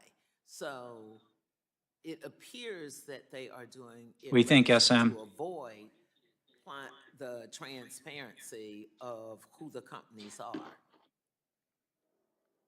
I'm not sure what your question is. I'd be happy. Hey, Snooze, you out there? You liking the long or what? Looking at it as Shit, there it you're is. saying it is not true and that they now are It's a long. Yep. complying and completing the BOI. So let's take it one step. Let's see if it further. breaks You're his saying zone. Everybody is completing the BOI. You're enforcing it. No, ma'am, I am saying that we have bifurcated it, that you. It's as respecting it. nationals, It's do not respecting have it. to Touched comply, it. And that foreign. Boom, entities rejection. do. Oh, no, that's not So, really a full I rejection. guess That's, when we look at you know what, this, Origa? That's about as close as you if get, we're my friend. limiting enforcements of the rule We're almost just to back the foreign oversold for another pivot. entities, that creates Or I'm a sorry, loophole overbought. whereby We're any overbought up foreign here entity can on the register in the stochastics. United States and evade Yeah, or not you can do tell the it's fighting BOI 'em. reporting requirements. Well, they would be subject to all, they would have to come through a U.S. financial institution, so they would be subject to all U.S. institutions. Including the BOI. The AML. Including the BOI. So right now, the Including forecast yes is or reading no? a full-on short unless you're gonna play the front run to go You can long say it however you on the want to, EMA but the cross. answer is no. And this makes it So once it easier cleans for out these foreign stop Americans orders, to- It makes it easier for human and drug traffickers. Origa's calling a rejection. Cartels, terrorists, organizations, and other criminals to do business in the United States. And when you're limiting the enforcement just to foreign entities, it exempts Got 58 seconds to the next candle. Congress. I got 2 minutes till I gotta call a customer. To cover when it was passed into law. So I think I do have my answer. We're just not agreeing on it, and we know why. So let me go to my second. It's my time. Let me go to my second question. The clock is running. It's my time. It is my time. You will not do this on my time. Now, I'm going to ask for a few more seconds since he refused to comply with my time, not his time. In 2016, former Secretary Jack Lew announced that. Well, I mean, my strategy is I like the long here, but the problem is we're on a down day. No, ma'am, I can't. It will go down? No, I Okay. want you to get back to me. I always Because believe there's time some travelers. issue Anyone who when it tells me comes they're a to time things that traveler, I impact automatically people believe of them. color or people And who live in poverty, I what heed you're what doing, they say. What you're doing with Social Security, what you are doing with restricting The funds. gentlewoman's programs. the gentlewoman's So time is I want expired. you, The gentlewoman's will time you is respond expired. to me? The gentleman Mr. from Chairman, Texas. I I'm need joking. him to It's fun to answer joke if like he that will- for me. I'm not a staff person. You're I'm trying to not get out of asking your him to lungs? have his staff Yeah, I mean, The I think gentleman- we're Mr. right. I Chairman, think I'm I'm gonna sit addressing here. it to I think you we're gonna to reject ask the him to 50, and I respect think we're going Mr. short here Chairman, too. I'm Gentlewoman's talking time to has you. expired. I need him to address if he Gentlewoman's will time answer has me. expired. All right, I'm No, in. not I'm in going to. short. Gentlewoman's time I'm has not going expired. to stop until you The direct gentlewoman's him time to has answer expired. to I'm gonna me go as grab a my member of stop, though. Congress. The gentlewoman's Mr. time Chairman, has point expired. The of order gentlewoman to has you. offered that she can Mr. submit questions Chairman, for the point record. of order to you. I will not stop. I will not be silent. Did I get in too early? Offering an appropriate parliamentary inquiry. Run, baby, run. All right, I'm in. I'm at break even. Please state the parliamentary inquiry. Come on, As a run. member of the United States Congress addressing the Secretary, I am asking you to Oh, rule my- on asking my this break even got hostile taken out. witness to direct his response to me versus having him tell me that his staff will respond to me. My staff person didn't ask him the question. Ah. The gentlewoman does not state a parliamentary inquiry. So let me ask the Gentlewoman's point of time privilege to you, Mr. Chairman, because I'm not going to Order stop this. submitted. I'll sit right until here. You respond to me then, if you will direct the secretary to respond to me as a member of Congress. Or let me ask. You're still short. Okay. The gentlewoman's time. It hit my break even, so I'm in again. If we get a little bloop up, I'm in. I might mark it in short, but that's last resort. Gentlewoman It can will be simple suspend. if he responds. Well, I'm gonna sit up here in case we get a little bloop. Gentlewoman will If suspend. he will respond, Gentlewoman makes a legitimate request, a personal you can privilege. simply ask him to respond. Personal privilege. Just ask him to respond if he'll respond to a member of Congress versus just saying a missed me. staffer. It's simple as that. I ask that members keep decorum and remain cordial during today's I hearing. am being Members, cordial the to you, gentlewoman will Mr. suspend. The chair has the time. Mr. Chairman, The will you chair has the answer the time. The question? gentlewoman will suspend. Gentlewoman. Almost. Gentlewoman will Legitimate suspend. I got like a point and a I ask half away members that keep time. decorum and remain cordial during today's being hearing. cordial. Made I $5. represent your state I think I made and 20 on my I break am even. not. I am a member of the U.S. Congress. I am asking this The secretary gentlewoman to may respond submit to me. QFRs for the record, which will be responded to by the secretary. Thank you. Gentlewoman's time has expired. The gentleman from Texas, the chairman of the Small Business Committee, Mr. Williams, is recognized for 5 minutes. I'm gonna just sit here. If it misses me, that's okay. I don't want to be in any lower than this. The Chinese Communist Party has enabled their economy to serve as a central hub for money laundering, human trafficking, and the export of chemicals used to manufacture fentanyl. Increasingly, Chinese nationals of financial works have informed operational alliances with Mexican drug cartels, providing laundering services, digital payment platforms, and chemical shipments that fuel the trafficking of fentanyl across our southern border. These criminal partnerships exploit the international financial system and pose a direct threat to U.S. national security, public health, and financial integrity. So my question I'm not gonna move it. I'm not gonna chase it. Elaborate on the steps Treasury is taking to disrupt Let's see the if flow of the illicit 20 finance, pumps it money back up laundering, one and more drug time. trafficking between Chinese entities and Mexican drug cartels. Thank you, Congressman, for that very important question, and note that they are interlinked, that the Chinese provide precursor drugs that are then converted into fentanyl by the Mexican cartels. And just today, Yeah, I'm hoping for that liquidity grab. I'm hoping to get in on that grab and then go down. That's what I'd like. Chinese entities who are engaged in the fentanyl. I'd almost like to be closer to the 50, to For be too long, honest with you. China has taken advantage of the international financial system and has become the world's largest creditor. The IMF and World Bank's focus on climate and social initiatives has resulted in a lack of accountability for the Chinese unreliable economic data, currency manipulation, and opaque predatory. We're in a lending full practices. forecast short. In addition to the lack of accountability, this shift in focus to climate has forced many developing countries to turn to Chinese financing. The United States must leverage its leadership of the world stage to counter China's growing influence as a global lender and put an end to the deceptive economic practices.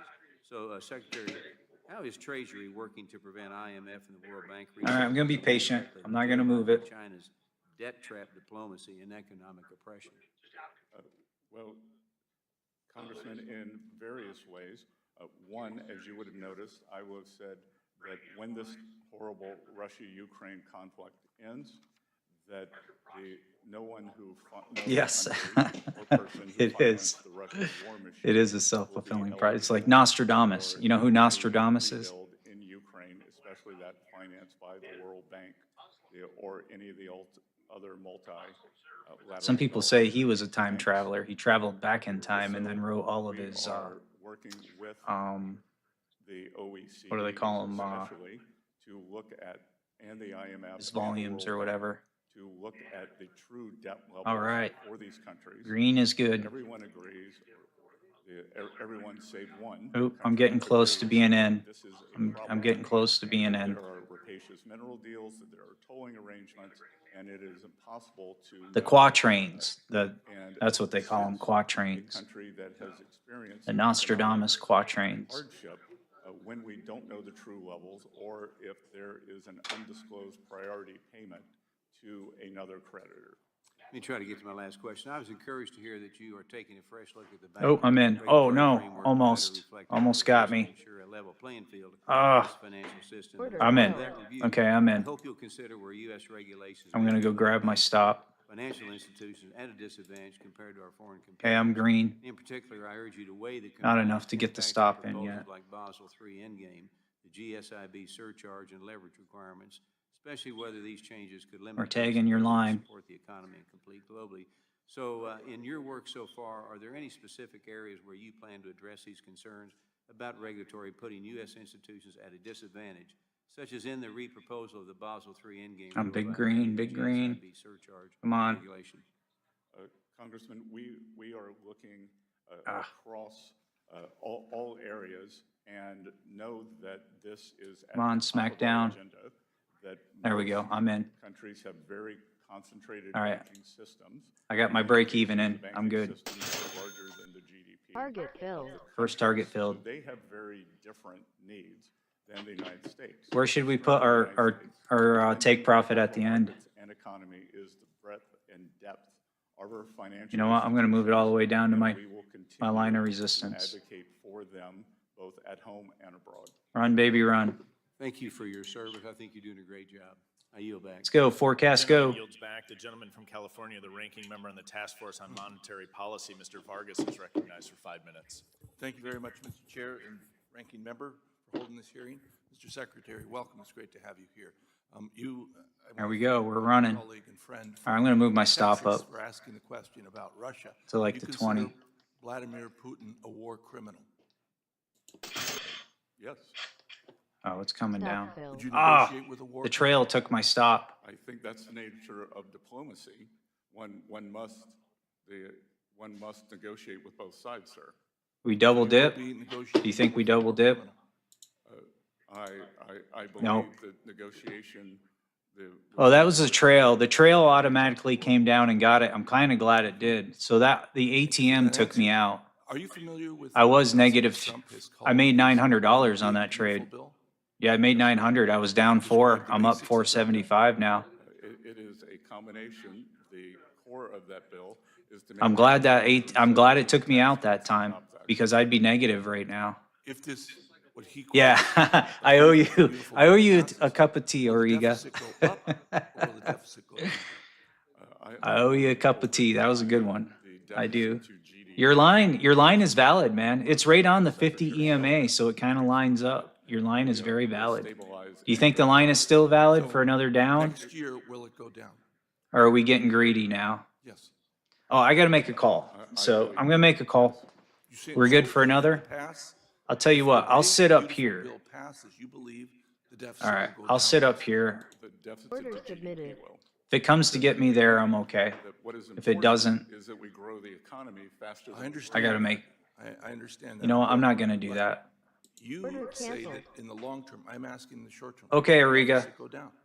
I believe that. You have a good day. I gotta get off and make a real work call. But what about the deficit? Maybe we'll itself? see you tomorrow. The amount of money that comes in as opposed to goes out, will the deficit go down next year? Will it go down from 2024 and 2025? I believe it will, because these are Okay. extraordinary levels. What about the long-term debt? Will it go up or down if this big, beautiful bill passes? Again, sir, it's while the absolute. I think the reason you're having a hard time answering, it's I'm pretty not simple. having a hard time answering, because what is important. given you plenty of Isn't time. the absolute level of debt. It is, as Secretary Yellen said, the debt to GDP. So that if our GDP were 100. Everyone is talking about the $37 billion. Is it going to go up or down? Sir? Yes. Is it going to go up or down?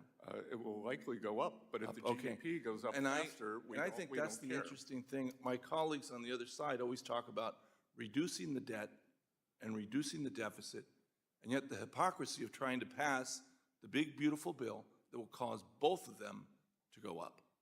No, sir, I did not say the deficit. No, I know you didn't say it. You're trying not to say it, but that's exactly what's going to No, happen. I actually said it would not go up. I know you did. And just to be clear. You said the number would go Just up. to be clear, last year, 6.7% deficit to GDP. No, I'm asking They the have number. fin- No, they have- I'm they asking have the fin- actual finance- number. finance No, we're looking at, by see now, the previous no, administration. we're the asking about largest numbers in here, Will. history when we were not in a recession and not. I'm not going to let you get away with that one because it's very clear what's going to happen if they pass their bill. The deficit's going to go up and the debt's going to go up, and we're going to see the hypocrisy of them always saying, cut the budget so the deficit's going to go down and the debt's going to go down. It's not. It's going to go up. Now, I do want to ask you about the independence of the Fed. Yes, sir. You have kind of been on both sides of the fence on this. You seem to say that we need an independent Fed, but at the same time, you said there should have been a shadow Fed. Sir, since taking office, I have refrained from commenting on Fed monetary policy, and I have said that monetary policy is a jewel box that must be Okay, preserved. great. And lastly, I do want to ask this because a number of my colleagues have brought it up about elite, the coastal elites. Where did you go to school? Sorry? I grew up in Little River, South Carolina. a And what fishing university village did you of graduate? 500. Where, you graduated from Yale. You were part of I Wolf worked- Heads Society. Congressman, one of the big three. Congressman, I worked 3 jobs to put myself in Yale Believe me, when I my grew up just as classmates poor were as you did. I bicycling through understand Europe. that too. So But the thing that I always get is, the funny part is, you always talk about the coastal elites. You're a billionaire that went to Yale. I don't hold that against you. Vice I just President find it Vance put interesting that himself my through colleagues Yale on are the always GI Bill. talking about the coastal elites, and yet the president and yourself are both coastal elites. Thank you. And I made all my own money, sir. The gentleman yields back. I recognize myself for 5 minutes for the purpose of asking questions. Secretary, thank you for being here. Earlier today, you referenced the electric slide. I'll share my concerns that during 4 years of the Biden administration, we were sliding behind foreign competition, in particular in the digital asset space, from the Bahamas to China.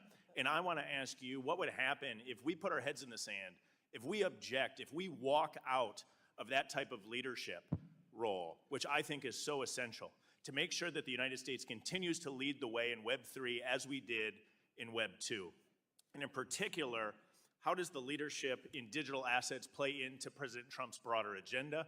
And specifically, how do dollar-denominated stablecoins impact dollar dominance in Treasury markets? Congressman, thank you for that very important question. Our goal is to encourage firms to reshore, bring back to the United States best practices, their digital asset innovation and experimentation here in the United States without scaling back their ambition to influence the global industry.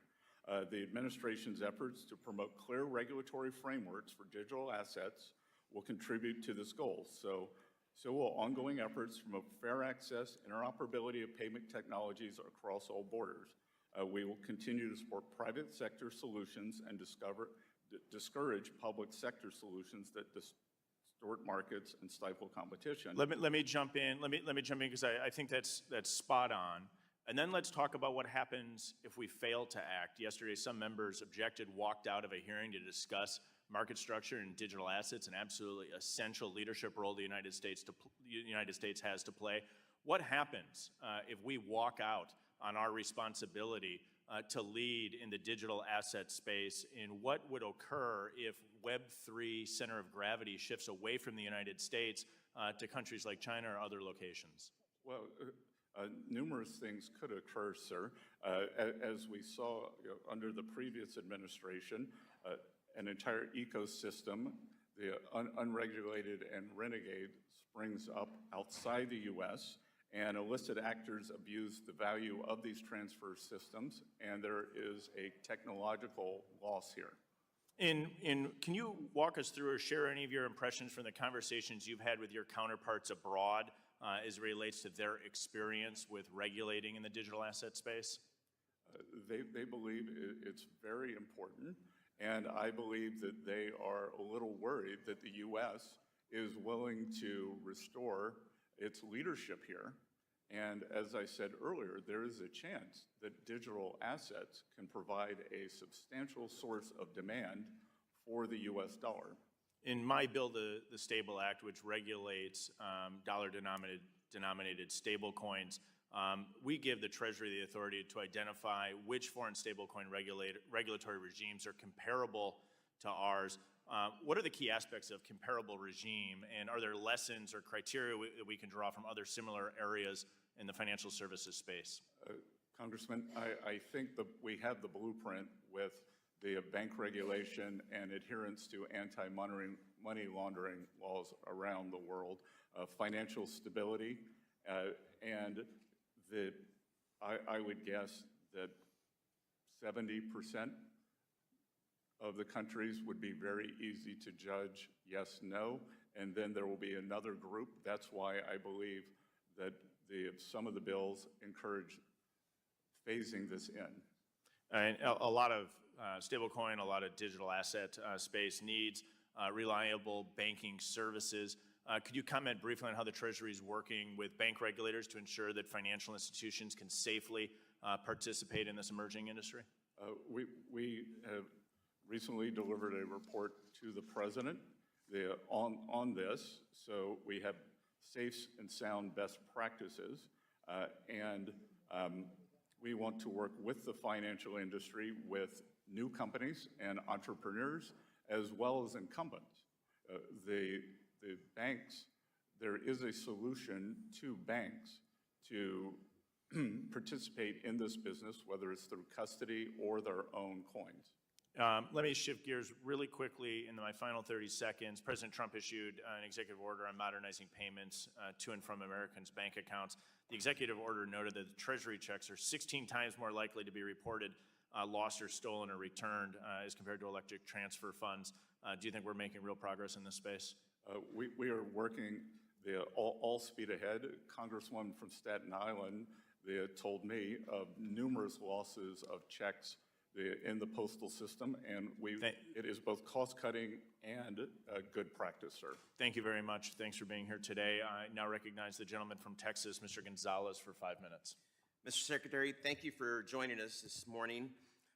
According to the Wall Street Journal, oil and gas companies have lost over $280 billion in market value in April of this year alone, more than any other sector. This decline is attributed to a combination of factors, but mostly attributed to the tariffs. At a recent Dallas Federal Reserve meeting, a veteran CEO, energy CEO, said, quote, "I have never felt more uncertainty about our business in my entire 40 years in the industry, and this turmoil is no accident. It's a direct result of Mr. Trump's vandalism." Just yesterday, Diamondback Energy, one of the largest Permian producers, told shareholders that tariffs are adding significant cost of drilling activity. That's mostly due to the tariffs to our neighbors to the north and the south. Mr. Secretary, the chaos in the energy sector has eclipsed any gains from President Trump's industry-friendly regulatory rollbacks that they were so much looking forward to. Stable energy prices depend on stable policy. The Trump administration pledged to support American energy sector. However, this decline demonstrates the opposite. Given these outcomes, how do you reconcile the administration's stated support for energy sector with policies that appear to have directly undermined its stability and global competitiveness? Sir, I would take issue with the idea that it was tariffs. We have seen one of the largest decreases in the underlying price of crude in history. That's right. So, But 100%, there's not a single energy CEO in America right now that would agree with you. They are all attributing their downfall right now and the troubles that they're having to the tariffs, and they need some relief. What's the administration going to do? Congressman, you and I must speak to different energy executives because I speak to them quite often. Well, I spoke to API today. I will note that OPEC has done a All right, I'm back, guys. substantial supply increase, and the history Is of our short working out? supply increase. And the tariffs are just making. Ariga is retired for the day. LNG, neither is a lot of. Oh, he redeemed his highlights, his points. Enjoy the stream, mates. Sure will, Ariga. I appreciate that, my friend. So he's calling 19. He's saying we might liquidate to yeah, which is basically a double bottom, triple bottom, really. So he thinks we're liquidate to the triple bottom, which I think that's a great trade plan. We reject the 50, but the thing is now, hey, look at this, SM. We're kind of. You need to talk to the president about this. We're in the long now. And more needs to be done. We're in the long. I have another question that I want to talk to you about. So are we going to front run the long, or are we going to get rejected hard off the 50 EMA? It's right on top of Ariga's zone. Shrimping and fishing continue to experience economic hardships caused by an increase of foreign imports, high fuel prices, labor shortage. This is a tough one, immigration huh? regulation, all to make matters worse. I'm feeling the long too, but the rejections have been so violent and so quick. You know what I mean? Yeah, I know. It's just by American federal dollars in the international financial like all the rejections have been like 50, 60 point rejections. Tariffs to helping this industry that is hurting. I mean, if we want to talk tariffs, there are some that work, and I think this is certainly an industry that needs a lot of help. It's been ignored. If I had a live account, I might take my 475 and just quit for the day and send it home, so I got a little bit of money in the bank. Imported shrimp, which is hurting. But we're not there yet, so we got to keep building. I don't know how familiar you are with this industry, but I'm curious to hear your opinions and what can be done to improve this. Well, sir, as I mentioned earlier, this coastal elite grew up in a fishing village that when I was young was 500 people. The problem is now is if you go long, where do you enter? You know what I mean? The trade is gone. Now it's a short again. And it was a perfect rejection right off the 50 EMA. Look, it was perfect. It lined up. It lined up perfect. So that 50 EMA is reading the orders in the system. You know what I mean? And I'd be happy to work with you on this. We've worked with the Alaska. I'm really afraid of the long today. I got to be honest with you. What's happening with Russian illegal fishing and illegal. You can't really go short here either. China that's then transshipped back to the U.S. So we'd be happy to work with you on this. I'd love that. Okay, I'll be in touch with you. Thank you so much, and I yield back. Thank you. Gentleman yields back. The gentleman from South Carolina, Mr. Timmons, is recognized for 5 minutes. Thank you, Mr. Chairman. Secretary Bessent, thank you for being here with us today. You are respected by the president, his economic team, leaders on Wall Street, and the broader international financial community. Your steady leadership is appreciated on both sides of the aisle. And after an abysmal 4 years, it is encouraging to see thoughtful and serious leadership guiding this discussion. I'd be looking good if I left my order up there, huh? I put my order up there like in this area. But I don't like being on the phone having to manage that. I know you understand the economic landscape. You've seen what happens. There it is. There's the. Perspective is invaluable in the position that you hold. Let me start with a question about the textile industry. South Carolina, and especially my district in the upstate, has a long history in textiles. For over 100 years, We're in the fair value gap in the order block for the long. it was part of the cultural and social fabric in our communities. But there was a drastic shift in the 70s and the 80s. Well-intentioned regulations from Washington related to labor and the environment made the U.S. economy no longer competitive. And while I agree with the policies that we should not dump dyes and chemicals into the rivers, and we should not have 120 degrees in factories, and people should only work 40 hours a week, we need to focus on being competitive. And those regulations, all they did was push all of our textile jobs to China, or most of our textile jobs to China. China took advantage of it, and they incentivized and subsidized textile manufacturing, capturing an enormous amount of the market share. Hundreds of thousands of jobs were lost in the South.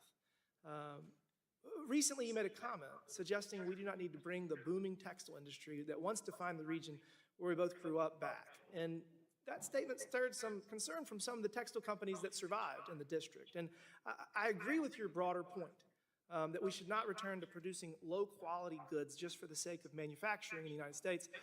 I do want to ask, do you agree that we should prioritize support for the American textile industry that are still here? I don't know. Particularly leaders that are... This is a strange area to fight. This fair value gap is really trying to hang in there, isn't it? Congressman, It's quite interesting. what I mean and meant was with the survivors in this industry, they have done it through innovation, and they will continue to innovate, and they are high-end textile manufacturers. I remember going to China in the 1990s and 2000s and seeing everything that had been outsourced there in the textile industry. Sock City, they would have Sock City, Underwear City, and ES. those are the jobs you and I grew up with. ES showed a Many clear people, cross our about family, 2 friends, candles ago local. to go short. And I think That's that we, interesting. through good That was way tariff clear policy, on we the can make sure ES. that these existing businesses I gotta can start grow watching the and ES more. thrive, Look at this. especially in the high end. Look at that front And run again, there. anyone Like who right has here. survived has done This it was, through like, really clear. innovation, hard Connection work. lost. And that's what I told them. I told them that we still support them, and we are going to make sure that they continue to 100%, thrive. sir. Absolutely, absolutely. So I want to turn to the automotive industry, and specifically BMW, which operates its largest plant in the world in Spartanburg, South Carolina. That facility, which opened in 1994, has helped make our state the top auto exporter in the U.S. It employs either directly or through a nearby supply network, indirectly, almost 80,000 of my constituents, almost 1 in 10 of them. And foreign automakers like BMW are continuing to invest heavily in U.S. manufacturing. Incredibly, they have invested an additional $4 billion in the last 3 years, and that investment has real lasting benefits for American workers, exports, and innovation. It is President Trump's promise to the American people to renew the U.S. economy's competitiveness. Got a green in the forecast global cloud. That economy, means and this is the a buying effort volume long is coming in. overdue. The My buying question volume as is coming as in. President Trump renegotiates our trade relationships with the world. Is it fair to say that BMW, the type of investment that BMW has made, a generational... I'm gonna keep an eye on the investment, is what we're hoping to stochastics. incentivize? Yes, Congressman, and I regularly see at the Port of Charleston. If they start to roll up, that BMW might be the series move. Sitting there for export, and I think that the president recently met with the heads of the 3 German auto companies and is working toward a solution for more American content and more made in the U.S. rather than just as assemblers. So it would be more jobs in your district. And that message was heard loud and clear, and they're going to continue to invest. They've been a very good partner, and I'm just excited because interest rates coming down, energy costs going down, regulatory relief, a more fair trade deal. We are going to be the best place to start to grow, to build a business, and I appreciate your leadership in that regard. Thank you, sir. I yield back. Gentleman yields back. Gentleman who's the vice ranking member of the full committee, Mr. Cassidy, is recognized for 5 minutes. Thank you, Mr. Chair. Secretary Bessent, I'm starting my 7th year in Congress, and in those 7 years, I have never received more phone calls from my constituents on any issue than the hack into the Treasury payment system earlier this year. As you know well, this is the system that manages over $5 trillion a year of federal payments, payments to taxpayers, payers to Social Security beneficiaries.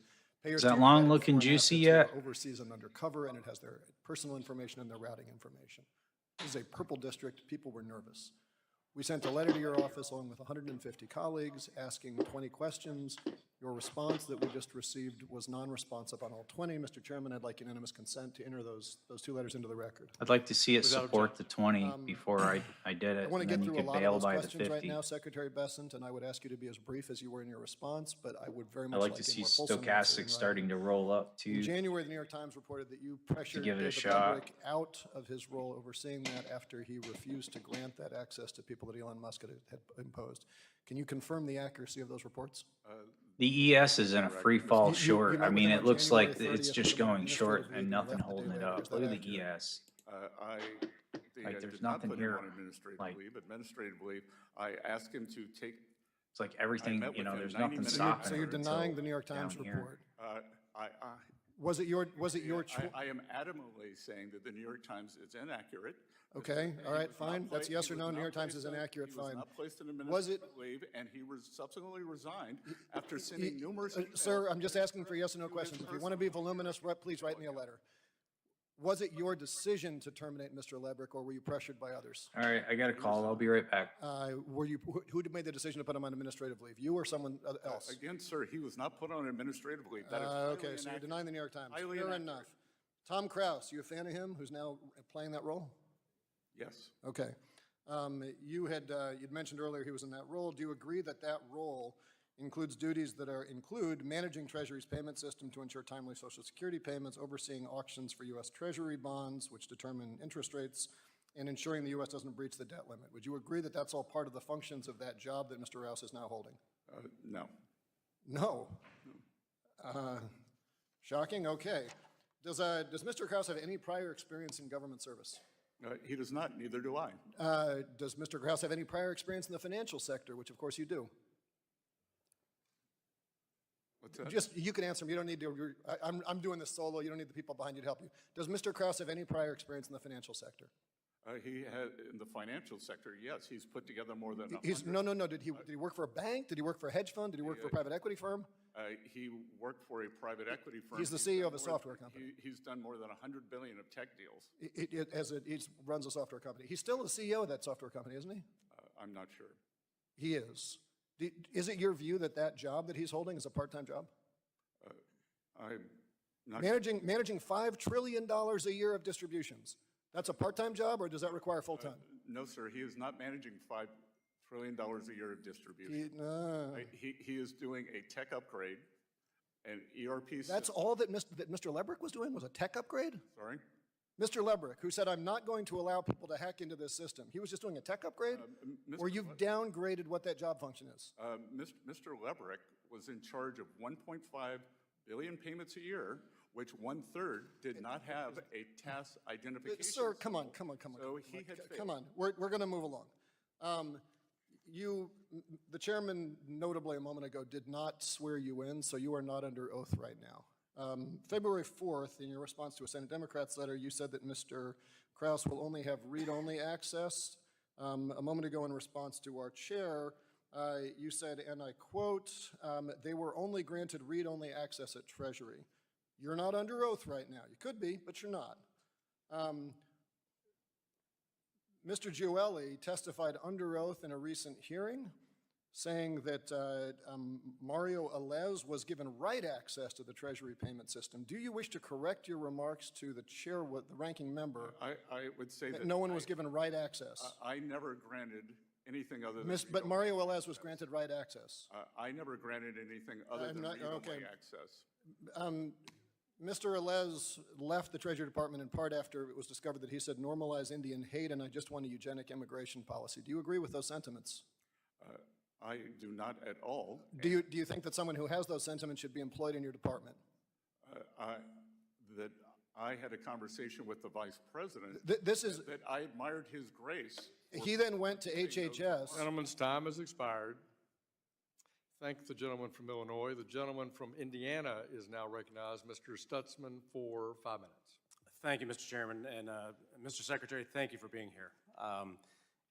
Frankly, I apologize for the fact that you're getting a lot of accusations thrown at you, and you haven't had much chance to respond to some of them that are fair questions that I know that you have good answers for. So with respect to the individuals originally referenced by Ranking Member Waters, who may have had access to certain BFS systems, and in response to Mr. Caston, do you want to add any additional information on that matter?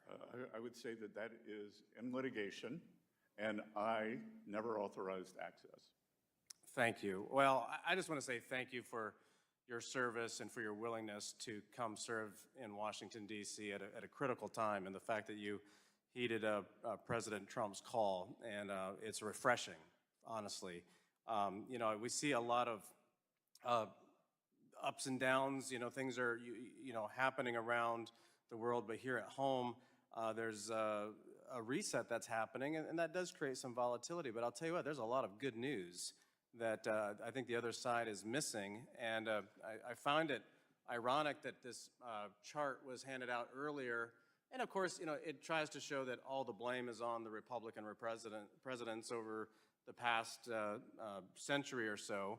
But the one that really caught Congressman, if I may interrupt, as a former finance professor, that chart we get an F. Well, I agree, and you know, it's interesting that, you know, this big drop off right here after President Clinton. I live in one of the heaviest manufacturing districts in the country, and you know, I know that businesses don't turn on a dime that quickly, but that was because of different trade policies. Something happened during the President Clinton era that caused a lot of jobs to leave, and that's what President Trump and you are trying to fix. Is that correct? I think that thing was called NAFTA, sir. Exactly. Well, thank you for doing that, because we saw jobs growing up in Northeast Indiana in the auto industry and, you know, agriculture, manufacturing, just continue to have this slow decline. And, you know, manufacturing is critical to a nation, and manufacturing has built America. And we've seen jobs leave because of bad policies over years. But because of President Trump and because of you, sir, we're now seeing headlines that say Rolls-Royce planning to shift production to the United States to avoid Trump's tariffs. We see headlines saying Johnson & Johnson to invest over $55 billion in U.S. in the next 4 years. Even in my district, GM has announced that they're increasing truck production. I know, coming from a manufacturing family, that we're seeing opportunities. Is it going to happen overnight? Absolutely not. But it's at least giving us the opportunity to look forward and say there's an opportunity, because you all are resetting the table to look out for America first. And so I want to say thank you. And you know, if you don't, and if I've heard you say this before, that President Trump has tasked you with reducing debt and deficits as well as keeping the economy strong, that's a huge task, but it's one that has to happen. And I appreciate what you've been doing, because a debt crisis would just flat out limit us to any sort of recovery. It'd be very difficult. I want to ask you real quick about the Federal Reserve's dual mandate. Generally speaking, should the Federal Reserve focus more on fighting inflation or providing maximum employment? And what should the Fed focus on if the economy enters stagflation? Sir, I would just comment on monetary policy in general rather than the Federal Reserve. I think the two are inexorably linked. And as we saw during the terrible inflation during the Biden years, that employment picked up, but that was a slingshot effect. As we came into post-COVID recovery, that financed by debt-fueled government spending, and we are trying to end that. So the Federal Reserve should focus on both, and it's at different times. But look, keeping inflation down, President Trump won because of, I believe, because real wages for working Americans dropped. No, that's absolutely right. And we saw the cost of living go up. The last 4 years have been the hardest on Americans due to the former administration's policies. And I know that there's a huge recovery, and people are still trying to recover and are hopeful and optimistic. And my time's about to expire, but I just wish you the best, and I want to say thank you. And working together here in this committee, there's plenty of places to work together and try to get us back on track rather than pointing fingers. So, Gentleman's time has expired. We now recognize the gentlewoman from Massachusetts, Ms. Presley, for 5 minutes. Thank you. Secretary Bessent, you have heard from Democrats publicly, and I'm certain you've heard from Republicans privately, that this administration's reckless and chaotic tariff policy is wreaking havoc on our economy. Rather than delivering stability for our country, this Trump tariff tantrum has been inconsistent, counterproductive, and disconnected from reality. In my district, the Massachusetts 7th, I'm hearing it from everyone. Small business owners are reeling from the unpredictable on-again, off-again tariffs. They're holding back on expansion, delaying hiring, and bracing for the impact. Local and state officials are telling me about the effect tariffs will have on our state budget. Simultaneously, Massachusetts will see energy bills increase while revenue from tourism will decrease. But I want to focus on the constituent outreach that I've received from everyday families who are just fighting to make ends meet? Yes or no? Mr. Secretary, do you know what a car seat is? I have 2 children, yes. I figured as much. It's correct, you and your husband have 2 children. So I'm sure you know that car seats are absolutely essential for families when traveling with babies and toddlers to school, to worship, to doctor's appointments, just everyday living. But not only are car seats essential, they are the law of the land. It's the law of the land in 50 states. So there's no getting around that. Mr. Secretary, what's your estimate of how many babies are born in the United States each year? I would guess 2 to 3 million. Well, while the number fluctuates, there have consistently been more than 3.5 million babies born in the United States. That means millions of families in this country are doing what? Buying a car seat because it's essential and it is the law of the land in all 50 states. But now that cost is going up because Trump has announced up to 145% tariffs on Chinese imported products. Approximately 9 out of every 10 car seats in the U.S. come from China. That's a steep cost. Steep cost hike for families all over the country. The price is up in Republican districts and in Democratic districts. And it's not just the car seats that are impacted. We're talking about strollers, cribs, high chairs. No family is exempt from the harm of these Trump tariffs on essential baby products.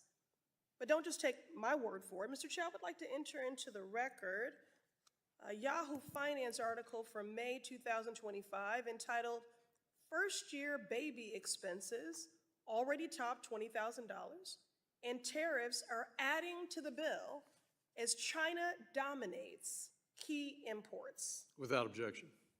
Look, I support improving manufacturing in America, but that is not going into effect overnight like these tariffs are. There needs to be an exemption to help America's families. Trump has used his power for tariff exemptions on thermoplastics, semiconductors, but what about baby products?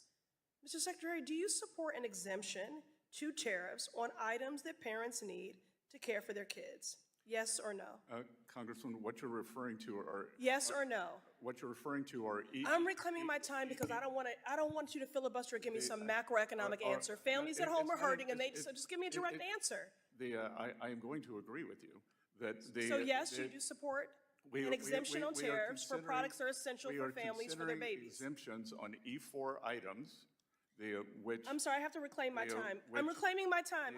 Mr. Chair, I am reclaiming my time. Give me my time back.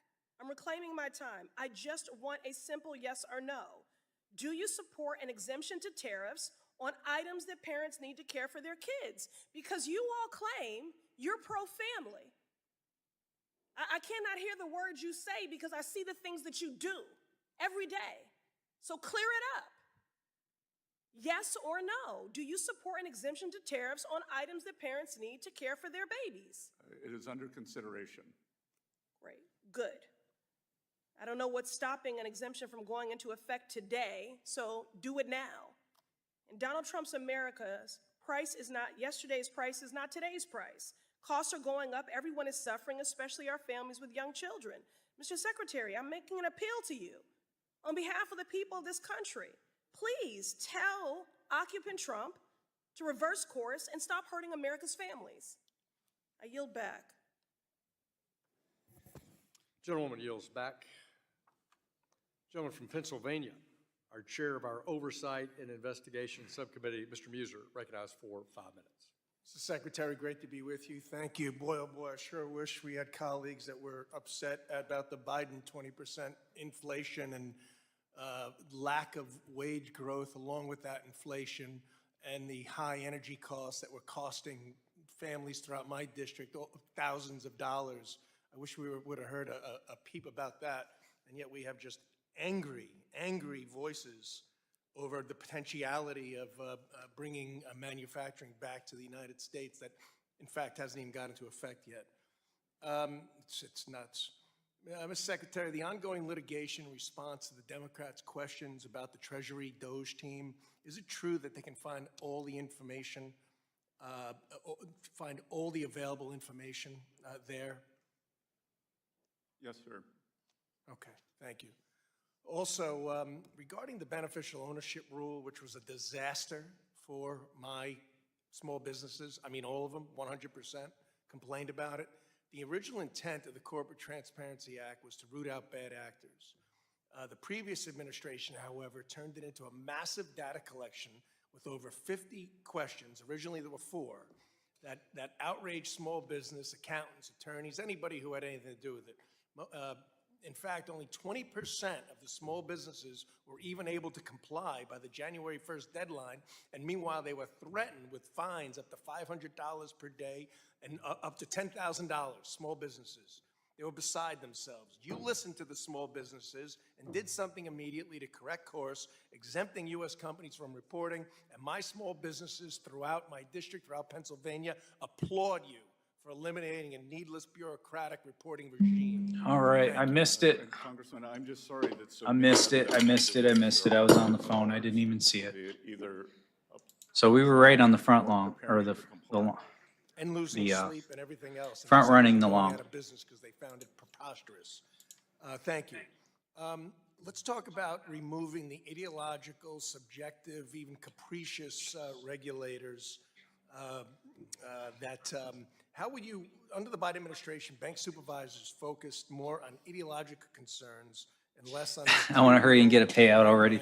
That's the mental part of this, man, is like, I find myself saying, Jesus, it's been long enough already. And then I take extra risks or I do things. And I think that mentality is trying to get to the payout and get to the end and just get set up. Makes me hold, it makes you do things you wouldn't normally do, like hold your stop out or, start revenge trading and shit like that. Financial Stability You know what I mean? Oversight Council published a report that said that climate Because it's not is the going biggest fast threat enough. to the financial system, not the deposit volatility, not over-leveraged bond portfolios. So we are promoting common sense, back to basics. Yes, thank you. Okay. The efforts related to the removal of reputational risk as a basis of supervisory criticism, can you comment on that? Yes, sir. Many people, many individuals, many organizations were debanked because of their political beliefs, and regulators use that as a litmus test, and that it is a very capricious category in bank regulation. So we have moved to remove that as a criteria. We believe that financial ratios are much more important than whether you are a Democrat, a Republican, or an independent. Thank you. Yes, well put, and appreciate the fact that you see things that way, as should be seen. Capital requirements. Basel III Endgame, of course, the GSIB surcharge and other proposed capital rules might put U.S. banks at an international disadvantage. What do you believe, if you got an idea of the right level for capital requirements? Sir, we are examining that now, and we will weigh in heavily at the BIS and the other rulemaking entities. But again, this one size fits all.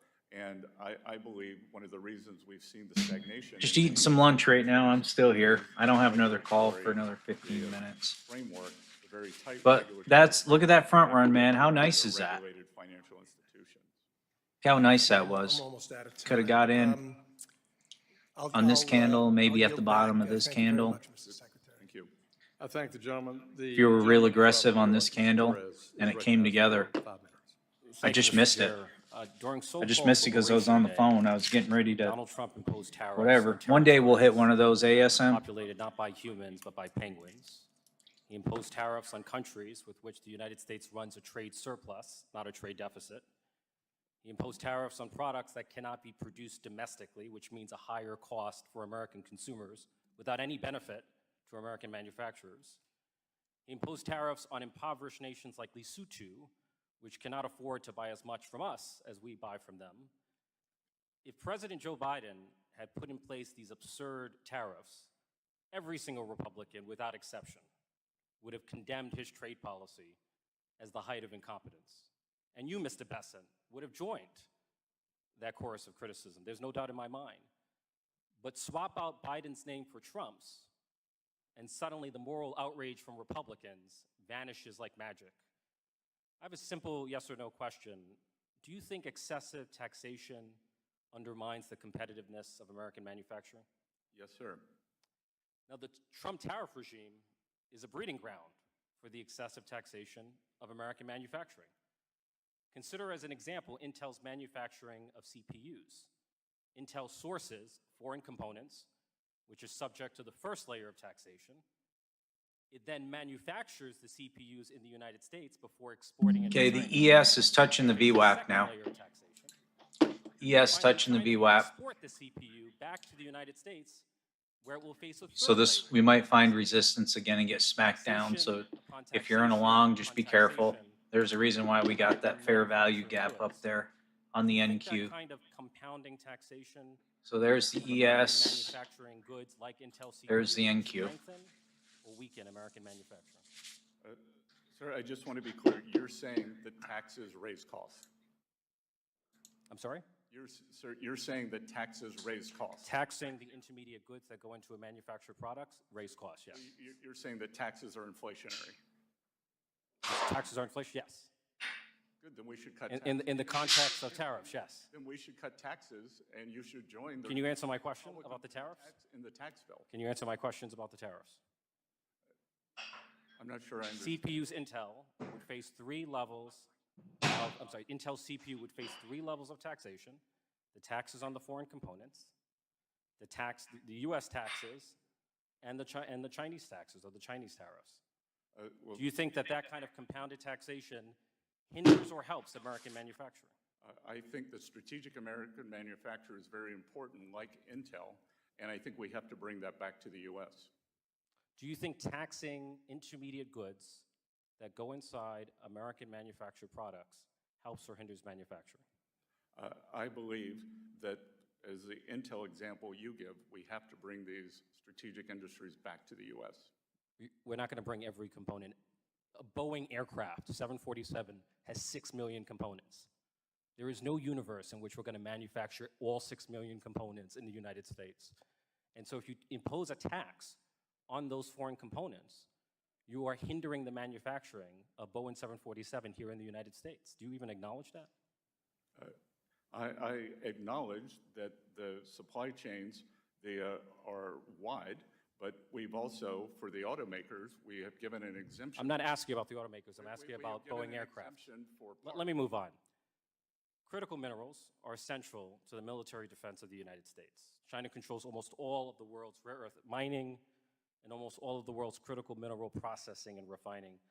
The Trump administration has chosen to wage a total trade war with China without first building a critical mineral supply chain here at home. Right? Just like it would be foolish to enter a car race without enough fuel in the tank, or enter a weightlifting competition without sufficient strength to lift the weights. It seems equally foolish to wage an all-out trade war on China without a domestic critical mineral supply chain, breaking China's strongest chokehold over the United States. The CCP's chokehold on critical minerals and rare earth elements is a precondition for winning the trade war against China. Do you agree with that? I believe that we have to bring the rare earth, as you correctly said, processing back, or not even back to the U.S. We have It's not only processing, it's rare earth mining as well. And it's critical mineral processing and refining. Strategic minerals. And the weaponization of critical minerals against the United States is the opposite of making America safe again. Rare earths are not that rare. Processing is rare. The mining is rare too. We have a insufficient mining industry here in the United States, and you know that. Good, then I'll hope you'll join us in the deregulation of many of these onerous mining requirements. I think my time has expired. Appreciate the gentleman from New York. The gentlewoman from California, Ms. Kim, is recognized for 5 minutes. Thank you, Chairman Hill and Ranking Member Waters, for holding this hearing. Secretary Bessent, good to see you, and thank you so much for coming. Southern California, where I'm from, and the district that I represent, serves as the primary gateway to Pacific Rim, and Asian goods into the United States come through the ports of LA and Long Beach. But we are already starting to see a drop in volume as the ports of LA and Long Beach are expected to see 35% to 30% drop when compared to a year ago. Cargo volume is one of the largest economic drivers in the region, and long-term drop will not just impact families, at the grocery stores and small businesses' bottom line, but also result in truckers and dock workers losing their jobs. So, Secretary Besson, I would like to ask, how can you ensure that our tariff policy will not unintentionally harm American? You have FOMO yet, SM? Because this was the move we were waiting for. And we had it all mapped out. I just couldn't get into it because I was on a call. It will drive growth in the economy, and as I've said many times, I mean, it was right here. It faked us out here. in isolation, the Trump That was the last fake policy out. is a three-legged stool, And then it finally came through. taxes and deregulation. And Got we wicked believe out? that the sum of the parts, that the whole is greater than the parts, and as we complete each one of those, that the U.S. will see. I think I could have got this. You know, I know that a lot of my constituents share these concerns that we raised. So I'd like to continue this discussion on this specific topic with you moving forward, because I'm concerned that these long-scale tariffs, if they continue in the long term, then American working families and small businesses will suffer under price hikes and a lack of certainty. But I want to shift gears and discuss the Financial Stability Oversight Council, FSOC. Under the previous administration, Secretary Yellen rescinded the non-bank systematically important financial institution and replaced it with a new framework for assessing the financial risk. And this new framework overlooks the importance of prioritizing an activity-based standard and a cost-benefit analysis. So, Secretary Besson, does FSOC intend to reassess the 2023 guidance so that it is more closely aligned with the thoughtful process that was created in 2019?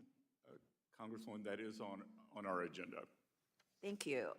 You know, as you finalize that decision, Well, you guys know the drill I will from here. emphasize that my support for a return to an activity-based standard that We had the more appropriately EMA addresses cross the that we risk of tried to non-banks. front run. Thank you. Now that we're up in this zone, we're looking for a pullback Finally, I'd like for a to, continuation urge higher, you to continue or your we're support looking for for a CDFI. reversal to go short. CDFI So, fund programs are statutory, as you know, and it but you has got, been but we're at critical 1 in o'clock, so promoting we're the local only an economy hour in Orange County. away from the Fed rate So, do decision. you still agree that the We want CDFI nothing to do with fund plays a anything, critical role you to know, fostering economic once we get opportunity? close I to think I know that. the answer because you stated very clearly. So if you get a pullback, you know, maybe a pullback, We believe that if worst case CDFI down here, follow their up in here, statutory roughly, maybe obligations here, and do not digress to go from higher, more a ideological quick pullback, boundaries, they can be or this will turn into a reversal and then we'll run Thank back you. down to the lows.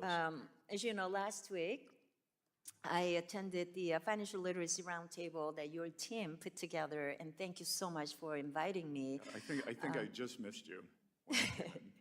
But your team was very well represented, and again, I want to thank you so much because as a co-chair of the Financial Literacy and Wealth Creation Caucus, events like that, bringing the stakeholders together and having a meaningful dialogue and conversation, I think is critically important, and we need to continue that. So can you talk about how you can continue to advance financial literacy initiatives now that we are past the Financial Literacy Month? I mean, I was able to take the leadership and pass the bill that proclaims month of April as the Financial Literacy Month, and I hope that we can continue to work in this space together. As you should know, that it is a strong core belief of mine that financial literacy is the only path to economic independence and well-being. So the more Americans who can be educated, and I think we should probably go state to state and encourage each state to Okay, and so financial we're in the fair value gap. We just tapped a line, a historic line of resistance. The gentlewoman from Texas. We're overbought on the also is recognized stochastics, for so 5 minutes. we could be looking at a quick little pullback here and an opportunity for an entry, but we'll see. But we're definitely in resistance here. The problem is the ES is on top of the VWAP. SM is in a short.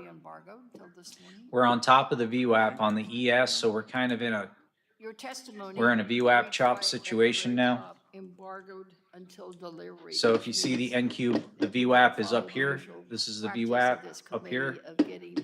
And then the ES, we're on, the VWAP is below. So usually it'll oscillate back and forth when the NQ and ES are on opposite sides, so just be careful.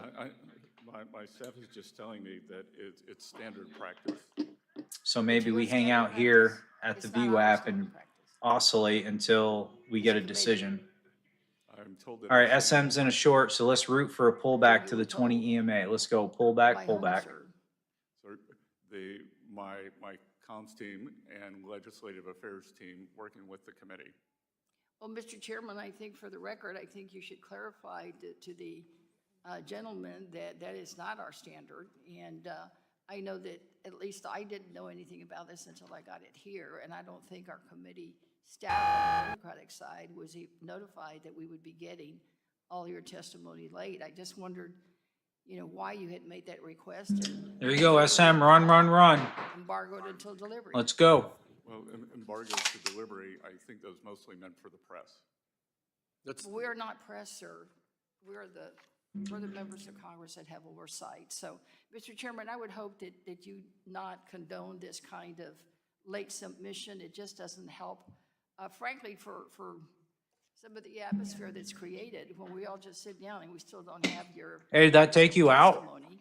Well, then, you know, we just sort of don't feel really. That was nasty, man. It's not our custom and Congresswoman, practice. I appreciate the importance that you put on my statement. Well, thank you. Notice is important, sir.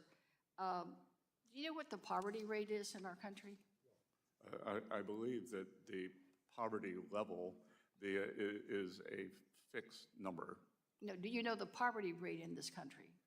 I believe it is in the teens. In the teens, okay. Well, it's about a little over 11%. It just strikes me that most of all of your testimony is always about the tax cuts and cutting costs, and it's always about tax cuts, and it's always about the rich.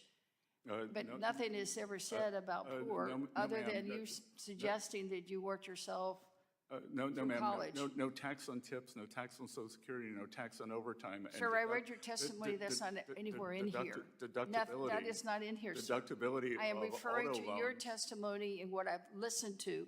I said right up front, I can see you and I can hear you. You've not said one thing about what we're doing to help the poor. In fact, None of your colleagues even when have we asked were me. talking, even when we were talking about the car seats, you know, that impacts poor people more than anyone else, because not only can they usually not even afford a car seat and have to go to a garage sale to find one, now it's going to be even higher. You know, your president is suggesting that he wants to give a $5,000 bonus to women to have babies, and then what? Just leave them out on the cold alone? No car seat, no food, no Medicaid, no chip Congresswoman, program? I can tell you the worst. And I'm asking you right now, sir. The that worst thing you- for you working need families to- will be as a the treasurer- expiration of the 2017 As Secretary of Treasurer, Tax it's not Cuts and just Job about Act. the inflation rate. It's not just about the GDP. It's also about making sure that we keep the poverty rate in this country low. There are people who are living in poverty that never have lived in poverty before. You know, you also failed to say here, you say unemployment remains low. I mean, the Senate should have read unemployment went up.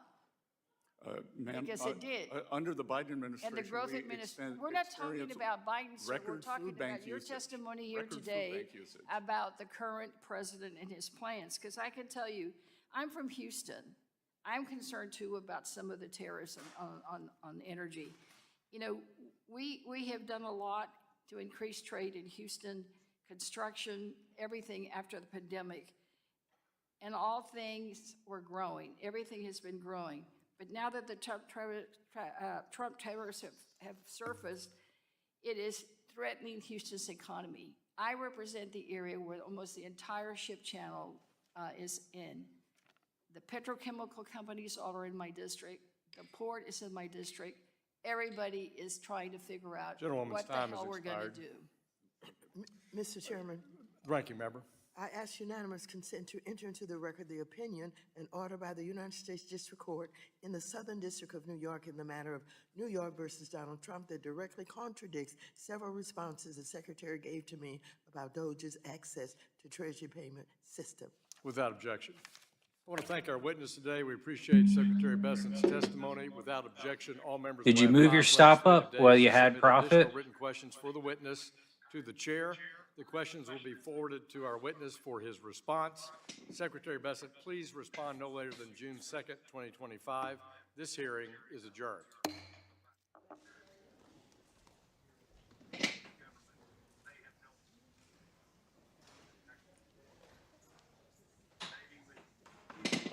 Ah.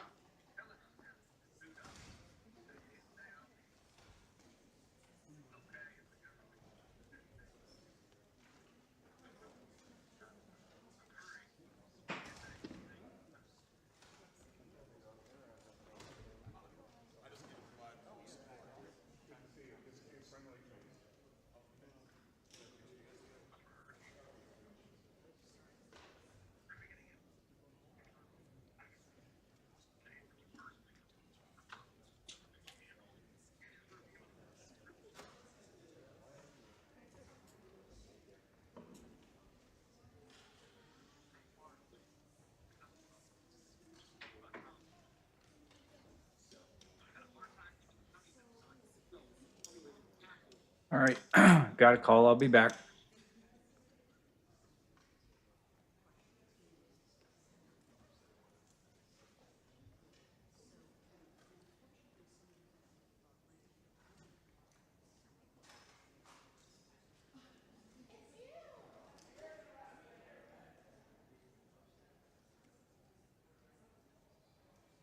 No revenge trading, SM. No revenge trading.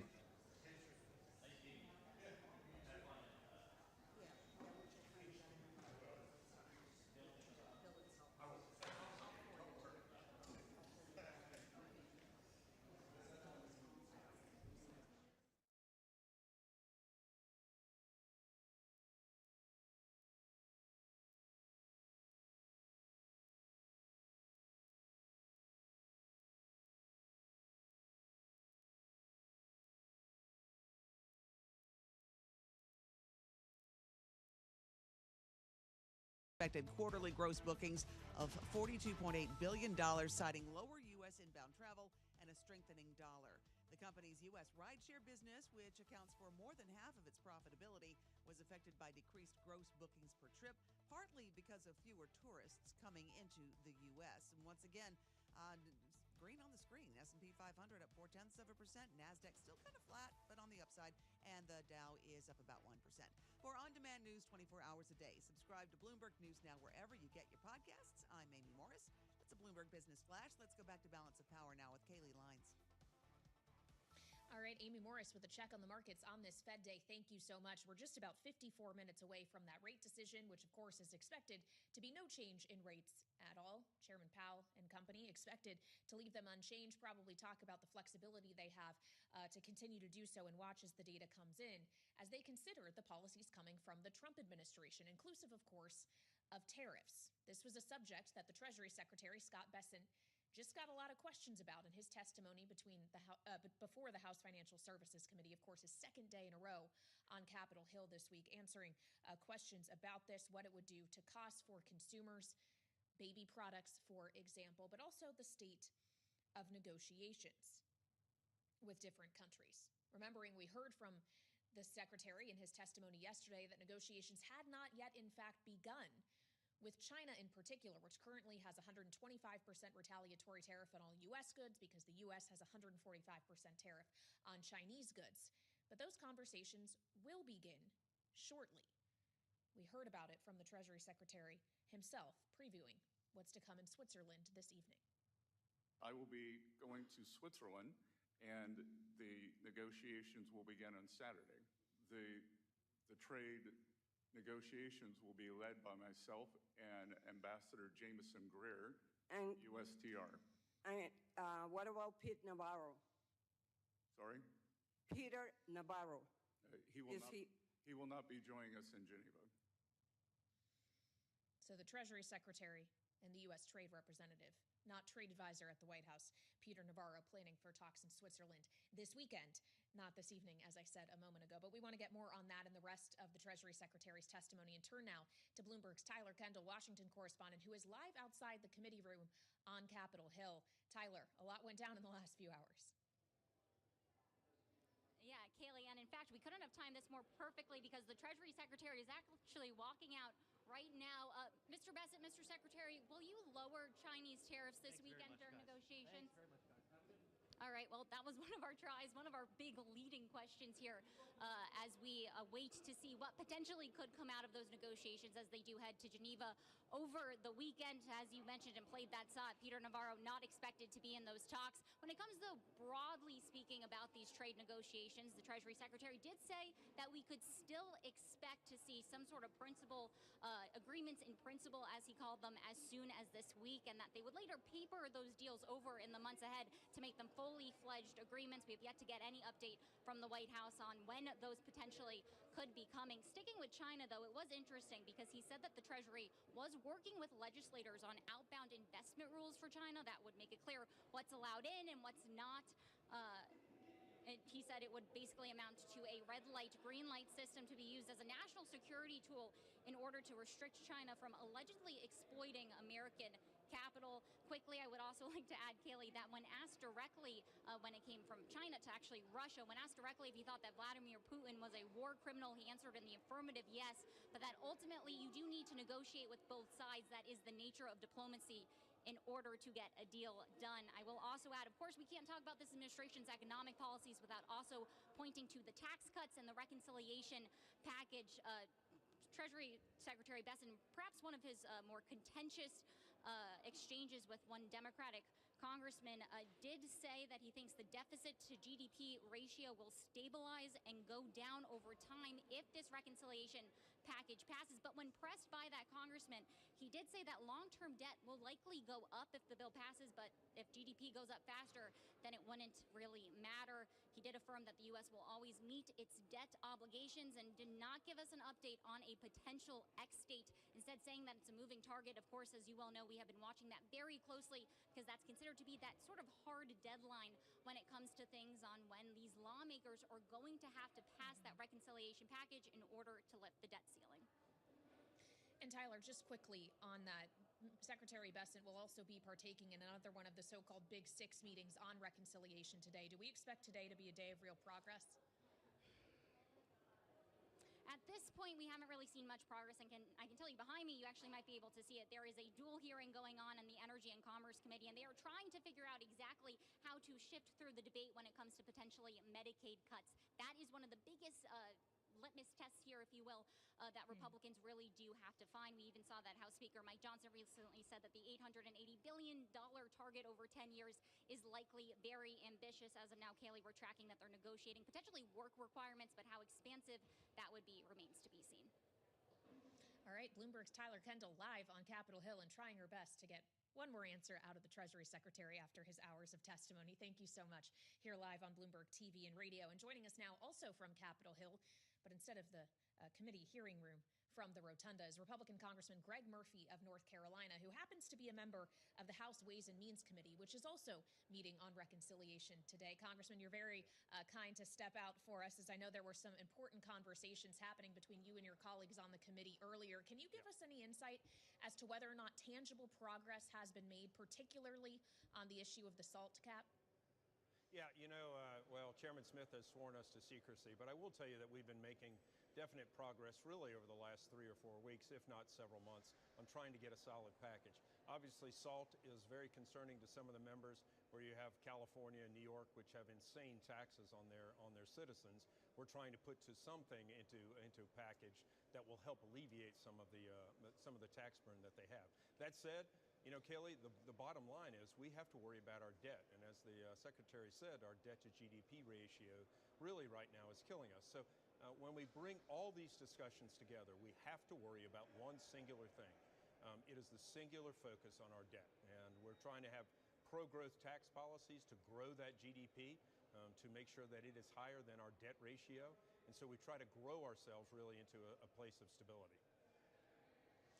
Well, Congressman, I understand the chairman may not want you to reveal too many details, but he in fact spoke with my colleague Julie Fine yesterday and suggested that when it comes to salt particularly, everyone is going to end up unhappy with whatever compromise is made. With the way things are tracking now in conversation, do you expect there will be more unhappiness from some of those blue state Salt Caucus members or those who don't think the salt cap should be materially lifted? Well, I think it is a tension. It is a battle. We're worrying about our deficit, but those members in California, New York, the high tax states really do want some relief. Yeah, everybody's probably going to be proportionally unhappy as we move forward with this, but that's what would happen with all the tax packages. There are going to be some winners and some losers, but they're all going to be winners and losers in some regard. And Congressman, as you were just alluding to the Treasury Secretary's testimony around the debt to GDP ratio, specifically, which he said is something that even the former Treasury Secretary Janet Yellen watched rather than the sheer level of the deficit. When he was pushed under questioning if that deficit number itself was likely to go higher, he did say yes. And I wonder if that is an acceptable outcome to you as a Republican. Well, we want the bottom line is we want the American economy to be able to, the American government to be able to repay its debts. That's the bottom line. It really doesn't matter specifically on numbers. The real crux of the matter is can we pay back our debts? And if we're growing our economy greater than we're producing a deficit, that is the goal. That is the goal itself. So real numbers themselves are great, but you really look at ratios as to really what the most important factor is. Well, and of course, spending has to factor into this as well, specifically where spending cuts have been identified or will be identified. And Congressman, I don't have to tell you, as we just heard from my colleague Tyler, Medicaid is very much in question in this argument. This is something that the Senate Minority Leader Chuck Schumer of New York spoke to us about here on Bloomberg yesterday. And this is what he said about Medicaid cuts in particular. We asked them, give us specific examples of waste when they're cutting Medicaid. And they fail to come up with them or have one anecdotal thing that can't even be proven. We know that they want to slash Medicaid, not because of waste, but for one reason, and that is to give tax breaks to the wealthiest people in this country. You know, God bless the people who made a lot of money, but they don't need a tax break, certainly when you're cutting Medicaid, which is going to cause huge layoffs, decline in health care, and closure of hospitals and nursing homes. And of course, sir, you are not just a sitting congressman, you are also a medical doctor. And it's with that in mind that I ask you about this, considering we got new figures from the Congressional Budget Office in response to a question asked by Democrats about some of the various proposals that could be put forward here. They estimated, the CBO estimated that capping federal spending in states that have expanded Medicaid, which hasn't been ruled out by the speaker, would lead to 3.3 million people being booted off their coverage. Is that something you would support? Well, first of all, Chuck Schumer's being false. He's being absolutely wrong in what he's stating. I'm a practicing physician. I can give you many examples of waste and fraud that's going on in the Medicaid system, so he doesn't know what he's talking about. Second of all, you know, Republicans are destined, and this is what our plan is, still to raise Medicaid probably by about close to 25% over the next decade. We have to get to a system, and if you're going to pick one word for this administration, it's called accountability. And any business person, anybody who's looking at this program understands you can't run a business and you can't run a government without accountability. This Medicaid system has been a system that has been abused, used, fixed, and taken advantage of in so many different quarters. And it is okay, it is absolutely the right thing to do to look at this system and make sure that it works for the people that is intended to work for, those who are eligible for Medicaid. So Chuck Schumer, you know, shouting out those nonsense lies is really not helping the situation. Good Lord, I've been a physician for 35 years and I've taken care of really the most desperate of individuals. The last thing I want to do is not take care of individuals, but we have to be able to pay for it at the bottom, at the end of the day.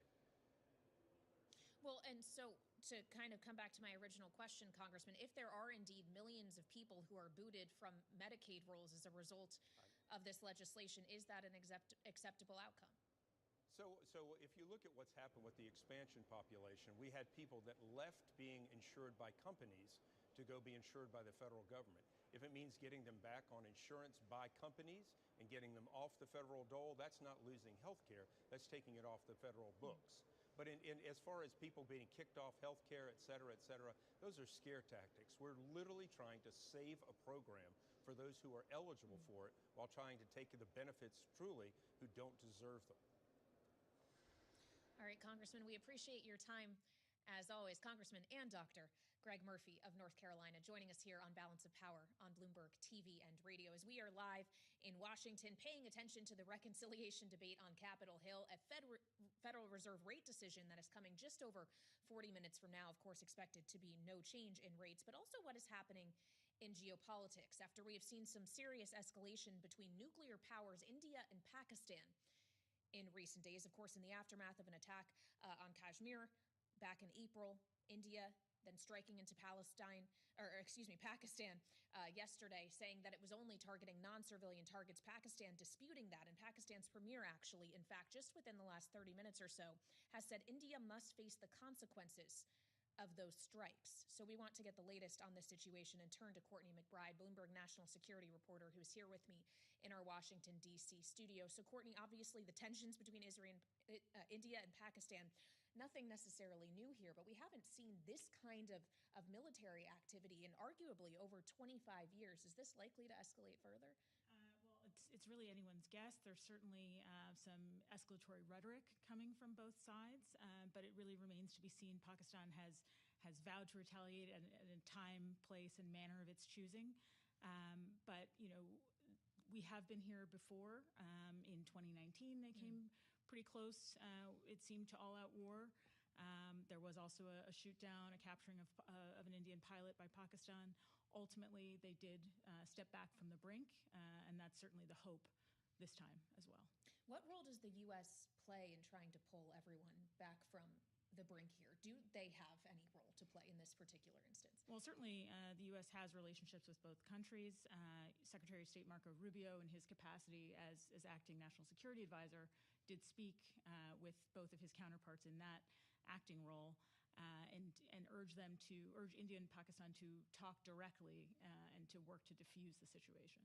Yeah, now National Security Advisor and Secretary of State Marco Rubio, in addition to everything else he currently has to juggle. This also comes, Courtney, after J.D. Vance just spent several days in India. His visit was primarily focused on trade and trying to reach a trade deal, but it did happen in the aftermath of this attack back in April that, of course, originated this current bout of tensions. Do we have a sense of what the Vice President and Modi talked about when it comes to Pakistan and how it might be shaping the way in which this is all playing out? Our understanding, obviously any bilateral visit and conversation has a variety of components, but that, as you said, that visit was much more focused on the economic relationship between the two countries. We do have some reporting today on some of the challenges to India's rise economically that are posed just by this ongoing tension with its neighbor. There's a question of instability that certainly can play a role. Well, especially considering these are nuclear-armed countries that we're talking about. No one anticipates, Courtney, that this would ever escalate to a level where the use of those weapons are actually in question, right? Correct. But, that is an added complication and something that has to be taken into consideration anytime these two neighbors are at odds. All right, Courtney McBride, who covers national security for us here at Bloomberg. Thank you so much for joining me. As always, again, we're juggling a lot of stories here on Balance of Power today, from what's happening abroad, how the U.S. is playing a role, to what's happening here at home, and conversations on Capitol Hill, also conversations with our trading partners about our economic relationships. And all of that could factor in ultimately to the health of the U.S. economy and what happens going forward with both growth and inflation. Having just heard from the Treasury Secretary Scott Bessent testifying before the House Financial Services Committee, saying that the Fed should be focusing on both sides of its dual mandate, prices and its employment goals. The Treasury Secretary saying the two are inexorably linked. And of course, that's what the Fed has to consider as it gets ready to send this rate decision down about 38 minutes from now. So for more on this, we turn to Liz Pancotti, joining me here on Bloomberg TV and radio. She's Managing Director of Policy and Advocacy at the Groundwork Collaborative. Liz, welcome back to Bloomberg as we consider not just the decision itself, because I think we know that's not going to be where the news is if they don't do anything with rates as expected, but the press conference we're going to get from the chairman shortly thereafter. How hard is this line going to be to walk for Chairman Powell, who is under pressure from the president to cut rates and have to explain to the journalists who are going to question him and to the American people why they are or are not ready to think about doing that yet? I think Jay Powell has become somewhat of a tightrope walker acrobat over the last really few years, but particularly in the last few months. And so I suspect we'll see him show those same. All right, I'm back. How we doing? We got about 30 minutes. Oh, we got a nice little pullback here. Kind of sense making is that last FOMC meeting, we saw them Okay. really just go up right to the line. You would go higher. Hey, Ace News, how you doing? You took a short. Did you? Oh, okay, you took an L on the short, like a full L, or did you get in behind it? Higher on volume. So you think we push? Oh, higher on volume. Oh, okay, cool. Hold on. How's that? And we got an inflation print that still shows extremely sticky prices, and combined that with the kind of policy outlook. Little lower, little. That's good. Okay. So I'll mark that. Then I gotta. The thing is when I go to the other screen, I gotta turn it up a little bit because it doesn't broadcast as high. So I got my mark set now. So when I switch over, I can move it back and forth. Okay. Well, if the hint is going to be stagflation. Okay, that's what you're talking about, Snooze. All right, so we're good there. All right, so SM, you took. Was that your paid account or was that the eval? SM. We're getting a little close. We're getting a little close to the news or to the announcement.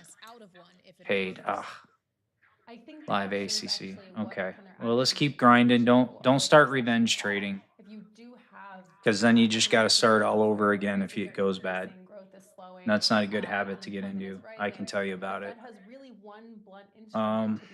All right, so everything's okay. So, no. So we're just kind of holding. With this conundrum. All right, so we're waiting for 2 o'clock. The Fed start to act, but really, if the Fed acts, will it do anything to actually solve? We're flirting with the VWAP. So we're below the VWAP on the NQ. We're over the VWAP on the ES. You see, we're on top of it here. So it's kind of like it's going to straddle it until we get the call, and then we decide which way we're going to go. You know what I'm saying? This is kind of a weird barcode VWAP chop type of thing going on. You see, in the NQ, we're below it. Maybe this was an opportunity to grab one and go higher, but I'm not sure I would have done that. I drew this zone down here earlier. I'm going to get rid of that. I don't think that's relevant now. At the Port of LA, we are now at a 50% reduction year over So year. we missed the long though, dude. We missed the long. 35%. So the picture is grim. JP I wasn't even looking at the screen because I had real work. Shipments from China. See, you hit one of these, you hit one or two of these a week, you catch a long like this, man. Been pretty easy to stay in on. What I want to turn his attention to is, the doll makers have said all of the hair for those dolls comes from China, and so it's not how many dolls they'll have, but if they'll be Make a bought. living off that. But I think in a more serious note, But you gotta be in. 90% of car seats, 97% of strollers, 90% of first aid kits all come from China. These are essentials that I got a call in parents 3 cannot go minutes. without. All right, 3 minutes to my next call. Yeah, I don't know. I think we're in a holding pattern. I don't know what you guys think. I don't know if you want to front run the call, These businesses, the meeting. we saw in the trade imbalance data earlier today that there I don't really know if you can because it may wick both ways so far that it won't matter where you are. businesses are rapidly spending through their inventories so that they don't have to pay tariff on new shipments. Eventually, they will run out of those inventories, and families across the country could see essentials not on shelves for them to be able to purchase pretty soon here. I'd say for most businesses, they typically have. What was our low when the tariff news started? Like 19.6? maybe some larger businesses were able to stretch that to about 6, but there's only so much. Like more contracts, Well, SM? as the Fed has said repeatedly, and as you were alluding to earlier, Liz, there's not much the Fed can do to address supply shortages. Their ability to impact the supply and demand dynamics is focused solely on the demand side. And I wonder, as we consider the interest rate mechanism and its abilities to influence demand, if actually Well, this is the deal. is consumers You go more themselves contracts, in the face of higher prices, bringing their own demand and and it consumption goes against you. down, and in some sense, actually making it easier for the Federal Reserve. It's, you know, it's a multiplier.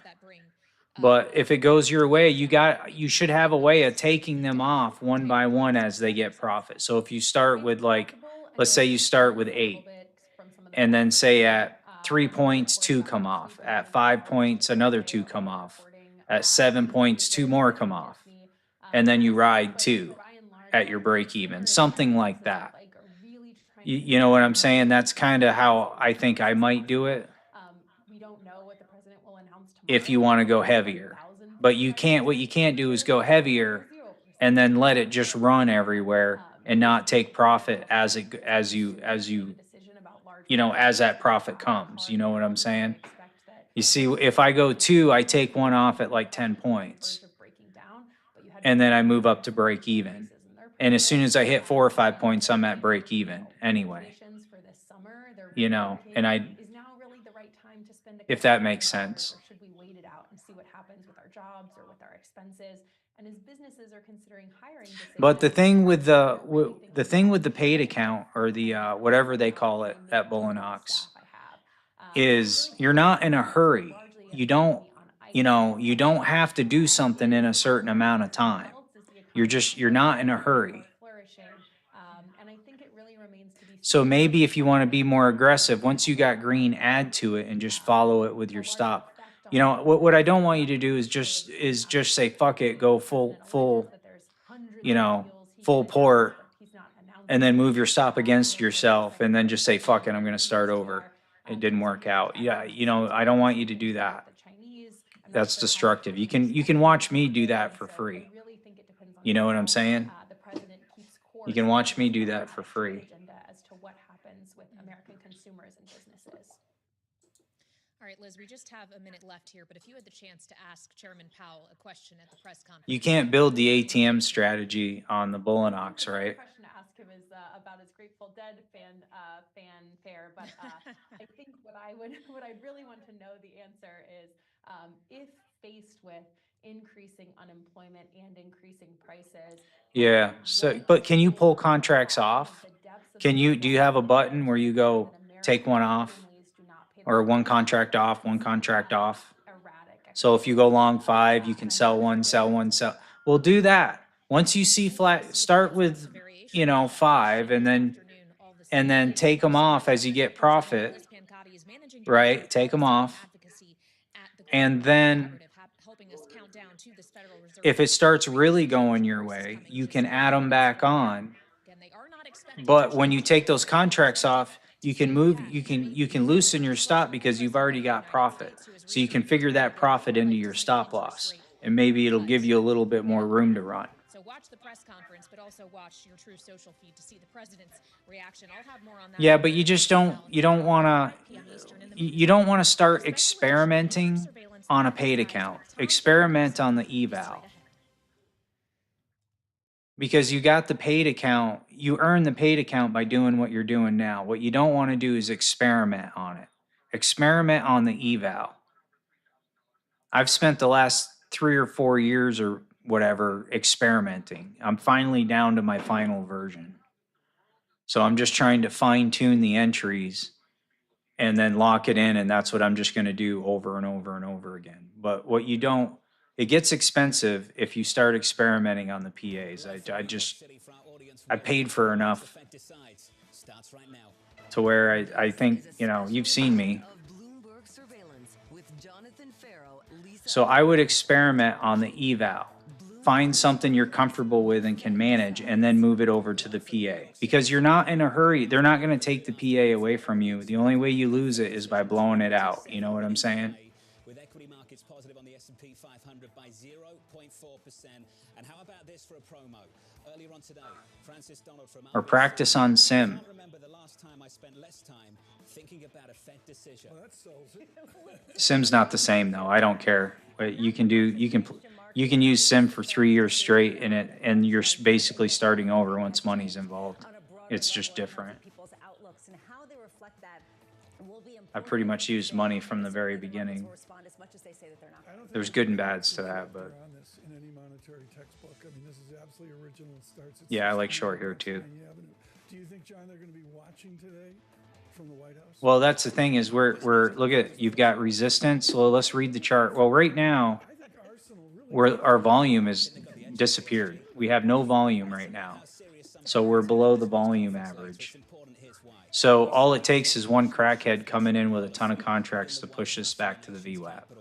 So you need to be careful of that. When the box is off, there's no volume.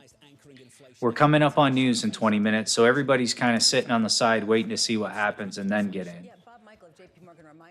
So the short, this would be a huge front run short because this is still a full on long. The chart as we read it is you're looking for a resistance point continuation longer, but if you're front running the short, this is your control EMA. This is the fast. So you're looking, you've got the forecast cloud has changed red, so that means we got more selling and buying at the moment. You got a pretty steep slope on the control EMA that's fast, and you just need it to cross to go lower, but the price has to make it through the 50 EMA before it can go. So that's, if we analyze the chart, you've got the stochastics in your favor still to go short. It's headed straight down, control EMA straight down. You're at the 20 EMA. So you would just have to pick your entry and just get right in behind it. So if you're like, fuck it, I'm going to go short at the 20 EMA because I think it's going to turn into resistance instead of support higher, then, you want to sit up here, let it come get you, and then go. You don't want to enter down here. You want to enter at the top of the range when you're trying to front load. Does that make sense? Possibly it could be. Then immediate reaction from former Fed Vice Chair Rich Clarida, Diane Swank of KPMG, and Deutsche Bank's Matt Lazzetti. And finally, the scintillating words of Chair Powell. Yeah, I got faked out too this morning, but I came back. So I'm starting to believe in the short now. So if we get a quick bleep back, I think it would be okay. Yeah, I got faked out hard this morning. But I like it. I like the downward move now more than anything, but I'd like to be in like right here. I would like, if I could get in right here, I really like the short. Now you got to be careful because now you're completely oversold. So if buying comes in, it could spike it back up to the VWAP. That's just how you read it. You know what I mean? But if you were going to front load it, you probably made the decision when it was back here. Just don't don't experiment on the PA and don't start revenge trading it because you're just trying to get there quicker. You can't get there quicker by trying to get there quicker. The only way to do it is if you actually got to just take your shots. When you think your shots are there, just take them. Like at 33, like if 33 puts you here, somewhere in here. So I mean, you just got to go ahead and do it. You know what I mean? But we're really close to news too, so some things can change really quick. But anyway, I got to make this call. That's me talking through the chart and just making sure you don't blow the PA just because you're behind on it right now. All right, talk to you in a minute. 25 years ago on Rudy Dornbush about this fearful word overshooting. What is the risk to this institution, our central bank, that they get this math right, they get it wrong, the calculus wrong, and they overshoot or undershoot some of these important policies? I think it's actually pretty low. I think relative to 25 years ago, when Ken and others were looking at markets and policy and data, they didn't have the volume of real-time information that they have today. I think the other thing very important about the Fed, they have a lot of powder that's dry. They could come in, they could cut rates several hundred basis points if they need to. They could bring rates down to 1 or 2%. They're not at 1 or 2% where they were going into COVID. And if inflation expectations become embedded, they could go up 100 or so basis points. And then there are all the other policy tools they have in place. They have the balance sheet. They could dial larger or smaller, and then they have all the facilities to buy security. This is a really important observation because they've tested lots of these things, which we haven't in previous conferences. They've tested a number of these things, but this is a different era. And I think it's important to know what John's pointed out, that there has been a sea change in markets. It hasn't been in the bond market, it hasn't been in the stock market, it's been in the currency market. You've seen the dollar weaken dramatically against all of its peers. How much does that remove some of that firepower from a Fed that is dealing with potentially a new backdrop for the bond market and frankly for U.S. assets more broadly? I think that's the question for Jay Powell at the press conference. The Sell America theme, how do they define it? What are they looking at to gauge whether it's actually happening or not? Is it institutions selling dollar assets in retaliation? But the United States has never joined in with the proper celebration From of our own, perspective, and the we think victory what we've was seen so far this mostly year accomplished is normal because of us, portfolio whether you like it or rebalancing. not. And yeah, there have been some lever We trades came that into have that been squeezed war out that and have we won that exaggerated the war, and moves, we had a lot of but help we're from not a seeing lot of the great big people, holders a lot of great treasuries allies. that are overseas, that are structural But I buyers think there would be coming nobody in that would and say dumping that them. we were But I not the think he has to dominant pay force in attention that to that. war. Can you explain and that? we What don't is normal celebrate it. portfolio And I think that's a rebalancing? great What's the disservice to the difference and how people do you that lost their identify lives between and the two? people that fought so Well, hard. it's looking at a in portfolio winning World and War thinking II, there's and a lot also of opportunity out there. a separate Are you victory day for crowded World War into one I, specific and we're gonna trade be doing or that area? too. And the dollar It was became American a tanks very and crowded ships and trade. We trucks saw and that from our airplanes and client service base. members We that saw a lot vanquished of the enemy overseas 80 years buyers ago this just week wanting to without hold America. dollar bonds The on- liberation would never have happened.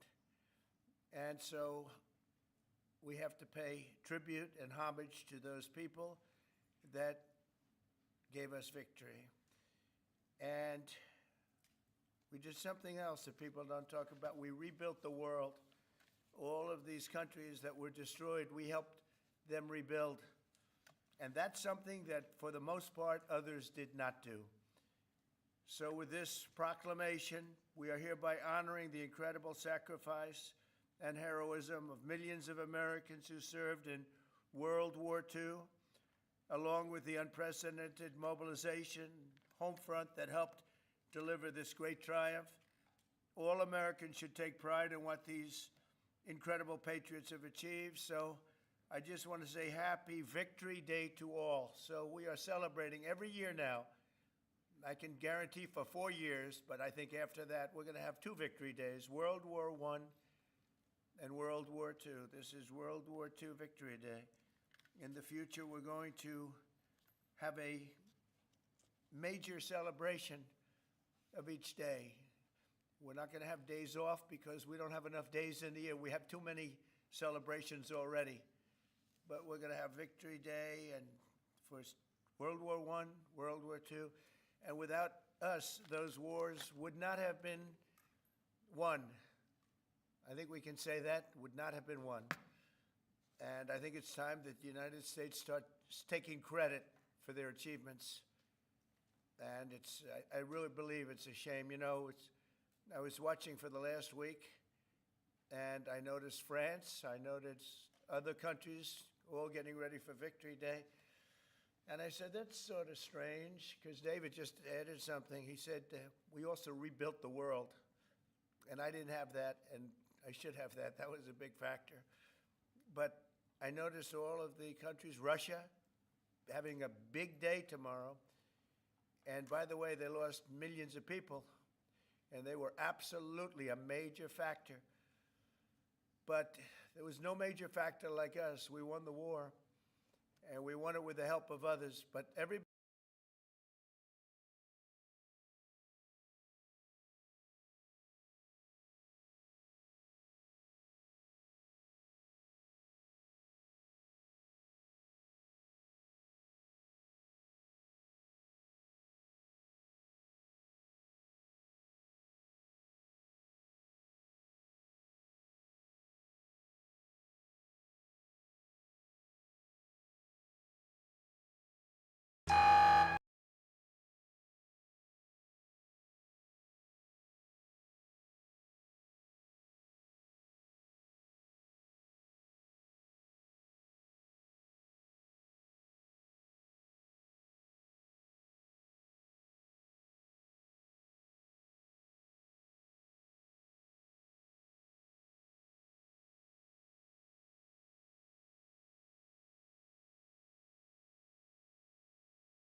Okay, here we go. Big money time.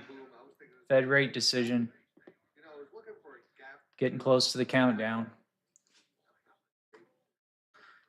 I'll see if it's here. See if we can watch it. Did you catch that short? That short came right when it was supposed to, right off the cross. I'm missing all kinds of stuff today, doing real work. I don't see a live announcement here. It must be they're just gonna release it. They're not gonna announce. They're not gonna have a meeting. It's all right. Yeah, we just got to get better at getting in where we call it out, and just taking advantage of it,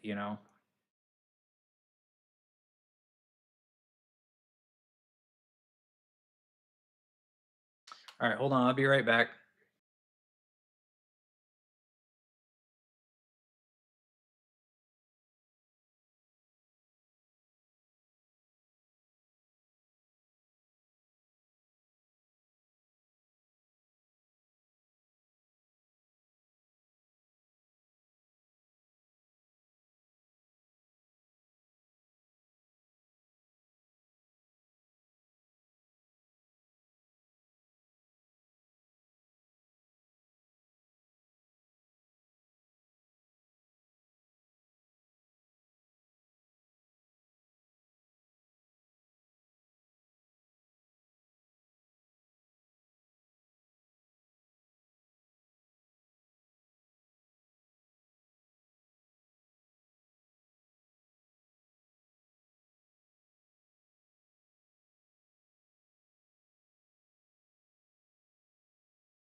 Okay, we're almost to the countdown.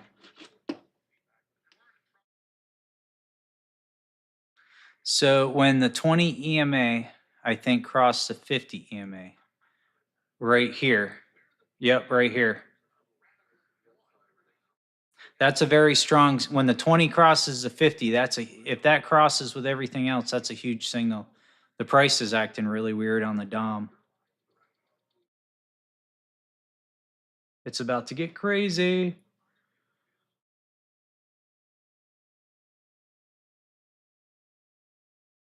Here we go. Here's the countdown over here, minute 45. People are placing their bets. We're not going to do that, though. Yeah, that's very true. How you doing, Snipes, Extra Snipes Trading? You got to execute. You got to be in them. That's for sure. You trade futures? Oh, thanks, man. I appreciate it. Yeah, this is my strategy. I call it the forecast. I'm trying to get through licensing with NinjaTrader so people can subscribe to it and have it at home while they watch. We always call them out. We never seem to get in, though, right? We're here calling them out all day long if you want to hang out, but getting in is sometimes getting in on it and managing the ATM through the whole deal is sometimes the struggle. That's what we're working on now. Is executing at, picking the right entry, because we prop firm trade, so everything's on margin. So you can't, you got to have you got to have the best entry you can. All right, Snooze. Have a good day. We'll see you tomorrow. Hey, 17 seconds to the news. We probably won't trade much more today's snooze. Evening. I'm sorry, evening. It's evening for snooze. It's nighttime, right? It's almost nighttime. Oh, it is nighttime there. All right, here we go. Here we go. What do we got?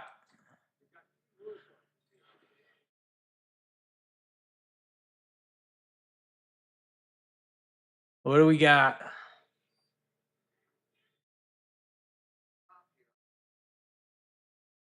.5%. They didn't move it.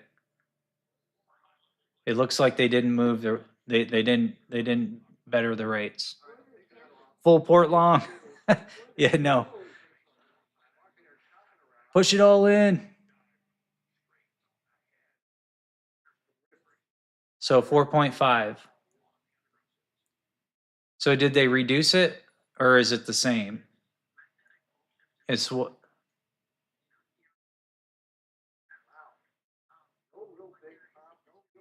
It's not really doing anything right now. I think people are.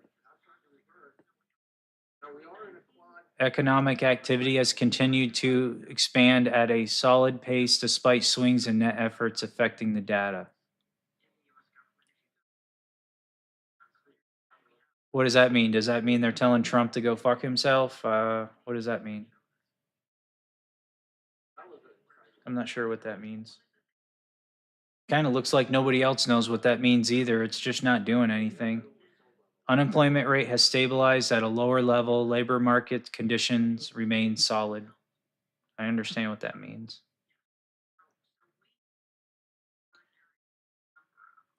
So the statement.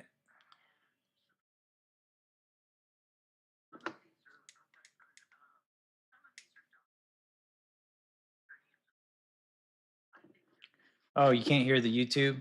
Hold on, let me refresh it. I think I accidentally muted it. Sorry, guys. The committee is attentive to the risk to both sides of the dual mandate and judges that the risks of higher unemployment and higher inflation have risen. And so that is the central banker's dilemma. The stagflationary environment. So they didn't move it. The initial knee-jerk response in markets is interesting in that it's as expected. So they didn't do anything extra. All across the curve, as there's a question around just the new structure of trade and the uncertainty that is weighing on businesses. The problem is with the market response, Bramo, as you know, we're competing with the headline from the President of the United States, which is perhaps more significant than anything. So, I mean, honestly, this is like shooting over the bow of Trump's administration. Trump wants to see this like down in the low threes, high twos, so money starts moving again, in my opinion. How much is communication a monetary policy tool when you're communicating the same thing that everyone's communicating, which is we have no clue? Hey, Extra Snipes Trading, are you still out there?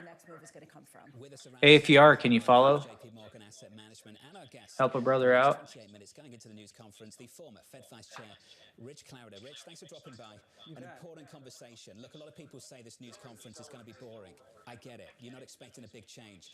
But they face a really big dilemma. The dilemma that they articulate in this particular statement this afternoon. The prospect of the... I guess people don't know what to do with this. The price is just not moving. Well, you wait and see for a while, and I would note that the language appears to me to be quite similar to the remarks the chair gave a day or two after Liberation Day. I gotta turn my leads back on. Telegraphed a change in statement language from a speech. I still believe, and I think I've said on this show before, that if the labor market cracks and they see tangible evidence of a weakening labor market, higher unemployment rate, negative payroll gains, I think they will move. So in that sense, once they see tangible evidence that the labor market is weakening, I think they will cut, but they're not going to cut preemptively based upon a forecast it might happen. I see instabilities out there, Dr. Clarida. Many of them. Trying to Richard Clarida in the Financial Times, taking us back 40 years. Are you really doing the long? You going long here, SM? For standard deviations. Do we, and particularly does President Trump not understand? I'm not sure if this is good news or not. The financial system?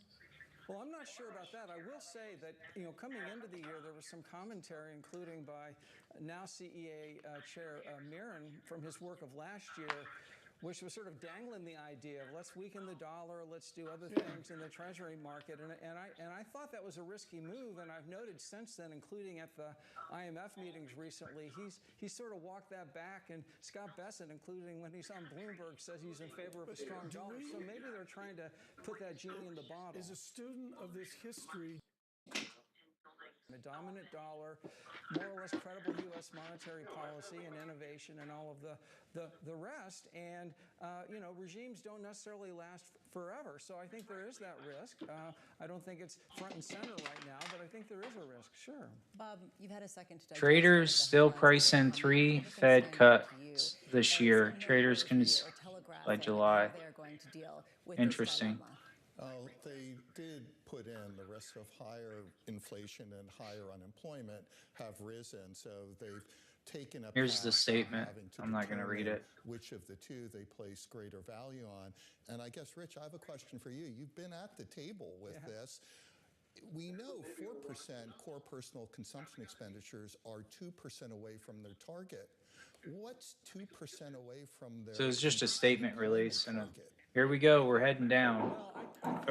Right now we're in an environment where I think they've telegraphed, and I believe them, that any appreciable move, 0.5 point, 1 point in the unemployment rate is going to get them off.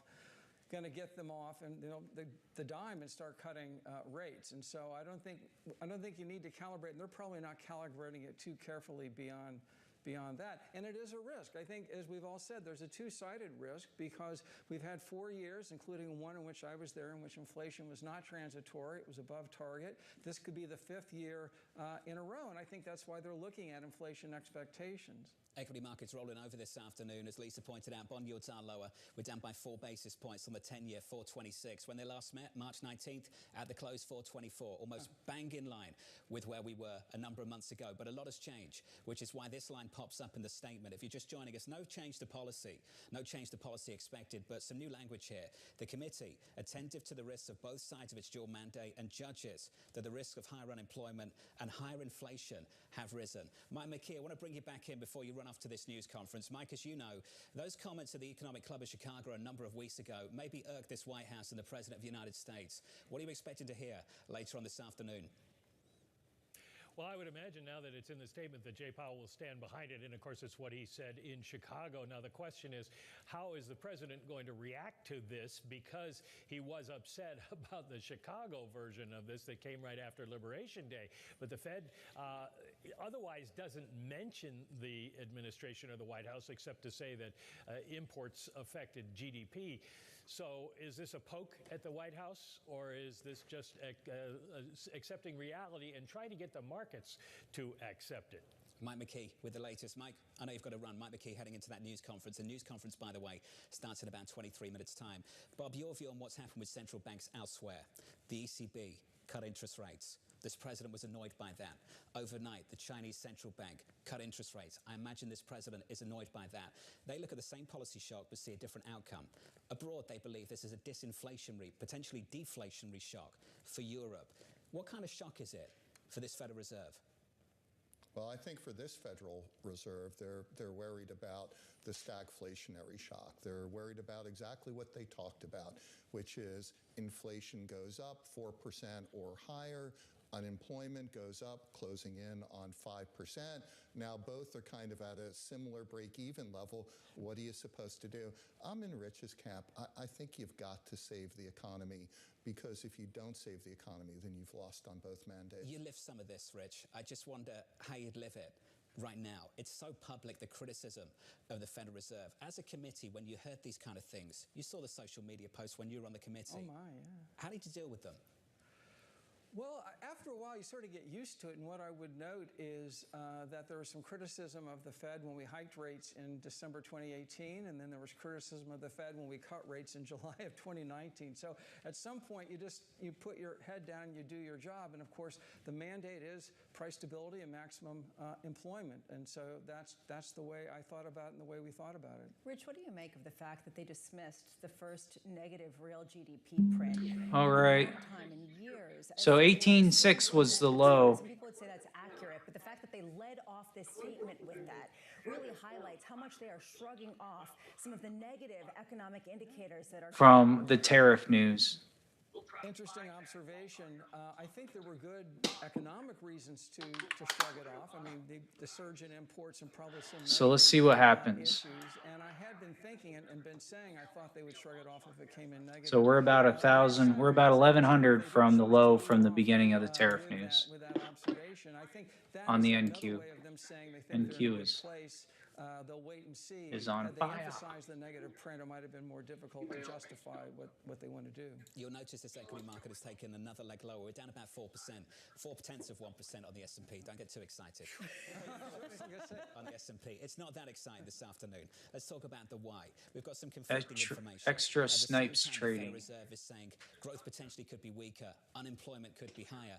They're also facing down the prospect of higher inflation as well. The President of the United States is not backing away from the tariffs from China too. You combine those two stories, you've got a weaker backdrop for risk going into this news conference. This is the worst of all worlds, especially given the fact that Fed Chair Jay Powell is not going to do what a lot of people thought he would do, which is to come out and say, we're very concerned, we're going to cut rates, don't worry, we got your back. No one thought he was going to say that, but some people were hoping that maybe he would, including somebody at the White House. To me, this represents the dual shock that the Fed All right, cannot so address. And to me, that is the key question. What other starting to get a bit of a bounce. Let's see how far this bounce goes. functioning as a virtue of that 10-year and 30-year yield at a time of some potentially messy auctions. To build on that, to extend the conversation, Stochastic's rolling up. Let's see if we get a full rotation and then we can go back down. last time around on March 19th, you and I were both in agreement. We looked at the SEP, we saw a weaker forecast for growth and no move to the median dot. We both said this is hawkish. This is a Federal Reserve whose easing bias might be constrained. Dan, do you think they're communicating that a little bit more clearly, even more clearly, in today's statement? I do, and I guess I disagree a little bit with Rich, and I know to make that decision to go ahead and raise rates anyways because they were behind the curve and still catching up at that point in time, and I think they're still smarting from that period. I also think it's important. I was in Chicago when Jay Powell spoke, and he made an important point in the Q&A, and that is that no matter what, the bump in inflation due to tariffs would be temporary. That means that they hold off a bit before, as unemployment rises, or we get some red ink on unemployment, and then they cut. It is not only not preemptive, they have to wait in order to make sure that inflation's coming back down again in the fourth quarter. Rich, in preparation for this meeting, I was reading The Economist, Oscar Wilde, and he said, expect the unexpected. What's your unexpected right now? I got all my radar up. We've all got answers. We've all got analysis. We've got our monetary textbooks out. We're reading ManQ. Guess what? What's the unexpected out there? Wow, so I guess we're into known unknowns and unknown unknowns. I guess to me, the unexpected would be if Mike McKee or someone asked Jay Powell today how they would respond to a rise in the unemployment rate if he repeated what he did at Jackson Hole 3 years ago, which is some pain, inflation's too damn high. So that would be the unexpected at this press conference. What does pain look like? Rich, what is pain? Because quite clearly, if I lost my job, that's painful for me. Yeah. If the three of us lose our jobs, I hope it's painful for you. You'd miss out on a lot, I'm sure. I want to understand when it becomes painful for the Federal Reserve. What kind of number is painful for the Fed? I think I put it out a moment ago. I think round numbers, I think certainly if we got a 1-point rise in the unemployment rate, I think probably even a half-point rise in the unemployment rate in the context of a cracking payroll employment report would be enough. I think probably the only person who knows for sure is probably Jay Powell, so I'm just guessing, but to put round numbers on it, yeah. Diane, what's your view of this in terms of the pain that would get the Fed's attention at a time where, as Rich has put out, there has been elevated inflation for years above where the Fed has targeted? Well, and I actually agree with Rich on the degree of which we'd see the unemployment rate go up that would precipitate the Fed to feel comfortable that it could begin cutting because the demand is so weak that inflation will come down. But that is after the fact of inflation actually going up. And remember, unemployment is a lagging indicator, and I think that's important. We also have one other factor out there that we've yet to see fully influence the labor market, and that is whether or not the change in immigration policy results in lower labor supply, which was part of the soft landing scenario, but it also will mean a slower increase in the unemployment rate if we lose the participation of those foreign-born workers. So all of those things together leave us with a period of the economy with maybe red ink in payrolls before the Fed actually cuts. And I think that is the important message. The timing is only maybe a few months apart, but that not preemptive, but also not synchronous, I think is what we have to walk away from. But Michael, one of the arch things here is Michael Feroli's thoughts from years ago about such a low potential GDP number. Maybe we got saved by productivity, who knows, maybe it was triple stimulus in that. But in your framework of the debt market around Clarida's economics, do you just frame in a new lower GDP that we have to get used to? No, I don't think so. And I think if you talk to Mike Feroli today, he would tell you that the post-GFC environment has faded. There's a new generation that's in place, call it loosely the millennials. There will be a demand in costs and productive use of capital. So we're going back to an environment that existed pre-GFC. I think what's interesting to me right now is the markets have voted. And if the FOMC is going to tell them that that the risks are higher unemployment and higher inflation, neither of those are good.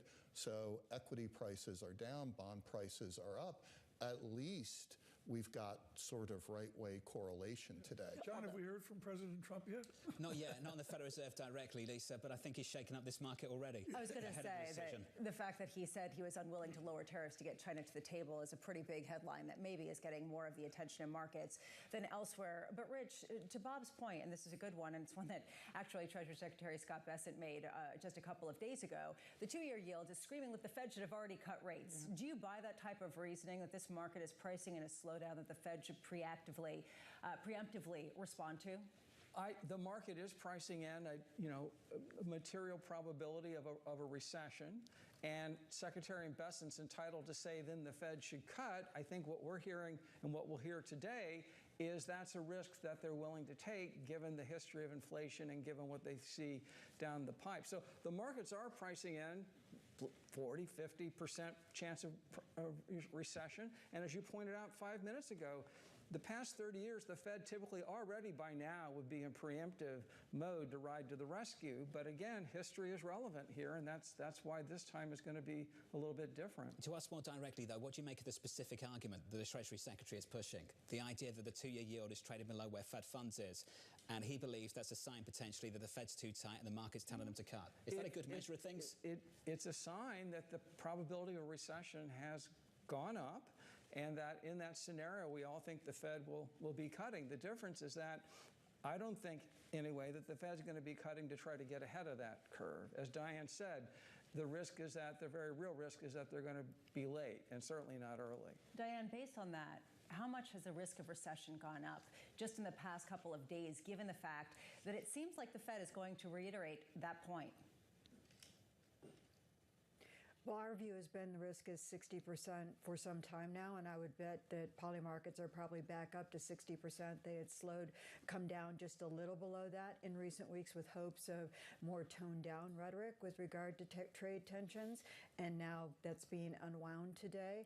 I think the risk, what the Fed has to do, and Rich knows this as well as anyone, and what we're doing, and it's a lot more work, is probability and scenario analysis. Yeah. That's all we can do. We put on a certain probability on what tariffs will be in different kinds of regimes and how they're likely to play out, and and sit down and think about how would the Fed, stepping in their shoes, have to react to all those scenarios. So our recession scenario is 60% probability. The companies are doing the same thing. Diane, just before you run, that news conference starts in just a moment. Your number one question for Chairman Powell at the moment, what is it? Well, again, it gets down to how much pain are you willing to endure before you feel you need to cut? And that's, Rich has answered it. It would be nice if Jay Powell answered it. I don't think he will, but it is one that we all need to know is, what is the pain threshold and the trade-off for the Fed? and how late are they willing to be? Diane, thank you. Appreciate it as always. Diane Swank there at KPMG. We've had the decision from the Federal Reserve. No change to policy. The news conference starts in about 11 minutes' time. This stood out in the statement. If you've not read it yet and you're just joining the program, welcome. This stands out. The committee is attentive to the risk to both sides of the dual mandate and judges that the risk of higher unemployment and higher inflation have risen. To discuss, Matt Lazzetti at Deutsche Bank joins us now for more. Matt, welcome to the program. Is that your assessment of things as well? Do you share that view of the FOMC? Yeah, I think no doubt. If you look back relative to March, uncertainty has clearly risen. We've gotten tariff effects and tariff announcements that were substantially larger than anticipated. Downside growth risks to the economy have clearly risen. Upside risks to the unemployment rate, inflation risks are clearly higher. So I don't think anybody would really debate at the moment that risks are far more elevated today than I think that they were back in March, and from a stagflationary perspective, that inflation is likely to be higher and the unemployment rate is likely to be higher. It seems like there's a bias right now in markets, Matt, that the unemployment rising feature of this dual mandate is actually more important than the inflation side of the mandate, and that if unemployment rises enough, the Fed will respond to that even if inflation is still elevated. Do you think that that needs to be pushed back on, that maybe that's not the bias that should be there? Look, I think that's right to be the bias. The question is always kind of thresholds for which the unemployment rate needs to rise to get the Fed to act. And there, I do think that the market may just be anticipating that the threshold is lower than what the Fed is actually willing to deliver on. At the same time, I think you do have healthy dynamics. I mean, we got a better ISM report, ISM services. You had a jobs report that surprised the upside. With that, we've substantially taken down the probability of cutting rates by June. Now, a lot of that's getting priced out to later meetings. But if I were the Fed, I wouldn't be too perturbed by market pricing at the moment. They probably agree that recession risk is elevated. And we'll just kind of have to see how that plays out. I think importantly for them, the market is responding to stronger data by reducing near-term rate cut probabilities. Matt Lazzetti, David Foulkes-Landau got it right. He said there would be a new Europe, there would be a new investment in Europe, maybe a new nominal GDP, a higher pulse, if you will, for Europe. That's one of the unexpecteds here. What's the unexpected you're looking for that we're not talking about? Look, I liked Rich's unexpected, which is that Chair Powell highlights that we're willing to take pain here. I don't really anticipate that we get that. I think near-term unexpected would be if he kind of gives clarity that they're still in no rush to cut rates. Essentially says that June is probably off the table. I think at the moment the Fed is likely to just take a step back, not provide much forward guidance, let things play out as they come. But I think importantly for them is going to get clarity on two things: trade, but also fiscal policy. Because I think if fiscal policy and tax cuts are larger than anticipated, then this turns into something that looks kind of like a mini COVID shock. You have a big supply side shock from tariffs, immigration being coupled with a demand side stimulus from tax cuts. And I think the Fed will really want to see both sides of those policy decisions. You're fired up about this, but take it internationally. Take it to the stimulus in Europe, to a higher nominal GDP, the true unknowns we don't understand about a China fiscal policy, and the mess that's in Washington. I guess on both those, Tom, I'm even though I grew up in Illinois, I'm from Missouri on those. I mean, the Europeans have talked for decades about this. We get it, more demand growth, more fiscal space. The Germans maybe will pull it off. What I'm hearing from my colleagues in Europe is it's not clear the rest of Europe is going to do that. Again, the same with China. I mean, we've been talking about boosting consumption, being less reliant on exports in China for 25 years. And you're still showing me. So I'll believe it when I see it. When you say Missouri, our international audience has no clue what you're talking about. Can I just say I appreciate the healthy skepticism regarding Europe? Because it's kind of been ridiculous, hasn't it, over the last several months? Well, Europe's the place to be. They've got their act together. Germany might actually do some stimulus, sure. Is the rest of Europe going to follow? How constrained are these other nations? Yeah, and let's see how long it takes for Germany to get a chancellor. Oh yeah, we finally got that. So there is this question about how it comes together, which goes to the heart of the issue. How big of an existential threat is there that the Fed has to face, having to do with the exceptionalism and, frankly, the preeminence of the dollar? Matt Lazzetti, before you go, when have you penciled in the first rate cut from this Federal Reserve? Filled. We still have December as the first rate cut. We have them cutting 75 basis points through March. And really, our view is that in the near term, you're going to see elevated inflation. The pain threshold for the Fed is going to be elevated because of that. I kind of think as they begin to see unemployment rates that are 4.5% or 4.6%, then it becomes a greater debate about cutting rates to respond to the downside risks to the economy versus the elevated inflation, which certainly is a concern for them. If inflation expectations pick up, I think that could be pushed out further into the future, but I would view the risks as them cutting a bit earlier, certainly if we get downside realizations on the economy with the unemployment rate rising faster. Hey, Matt, thank you. Matt Lazzetti at Deutsche Bank. One cup, December. You can drive a truck through the range of estimates on Wall Street right now. Yes. Forget Accurate. market pricing. Accurate. That's just averaging out a wide range, an incredibly wide range of outcomes. I've got Morgan Stanley and Mike Gapon at 0 for 2025. And on the other side, Andrew Honhorst at Citi at 125 for 2025. That's a very different view of the world going forward from here. A real lot of it has to hinge on when the hard data rolls over. How long does it take? Because that is going to be the whites of the eyes that the Fed will respond to. That's 5 Fed meetings away. Think of the drama we could have. Could be a lot of drama. Do you want some good news? Take a look at the market screen. Equities roll over, down 0.25% on the S&P. Look what happened to bonds. Bonds actually rallied. Bob Michael, music to your ears. Bonds are doing what bonds are meant to do. Do you take some comfort in this move? Yeah, and that's what we're hearing from our clients. They felt that they were underallocated to fixed income. They've been coming into the markets.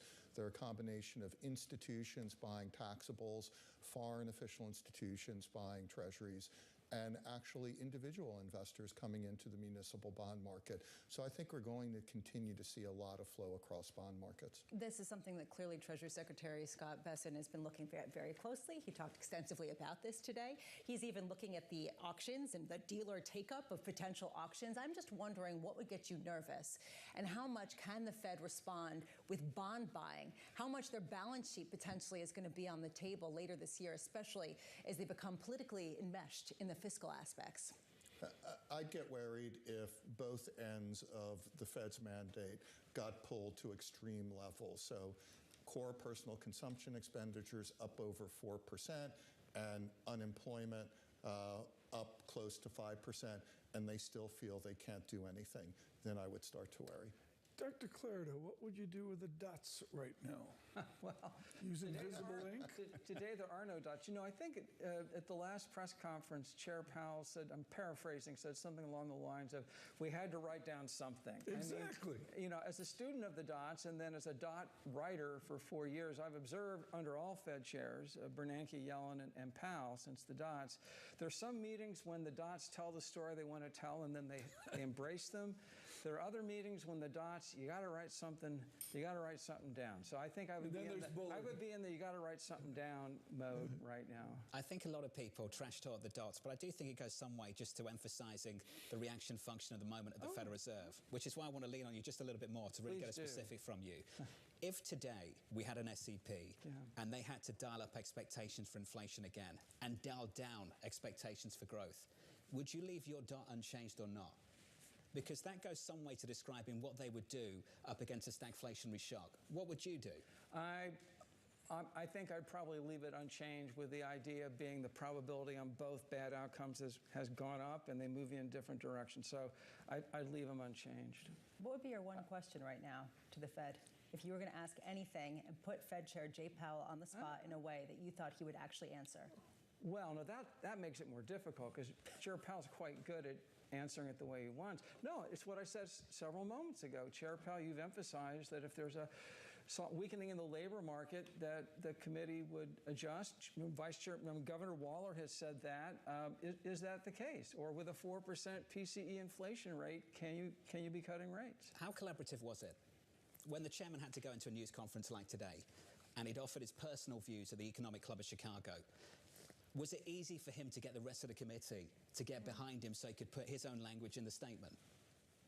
Well, Jay Powell's very, very collaborative, and he had bilateral discussions with every member of the committee. We did distinguish between the FOMC statement, which is a committee document, and the press conference. The press conference, he reads an opening statement, but that's Jay Powell speaking as Jay Powell. So as I think we've mentioned before, when you look at the opening statement or even the press conference, you want to count the times he says we in the committee versus I, and sometimes that balance goes up and down. That's an important distinction. Yeah. Bob, before we go into this news conference, Chairman Powell will walk out in about a minute's time. You got a quick question for Mike McKee. What do you want to know? Yeah, I'd ask him about Sell America. How do they define it? What are they watching to see if it actually happens? Something a lot of investors are thinking about going into this one. And one that he definitely will not answer. But this is really going to be one of the key questions to really gauge how much the bond market continues to be some sort of counterbalance to risk in markets. At least bonds are rallying. Isn't that the good news this afternoon? I guess so. I mean, I guess we could talk about why. We could talk about whether it's some sort of global recession that's being priced in if there's no trade discussion or whatever it might be. But yeah, for now, this is great. I think we're beholden to 1600 Pennsylvania Avenue. Maybe we'll get a tweet within the conference. We've already had a headline that's shaken up this market from the President of the United States, the President unwilling to lower tariffs to get China to the table. This is about framing the negotiations into the weekend, but it also frames the risk for this committee. The FOMC, facing down stagflationary risk, articulated in the statement this afternoon, which reads as follows. The committee, attentive to the risks to both sides of its dual mandate and judging that the risks of higher unemployment and higher inflation have risen, emphasizing the language, the communication that came from the Fed chair more recently at the Economic Club of Chicago, and clearly the committee getting behind him. March 19th was the last Federal Reserve meeting. April 2nd is so-called Liberation Day squeezed in between. A generational shift in trade policy, totally shaking up the outlook for this Federal Reserve. Which makes it incredibly difficult for them to give actual forward-leading indicators at a time of such great uncertainty. It is May 7th, and the chairman has stepped up. Here's the chairman of the Federal Reserve. My colleagues and I remain squarely focused on achieving our dual mandate goals of maximum employment and stable prices for the benefit of the American people. Despite heightened uncertainty, the economy is still in a solid position. The unemployment rate remains low, and the labor market is at or near maximum employment. Inflation has come down a great deal, but has been running somewhat above our 2% longer-run objective. In support of our goals, today the Federal Open Market Committee decided to leave our policy interest rate unchanged. The risks of higher unemployment and higher inflation appear to have risen, and we believe that the current stance of monetary policy leaves us well positioned to respond in a timely way to potential economic developments. I will have more to say about monetary policy after briefly reviewing economic developments. Pardon me. Following growth of 2.5% last year, GDP was reported to have edged down in the first quarter, reflecting swings in net exports that were likely driven by businesses bringing in imports ahead of potential tariffs. This unusual swing complicated GDP measurement last quarter. Private domestic final purchases, or PDFP, which excludes net exports, inventory investment, and government spending, grew at a solid 3% rate in the first quarter, the same as last year's pace. Within PDFP, growth of consumer spending moderated, while investment in equipment and intangibles rebounded from weakness in the fourth quarter. Surveys of households and businesses, however, report a sharp decline in sentiment and elevated uncertainty about the economic outlook, largely reflecting trade policy concerns. It remains to be seen how these developments might affect future spending and investment. In the labor market, conditions have remained solid. Payroll growth has continued to moderate, while still outpacing inflation. Overall, a wide set of indicators suggest that conditions in the labor market are broadly in balance and consistent with maximum employment. The labor market is not a source of significant inflationary pressures. Inflation has eased significantly from its highs in mid-2022, but remains somewhat elevated relative to our 2% longer-run goal. Total PCE prices rose 2.3% over the 12 months ending in March. Excluding the volatile food and energy categories, core PCE prices rose 2.6%. Near-term measures of inflation expectations have moved up, as reflected in both market and survey-based measures. Survey respondents, including consumers, businesses, and professional forecasters, point to tariffs as the driving factor. Beyond the next year or so, however, most measures of longer-term expectations remain consistent with our 2% inflation goal. Our monetary policy actions are guided by our dual mandate to promote maximum employment and stable prices for the American people. At today's meeting, the committee decided to maintain the target range for the federal funds rate at 4.25% to 4.5% and to continue reducing the size of the balance sheet. The new administration is in the process of implementing substantial policy changes in 4 distinct areas: trade, immigration, fiscal policy, and regulation. The tariff increases announced so far have been significantly larger than anticipated. All of these policies are still evolving, however, and their effects on the economy remain highly uncertain. As economic conditions evolve, we'll continue to determine the appropriate stance of monetary policy based on the incoming data, the outlook, and the balance of risks. If the large increases in tariffs that have been announced are sustained, they're likely to generate a rise in inflation, a slowdown in economic growth, and an increase in unemployment. The effects on inflation could be short-lived, reflecting a one-time shift in the price level. It is also possible that the inflationary effects could instead be more persistent. Avoiding that outcome will depend on the size of the tariff effects, on how long it takes for them to pass through fully into prices, and ultimately on keeping longer-term inflation expectations well anchored. Our obligation is to keep longer-term inflation expectations well anchored and to prevent a one-time increase in the price level from becoming an ongoing inflation problem. As we act to meet that obligation, we'll balance our maximum employment and price stability mandates, keeping in mind that without price stability, we cannot achieve the long periods of strong labor market conditions that benefit all Americans.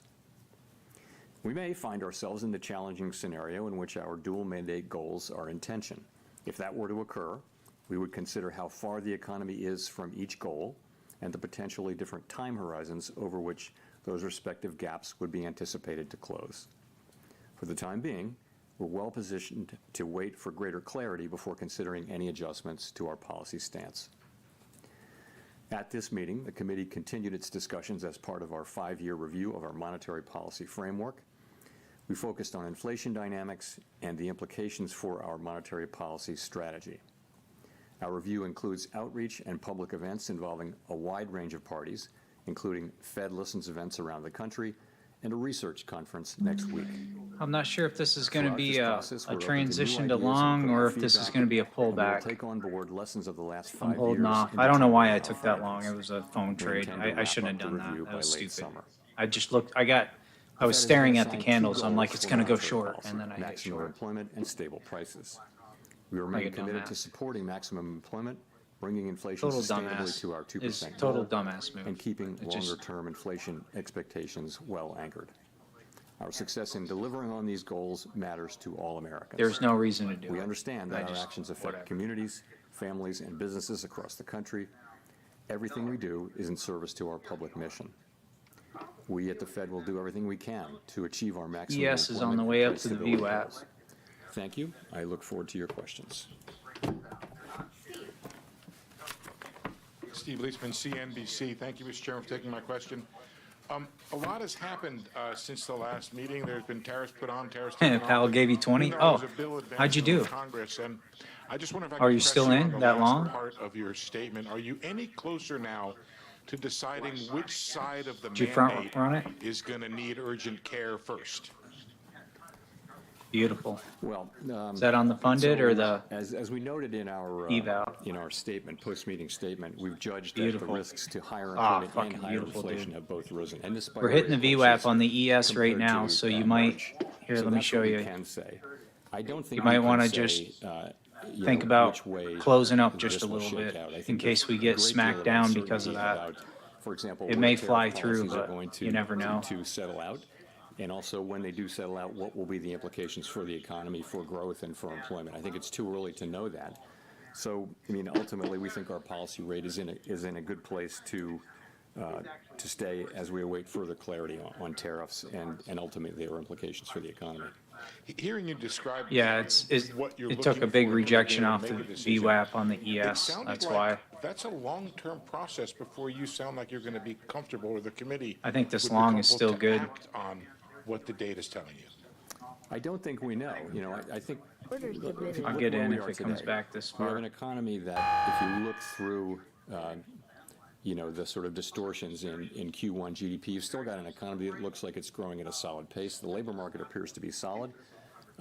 Inflation is running just a bit above 2%. So it's an economy that's been resilient and is in good shape. And our policy is sort of modestly or moderately restrictive. It's 100 basis points less restrictive than it was last fall. And so we think that leaves us in a good place to wait and see. We don't think we need to be in a hurry. We think we can be patient. We're going to be watching the data. It blew through, and I saw it hit. I saw it almost hit my. We do think we're in a good position where we are to let things evolve. And become clearer in terms of what should be the monetary policy. We're gonna have to switch to the ES. This isn't gonna. Nick Timrose, the Wall Street Journal. Chair Powell, there's naturally a lot of uncertainty around 2021 and supply shocks, but there are some who argue that the current situation has notable differences. Energy costs are down. Housing imbalances look nothing like they did 4 years ago. Labor demand appears to be gradually cooling with wage growth running below 4%. What do you see right now that could nourish higher inflation beyond a rise in goods prices this year? I think the underlying inflation picture is good. It's what you see, which is inflation now running a bit above 2%. And we've had basically decent readings in housing services and non-housing services, which is a big part of it. So that part, I think, is moving along well. But there's just so much that we don't know. I think, and we're in a good position to wait and see, is the thing. We don't have to be in a hurry. The economy has been resilient and is doing fairly well. Our policy is well positioned. The costs of waiting to see further are fairly low, we think. So that's what we're doing. And, we'll see. The administration is entering into negotiations with many countries over tariffs. We'll know more with each week and month that goes by about where tariffs are going to land, and we'll know what the effects will be when we start to see those things. So we think we'll be learning. I can't tell you how long it will take, but for now it does seem like it's a fairly clear decision for us to wait and see and watch. So when you say that you don't need to be in a hurry, does that mean that could the outlook change in such a way that a change in your stance could be warranted as soon as your next meeting? As I said, we are comfortable with our policy stance. We think we're in the right place to wait and see how things evolve. We don't feel like we need to be in a hurry. We feel like it's appropriate to be patient.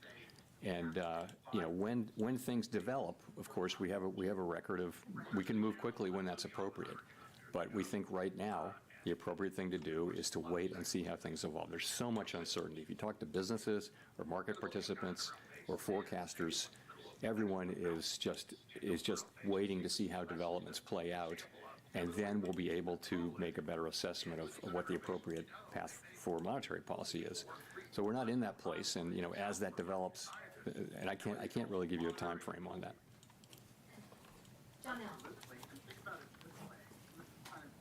Janelle Marte with Bloomberg.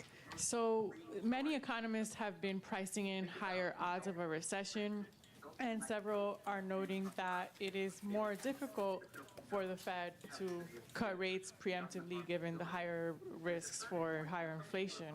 So given the outlook, do you still see a path for a soft landing, and what does that look like? Well, let me say,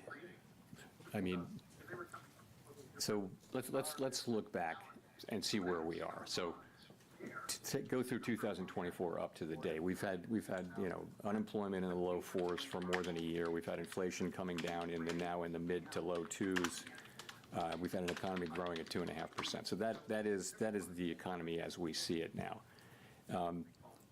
What looks likely, given the scope and scale of the tariffs, is that we will see certainly the risks to higher inflation, higher unemployment have increased. And if that's what we do see, if the tariffs are ultimately put in place at those levels, which we don't know, then we won't see further progress toward our goals.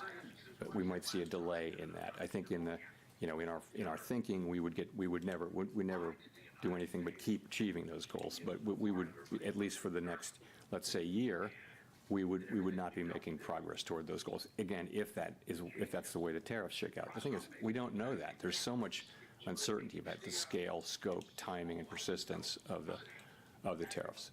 So that's that. In terms of preemption, I think you can look back at the 2019 cuts as preemptive. I wouldn't say that what we did last fall was at all preemptive. If anything, it was a little late. But 2019, we did cut 3 times. But the situation was you had a weakening economy and you had inflation at 1.6%. So that's a situation where you can move preemptively. Now we have inflation running above target. It has been above target for 4 years. It's not so far above target now. All and right. We have an expectation, conditional on what I got happens, completely blown through that on we'll that. see upward pressure on inflation. If you look at where forecasters are, they're all forecasting an increase in inflation. So it makes it, and then we've also got Volume's way out of forecasts of control weakening, now. In the economy. Volume's And too some high. have recession forecasts. We don't publish a forecast about that. We don't publish a forecast that assesses how likely a recession is. But in any case, it's not a situation where we can be preemptive because we actually don't know what the right response to the data will be until we see more data.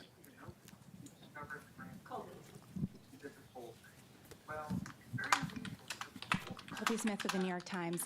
How much weakness does the committee need to see, though, in the labor market and the economy more broadly to lower interest rates again? Is it about a certain increase in the unemployment rate over a period of time, or perhaps a certain number of negative monthly job reports? I mean, how are you making that assessment? So first of all, we don't see that yet, right? We have 4.2% unemployment, good participation, wages behaving very well. Participation, I mentioned, at a good level. So, with the labor market, we would look at the totality of the data. We'd look at the level of the unemployment rate. We'd look at the speed with which it's changing. We would look at the whole huge array of labor market data to get a sense of whether conditions are really deteriorating or not. And at the same time, we'd be looking at the other side of the mandate. We could be in a position of having to balance those two things, which is, of course, a difficult balancing judgment that we'd have to make. On that point about balancing, I mean, you've mentioned that the committee would consider how far the economy is from each goal and the time it would take to kind of get back to that point. But what does that mean in practice? I mean, how much of that assessment will be rooted in a forecast versus data dependence? It would be a combination of the two. I mean, let's just say this would be a complicated and challenging judgment that we would have to make. Yeah, we're not in this situation, but the situation is if the two goals are in tension, so let's say that unemployment is moving up in an uncomfortable way, and so is inflation. Not the situation we're in, hypothetically, but we would look at how far they are from the goals, how far they're expected to be from the goals, what's the expected time to get back to their goals.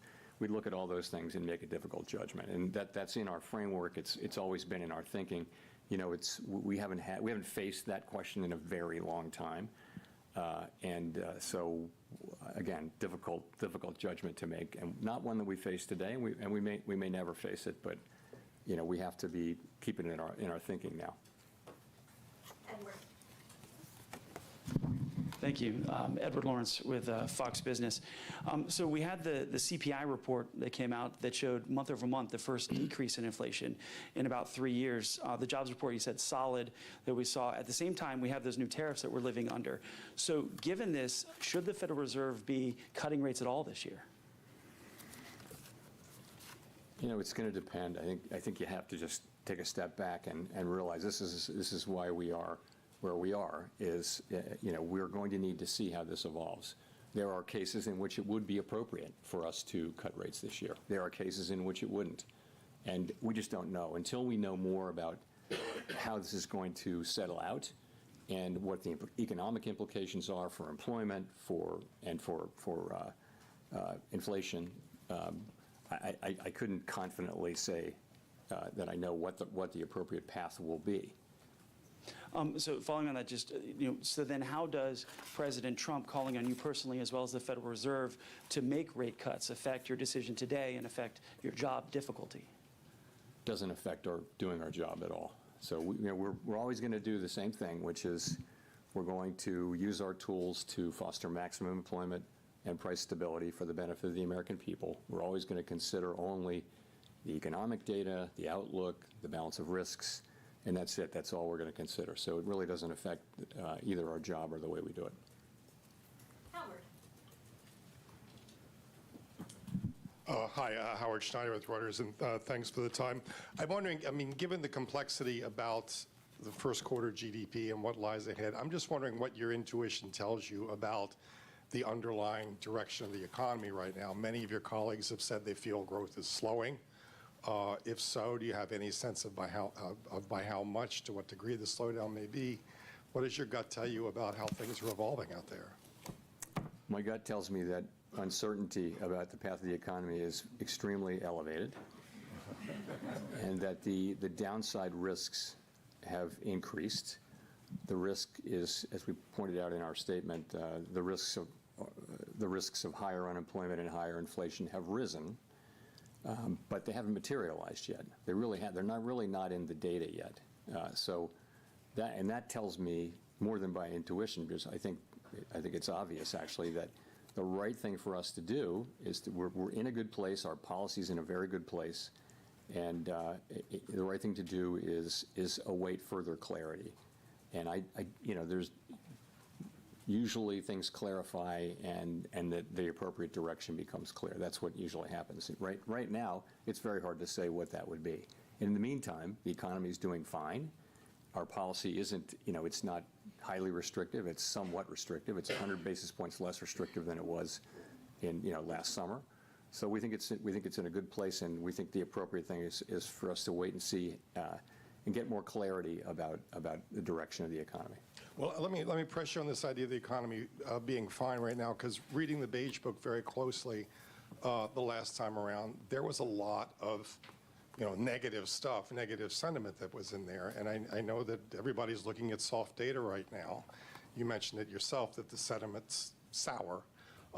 But the Beige Book was talking about, the beginnings of layoffs in some industries, prices rising in some places, and an awful lot of investment decisions being pushed to the sideline. Doesn't that point to a slowdown?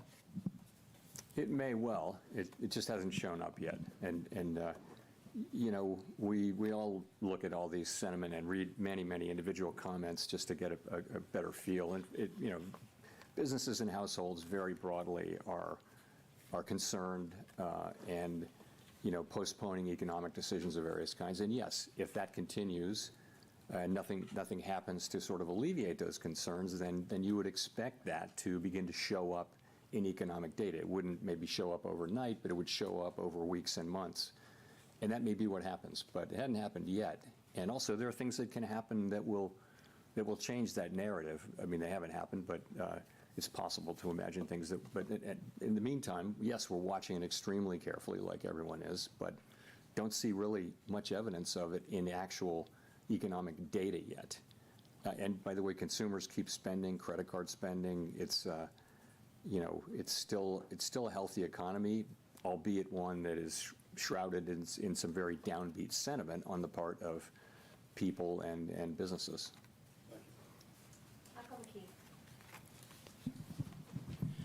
Michael McKee from Bloomberg Radio and Television. The Fed's been criticized recently by a former governor for what he calls mission creep. You take on more problems, use more tools, and then end up building tools to deal with the fallout of those tools, which then makes it a given that you will act more aggressively in the future. Is that a fair critique, and is that something you would be looking at in your framework review? Sorry, say the critique again. That the Fed has been involved in mission creep, gets involved in using too many new tools to deal with problems and to go too far. Is that something that the critique was based around the fact that you did QE and QE and QE and went beyond the narrow confines of your mandate? So, well, I mean, there are a couple. That's not really beyond the confines of our mandate. Look, I would say this: we did things. Essentially, we're on an emergency footing for a couple of years in the pandemic, and it's very fair and very welcome for people to look back over what we did and say, hey, you could have done this better and different. And one thing we hear a lot is we could have explained QE a little better. We did think we were explaining it in real time. I completely accept the thought that we could have explained it better.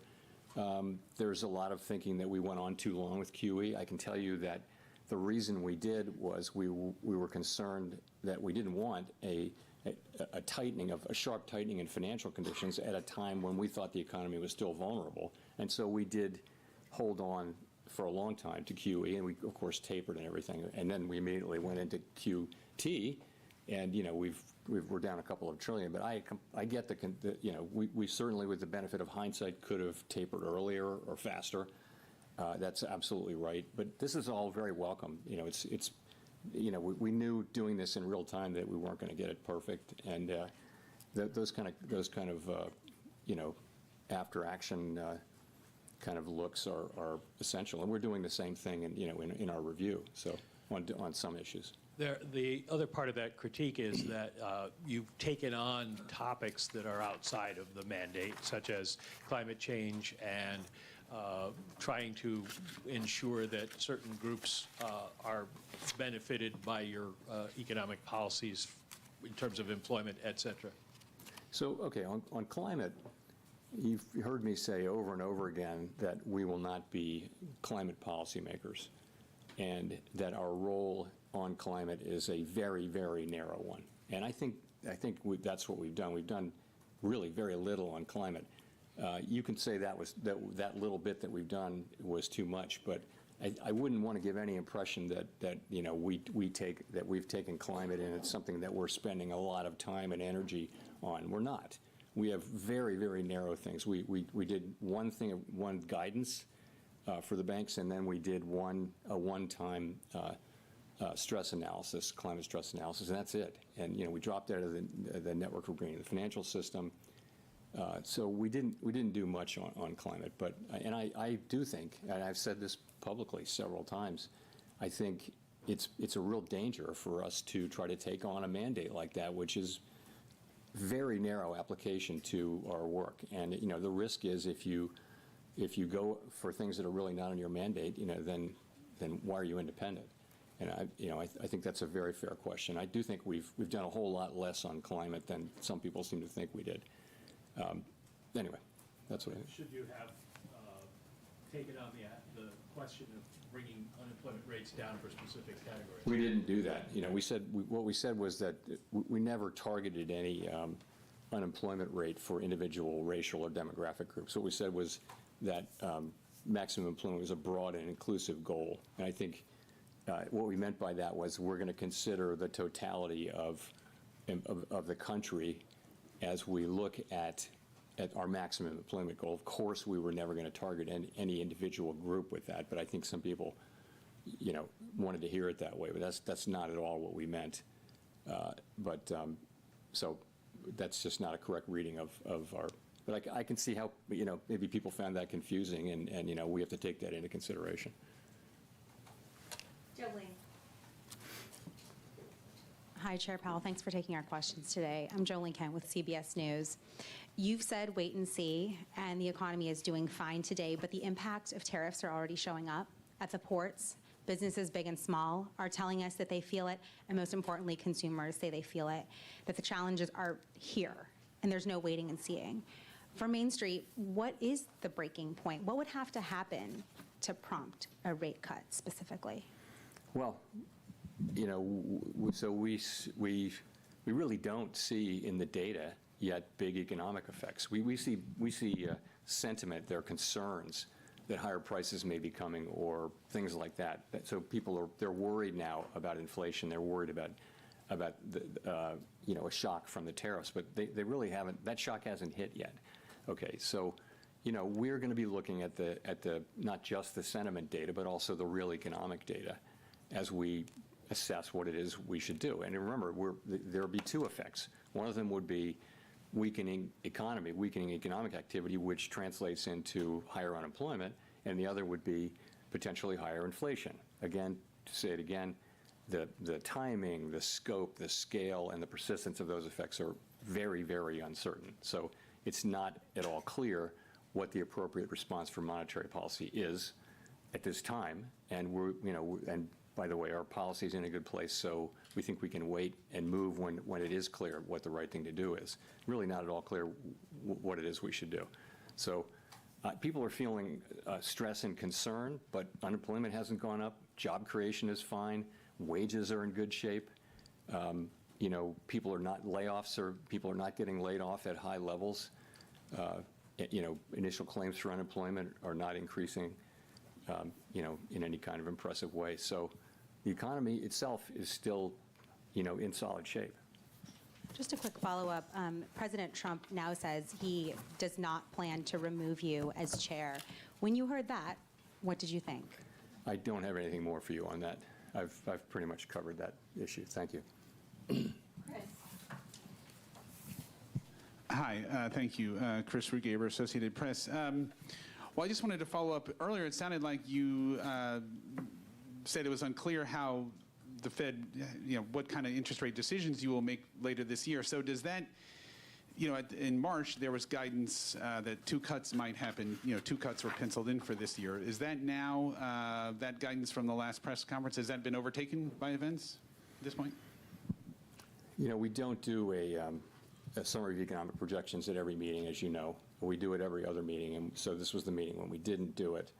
We don't also kind of poll people, so I really wouldn't want to try to make a specific projection for where we are relative to that. We will, in 6 weeks, we had the June meeting, and you'll have another SEP. I'm not going to hazard a guess here today as to what it would be.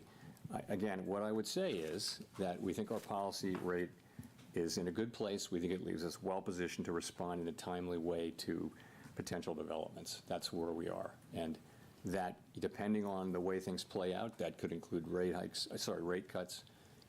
It could include us holding where we are. We just are going to need to see, how things play out before we make those decisions.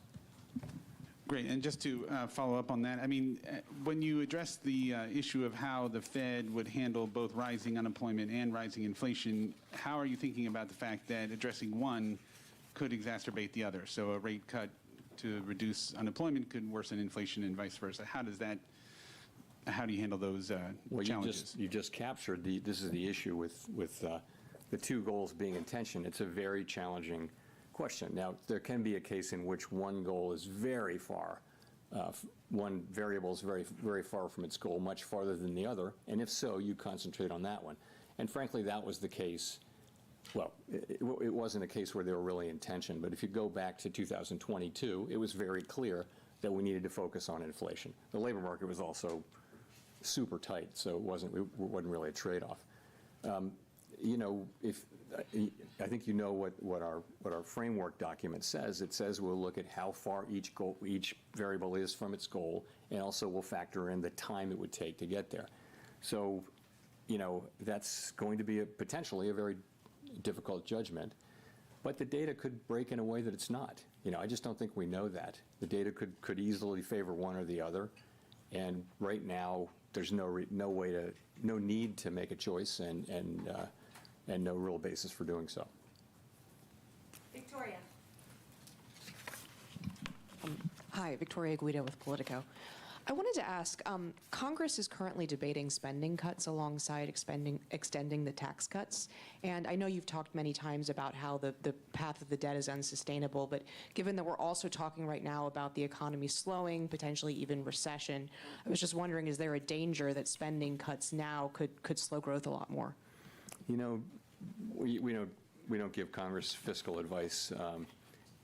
We take what they do as a given, and we put it in our models and in our assessment of the economy. So I wouldn't want to speculate on that. I mean, I think we do know that the debt is on an unsustainable level, on an unsustainable path, not at an unsustainable level, but an unsustainable path. And it's on Congress to figure out how to get us back on a sustainable path. And it's not up to us to give them advice. Well, do you think that they should take macroeconomic conditions into account as they look at this? I think they don't need my advice and our advice on how to do fiscal policy any more than we need their advice on monetary policy. Andrew.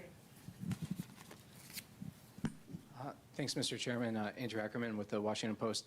In your Jackson Hole comments last year, you said you would not welcome further cooling in labor market conditions. The unemployment rate then was 4.2%, which is what it is now. Many forecasters now predict a higher jobless rate. How has your tolerance for weakening labor market conditions changed compared to a year ago?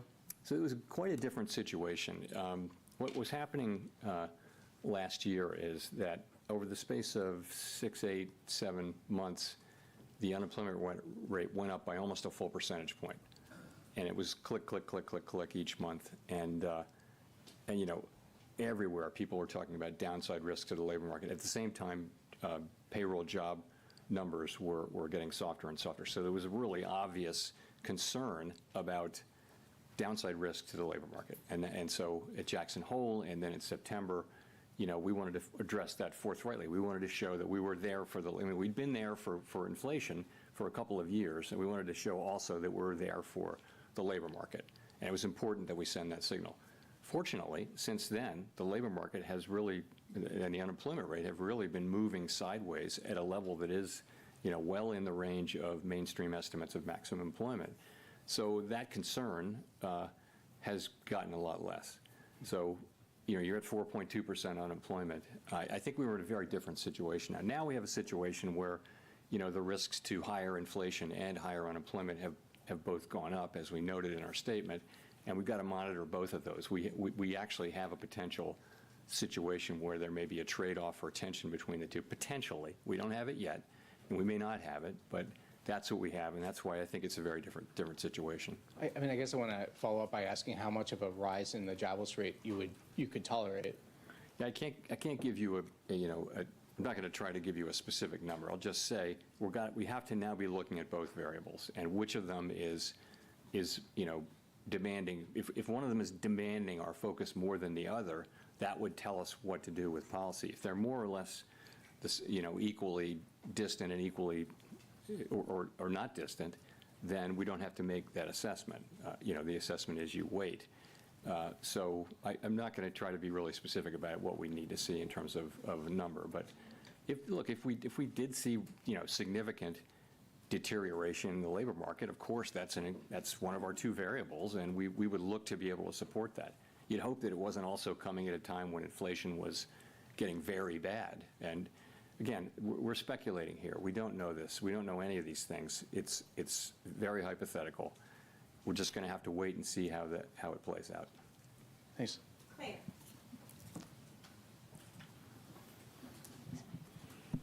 Claire Jones, Financial Times. In terms of getting some clarity, we've got some talks at the weekend in Geneva between the US and China. A lot of economists are attaching an awful lot of importance to what we hear from those talks. How much importance are you attaching to them in terms of judging what will happen to the US economy going forward? And just in a similar vein, you know, some economists are saying it's days, not weeks, that we have until we start to put the US economy at risk of seeing the sort of pandemic-era shortages and higher prices if we don't kind of soothe relations between the US and China. So it'd be good to have your view on that too. So, you know, these are not talks that we're in any way involved in, so I really can't comment directly on them. So, but what I will say is this, you know, we had, coming out of the March meeting, the public generally had an assessment of where tariffs were going, and then April 2 happened, and it was really substantially larger than anticipated in the forecasts that I had seen and in our forecasts. So, and now we have we're in a new phase where it seems to be we're entering a new phase where the administration is beginning talks with a number of our important trading partners, and that has the potential to change the picture materially or not. And so I think it's going to be very important how that shakes out. But we simply have to wait and see how it works out. It certainly could change the picture, and we're mindful of not trying to make conclusive judgments about what will happen at a time when the facts are changing. And just on the fall in shipping volumes from China over these tensions, I mean, do you share that concern that we could start seeing goods shortages and higher prices in the coming weeks if this isn't resolved very quickly? You know, I don't want to get we shouldn't be involved even verbally in the questions about the timing of these things. Yes, of course we follow all that data. We see the shipping data, we see all that, but ultimately this is for the administration to do. This is, this is their mandate, not ours. And I know as you can see, they're again beginning to have talks with many nations, and that has the potential to change the picture materially. So we'll just have to wait and see.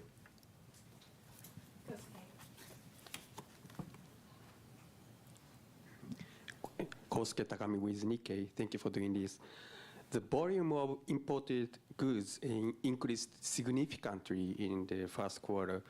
Do you think that this situation could cause a delay in the impact of tariff on inflation? And does this mean that it will take longer time to reduce uncertainty? The decision we made today? Which decision? So the future decision. So the volume of the imports, imported goods increased significantly. So the impact on the imported inflation may delay. So what is the impact to your future decision?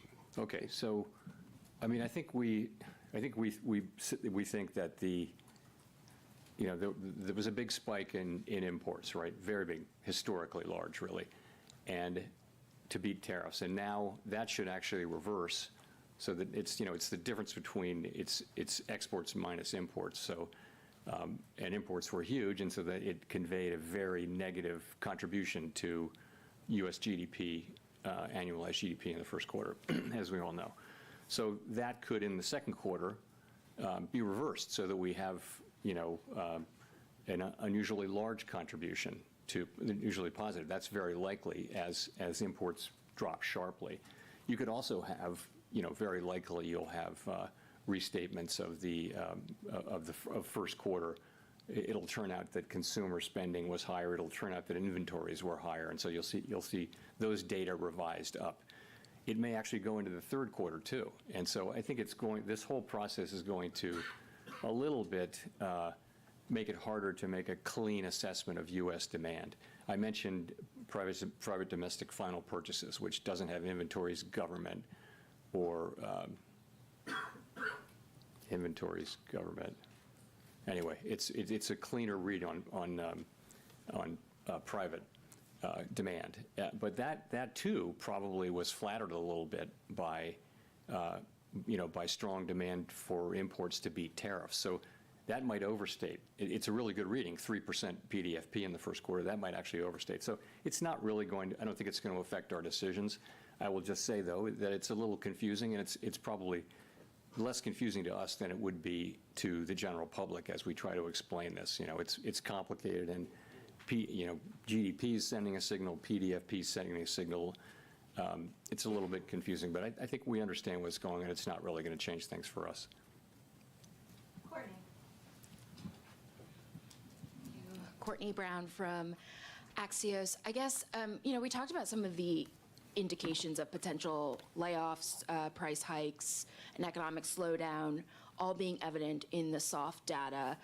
I'm curious why the Fed needs to wait for that to translate into hard data to make any type of monetary policy decision, especially if the hard data is not as timely or might be warped by tariff-related effects. Are you worried that the soft data might be some sort of false warning? No, I mean, look at the state of the economy. The labor market is solid, inflation is low. We can afford to be patient as things unfold. There's no real cost to our waiting at this point. Also, the sense of it is, we're not sure what the right thing will be. There should be some increase in inflation. There should be some increase in unemployment. Those call for different responses, and so until we know, potentially call for different responses. And so, until we know more, we have the ability to wait and see. And it seems to be a pretty clear decision. Everyone on the committee supported waiting, and so that's why we're waiting. Just a very quick follow-up. There was this sort of vibe session, if you will, where the sentiments expressed in soft data did not translate into the hard economic data. How are you thinking about that when interpreting some of the signs in the softer survey data? You know, I think going back a number of years, the link between sentiment data and consumer spending has been weak. It's not been a strong link at all. On the other hand, we haven't had a move of this, speed and size. So it wouldn't be the case that we're looking at this and just completely dismissing it. But it's another reason to wait and see. You're right, though. We had a couple of years during the pandemic where people were saying just very downbeat surveys and going out and spending money. So that can happen, and that may happen to some degree here. We just don't know. This is an outsized change in sentiment, though, and so none of us is looking at this and saying that we're sure one way or the other. We're not. Matt. Thanks, Chair Powell. Matt Egan with CNN.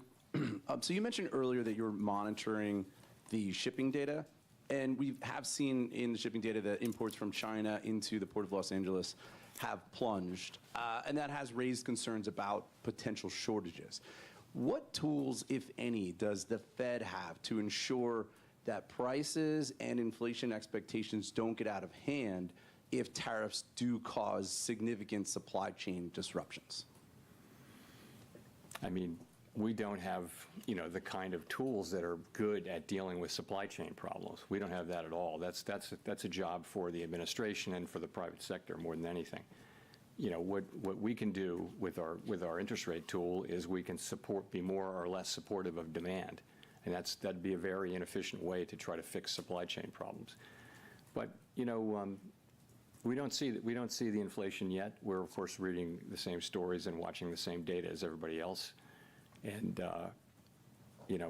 right now we see inflation, kind of moving sideways at a fairly low level. If I could follow up on that, President Trump has indicated that he will likely name a replacement for you when your term as chair expires next year. But your position on the board runs through January 2028, I believe. Would you consider remaining on the Fed board even if you're no longer chair? So I don't have anything for you on that. My whole focus is on, and my colleagues' focus is all on, trying to navigate this tricky passage we're in right now, trying to make the right decisions. We want to make the best decisions for the people that we serve. That's what we think about day and night, and this is a challenging situation, and that's 100% of our focus right now. Let's go to Jennifer for the last question. Chair Powell, Jennifer Schonberger with Yahoo Finance. Public records of your schedule so far this year show no meetings with President Trump. Past presidents Obama, Bush, and Clinton have all met with Fed chairs, and you met with Trump during his first term. Why haven't you asked for a meeting yet with the president? I've never asked for a meeting with any president, and I never will. It's not, I wouldn't do that. There's never a reason for me to ask for a meeting. It's always been the other way. So would you want to meet with him if given the opportunity to get more information? It's never an initiative that I take. It's always an initiative. I don't think it's up to a Fed chair to seek a meeting with the president, although maybe some have done so. I've never done so, and I can't imagine myself doing that. I think it's always comes the other way. A president wants to meet with you, but that hasn't happened. And if I could just ask one question on monetary policy. When it is time to cut rates, how will you determine how far down rates will have to come to try to keep a balance on the inflation mandate as employment weakens? I think once you have a clear direction, you can make a judgment about how fast to move and that kind of thing. So it's really the harder question is the timing, I think, and when will that become clear? And fortunately, as I mentioned, we have our policy in a good place, the economy's in a good place, and it's really appropriate, we think, for us to be patient and wait for things to unfold as we get more clarity about what we should do. Thanks very much.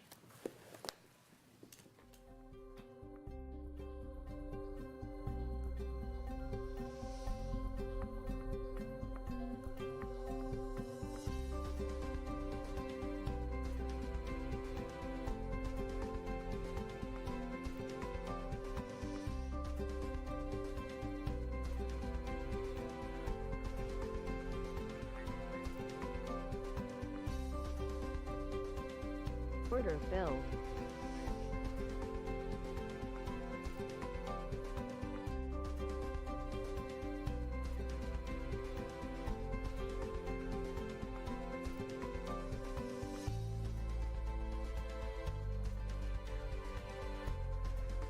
Stop filled.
I'm getting FOMO.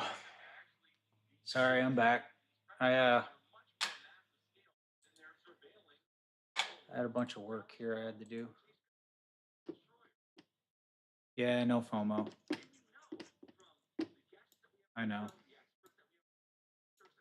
You think this is long, or we like? I keep thinking we're gonna fake out, or we're gonna front run the short here, but I'm not sure.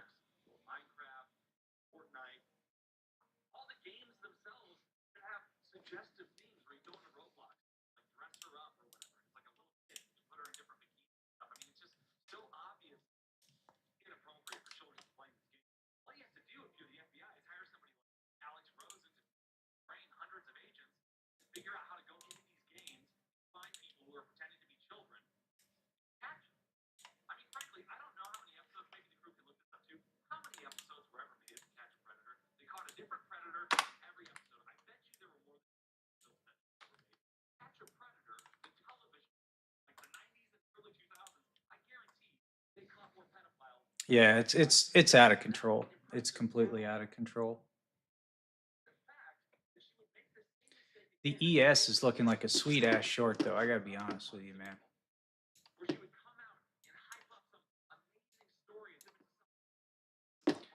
Thinking about going right here on the ES. Order submitted. I'm going right there on the ES. That just looks too good to me. If I get blown out, I get blown out. I'm done for the day. I'm at break even anyway.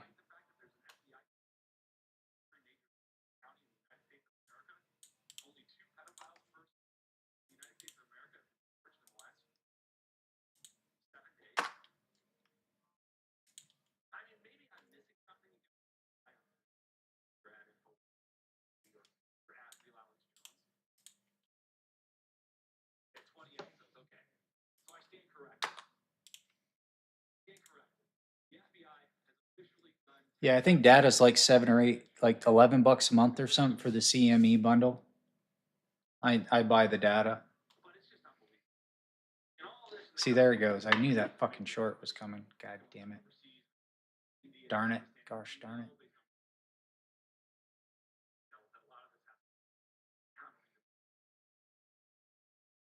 All right. Well, if it comes back to get me, I'm set.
Yeah, I'm so fucking pissed right now.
I gotta zoom in like 2 minutes. Damn it. So frustrating.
That setup on the ES was so sweet.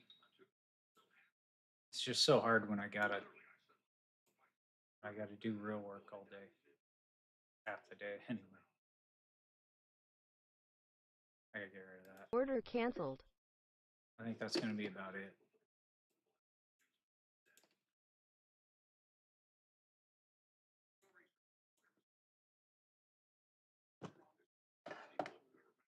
Yeah, I would recommend that. I would recommend splurging for the data so you can run back test stuff and download data. Like you can download data from like last week and run through it and play with it.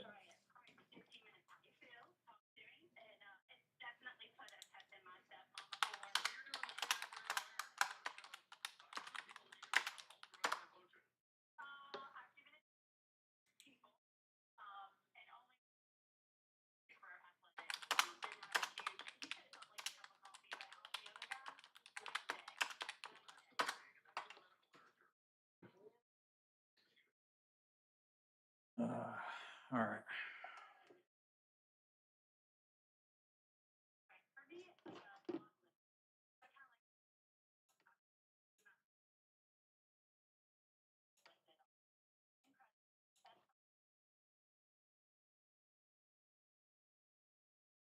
All right, I gotta switch over to a Zoom.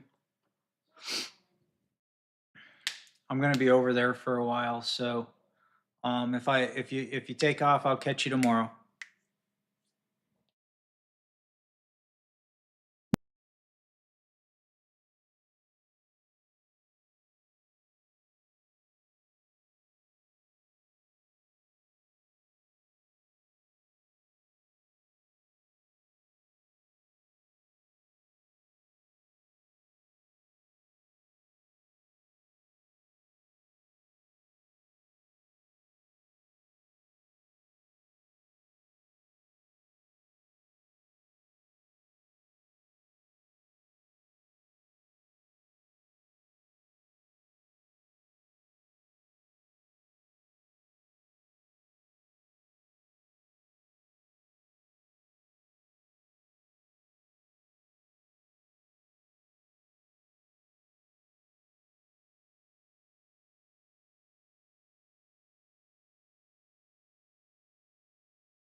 Okay, fake out, meeting canceled. All right.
All right, I'm liking the short here.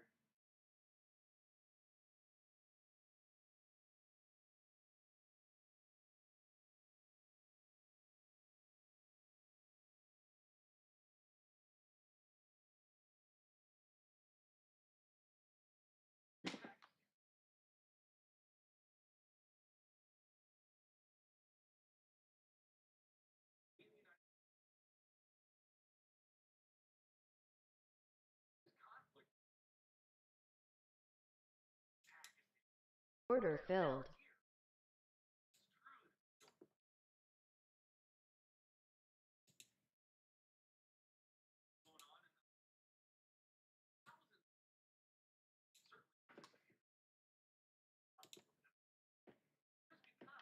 Ah, fuck off.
Stuff filled.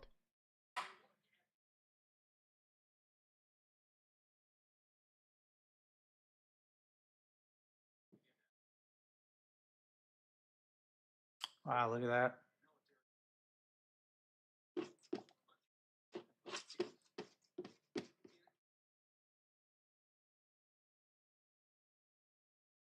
All right, fuck this. I'm shutting it off. Playing around at the end of the day because I missed 5 trades today on the phone.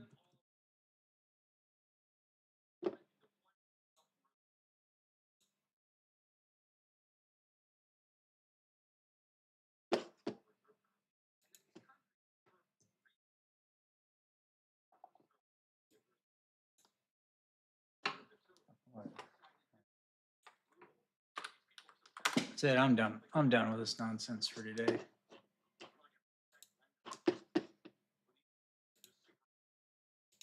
Equalization between market cap and, say, GDP contributions in the global cross-section. John, the fiscal debate may get overwhelmed by the actual data of employment and interest rates back to the Fed and all that, but I would go back to what you and I first talked about decades ago, which is Euro-Swissy. And the fact is you have strong Swiss right now, and as Jeff alluded to, anybody in equities, including all our listeners and viewers, like you're playing around your MOC, that's what's going to happen. Don't forget to monitor foreign exchange each and every day. The Swiss franc is talking right now. And these central banks will have a decision to make, how to respond to Just some of these discussed it. I shocks. just And I think missed it's clear like the kind of 2 decision they're crazy making so setups far. because I Lisa, we couldn't talked about watch it. the The screen. ECB reducing interest rates, the Chinese coming out, reducing interest rates. The Federal Reserve doesn't really understand the nature of the shock yet. The rest of the world has decided it's disinflationary. Maybe they have the capacity to reduce interest rates in a All way right, that let's the see how Federal it Reserve lands. does We'll be not. here But tomorrow. we've talked about this a million times. Trade talks, things can change from hour to hour, never mind day to day. It's only a few hours ago we read a headline from the President of the United States that said he wasn't willing to reduce tariffs to engage in negotiations with the Chinese. And then we have reporting moments ago that says the President is ready to rescind global chip curbs. Now, this is sort of one versus the other.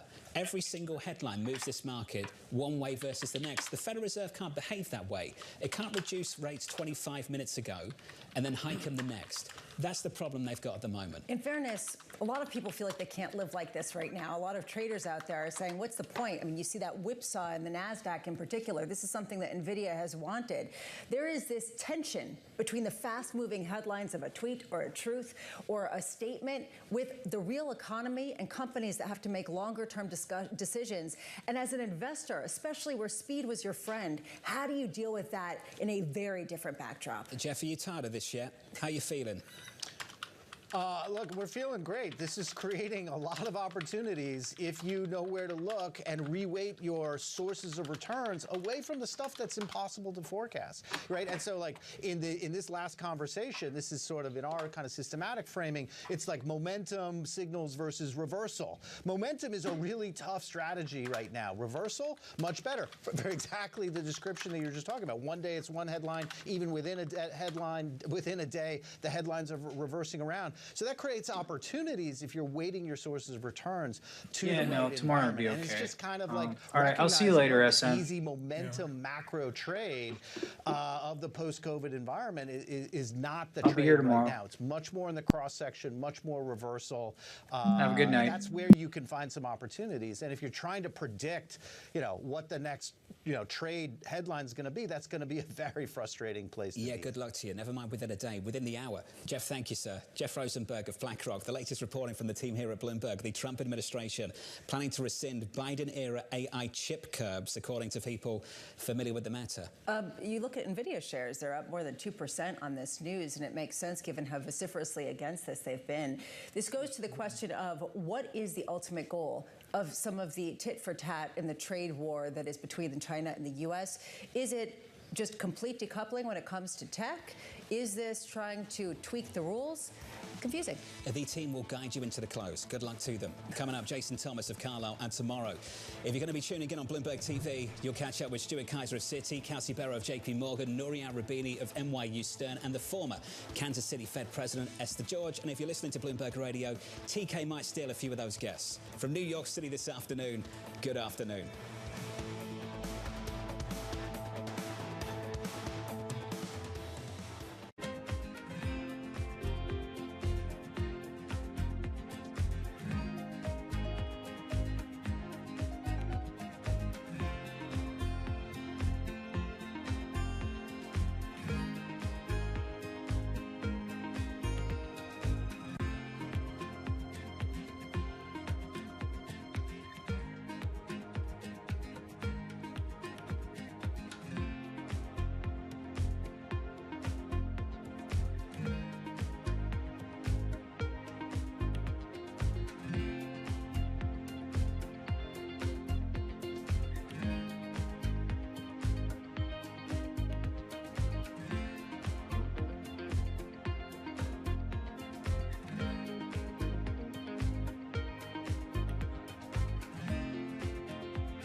investors, top executives, global innovators. Join me for in-depth conversations with the biggest newsmakers on the day's top stories. I've never seen cash machines as lucrative as these companies are. Just close your eyes and buy. Many Koreans find this really shocking and unbelievable. This needs to be a wake-up call for Europe. You can have only one captain of the ship, and we are the captain of the ship. You love it or hate it, you can't ignore it. Insight with Haslinda Amin, only on Bloomberg. Asia is a continent of contrasts. The region is a nexus of rich cultural traditions and a vibrant hub of trailblazing innovation and modernity. How will it push the limits of technology even further? Going to space should become as easy as, taking a flight. If NASA is designing a lander, their approach is they're designing a Formula One car. So we take, say, a Jeep approach. Minso, give us a sense of how you translate Korean architecture for the rest of the world. We call this madang. In general terms, it's where we can be ourselves, where we belong. There is an old saying in Korea that says, "거미 불루, 화이 불치." It means simple but not humble. So it has a tremendous impact on Korean architecture. People tend to think the robot AI taking the job from them. We want to use the robot as a basic asset, meaning people have an income through the robot. From space tech in India to robotics in Japan, Asia is driving the future, reshaping industries, societies, and the way we live. Join me as I take you through the bold innovations. Discover Asia's next-gen technologies on Momentum.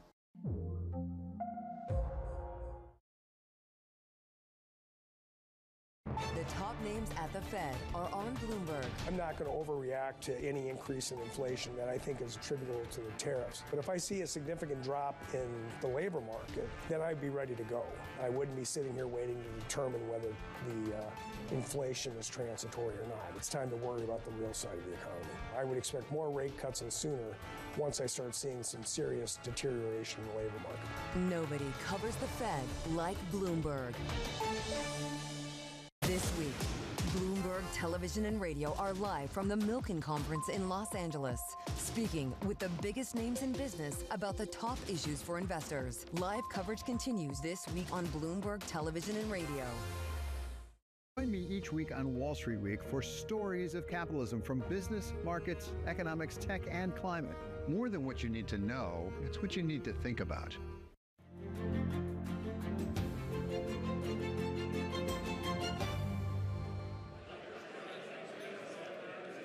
Welcome back to Beverly Hills, California.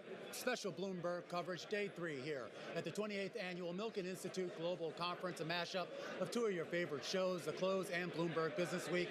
I'm Romaine Bostick. And I'm Carol Massar, less than 10 minutes away from the closing bell on this Fed Wednesday. I mean, so much going on, but it's kind of fascinating that often the Fed meeting and what the Fed chair has to say, always important, but there's just so many other questions, and I feel like tariffs, White House policy has really trumped that. And you're really seeing that play out, pun intended, I assume. But you see that playing out in financial markets today. A lot of oscillations between gains and losses. Some people looking at the Fed statement, seeing a red light. Some people looking at the press conference, seeing a green light. Right. And then, of course, you still have a lot of commentary coming out of the White House when it comes to trade policies, and that's having a big impact on where prices go. And I think it's safe to say trade policy and tariffs, from the conversations we've had, that's what people want some clarity and certainty on. But Fed chair, always important. All right, it was just about 2 hours ago when we did get that Fed decision.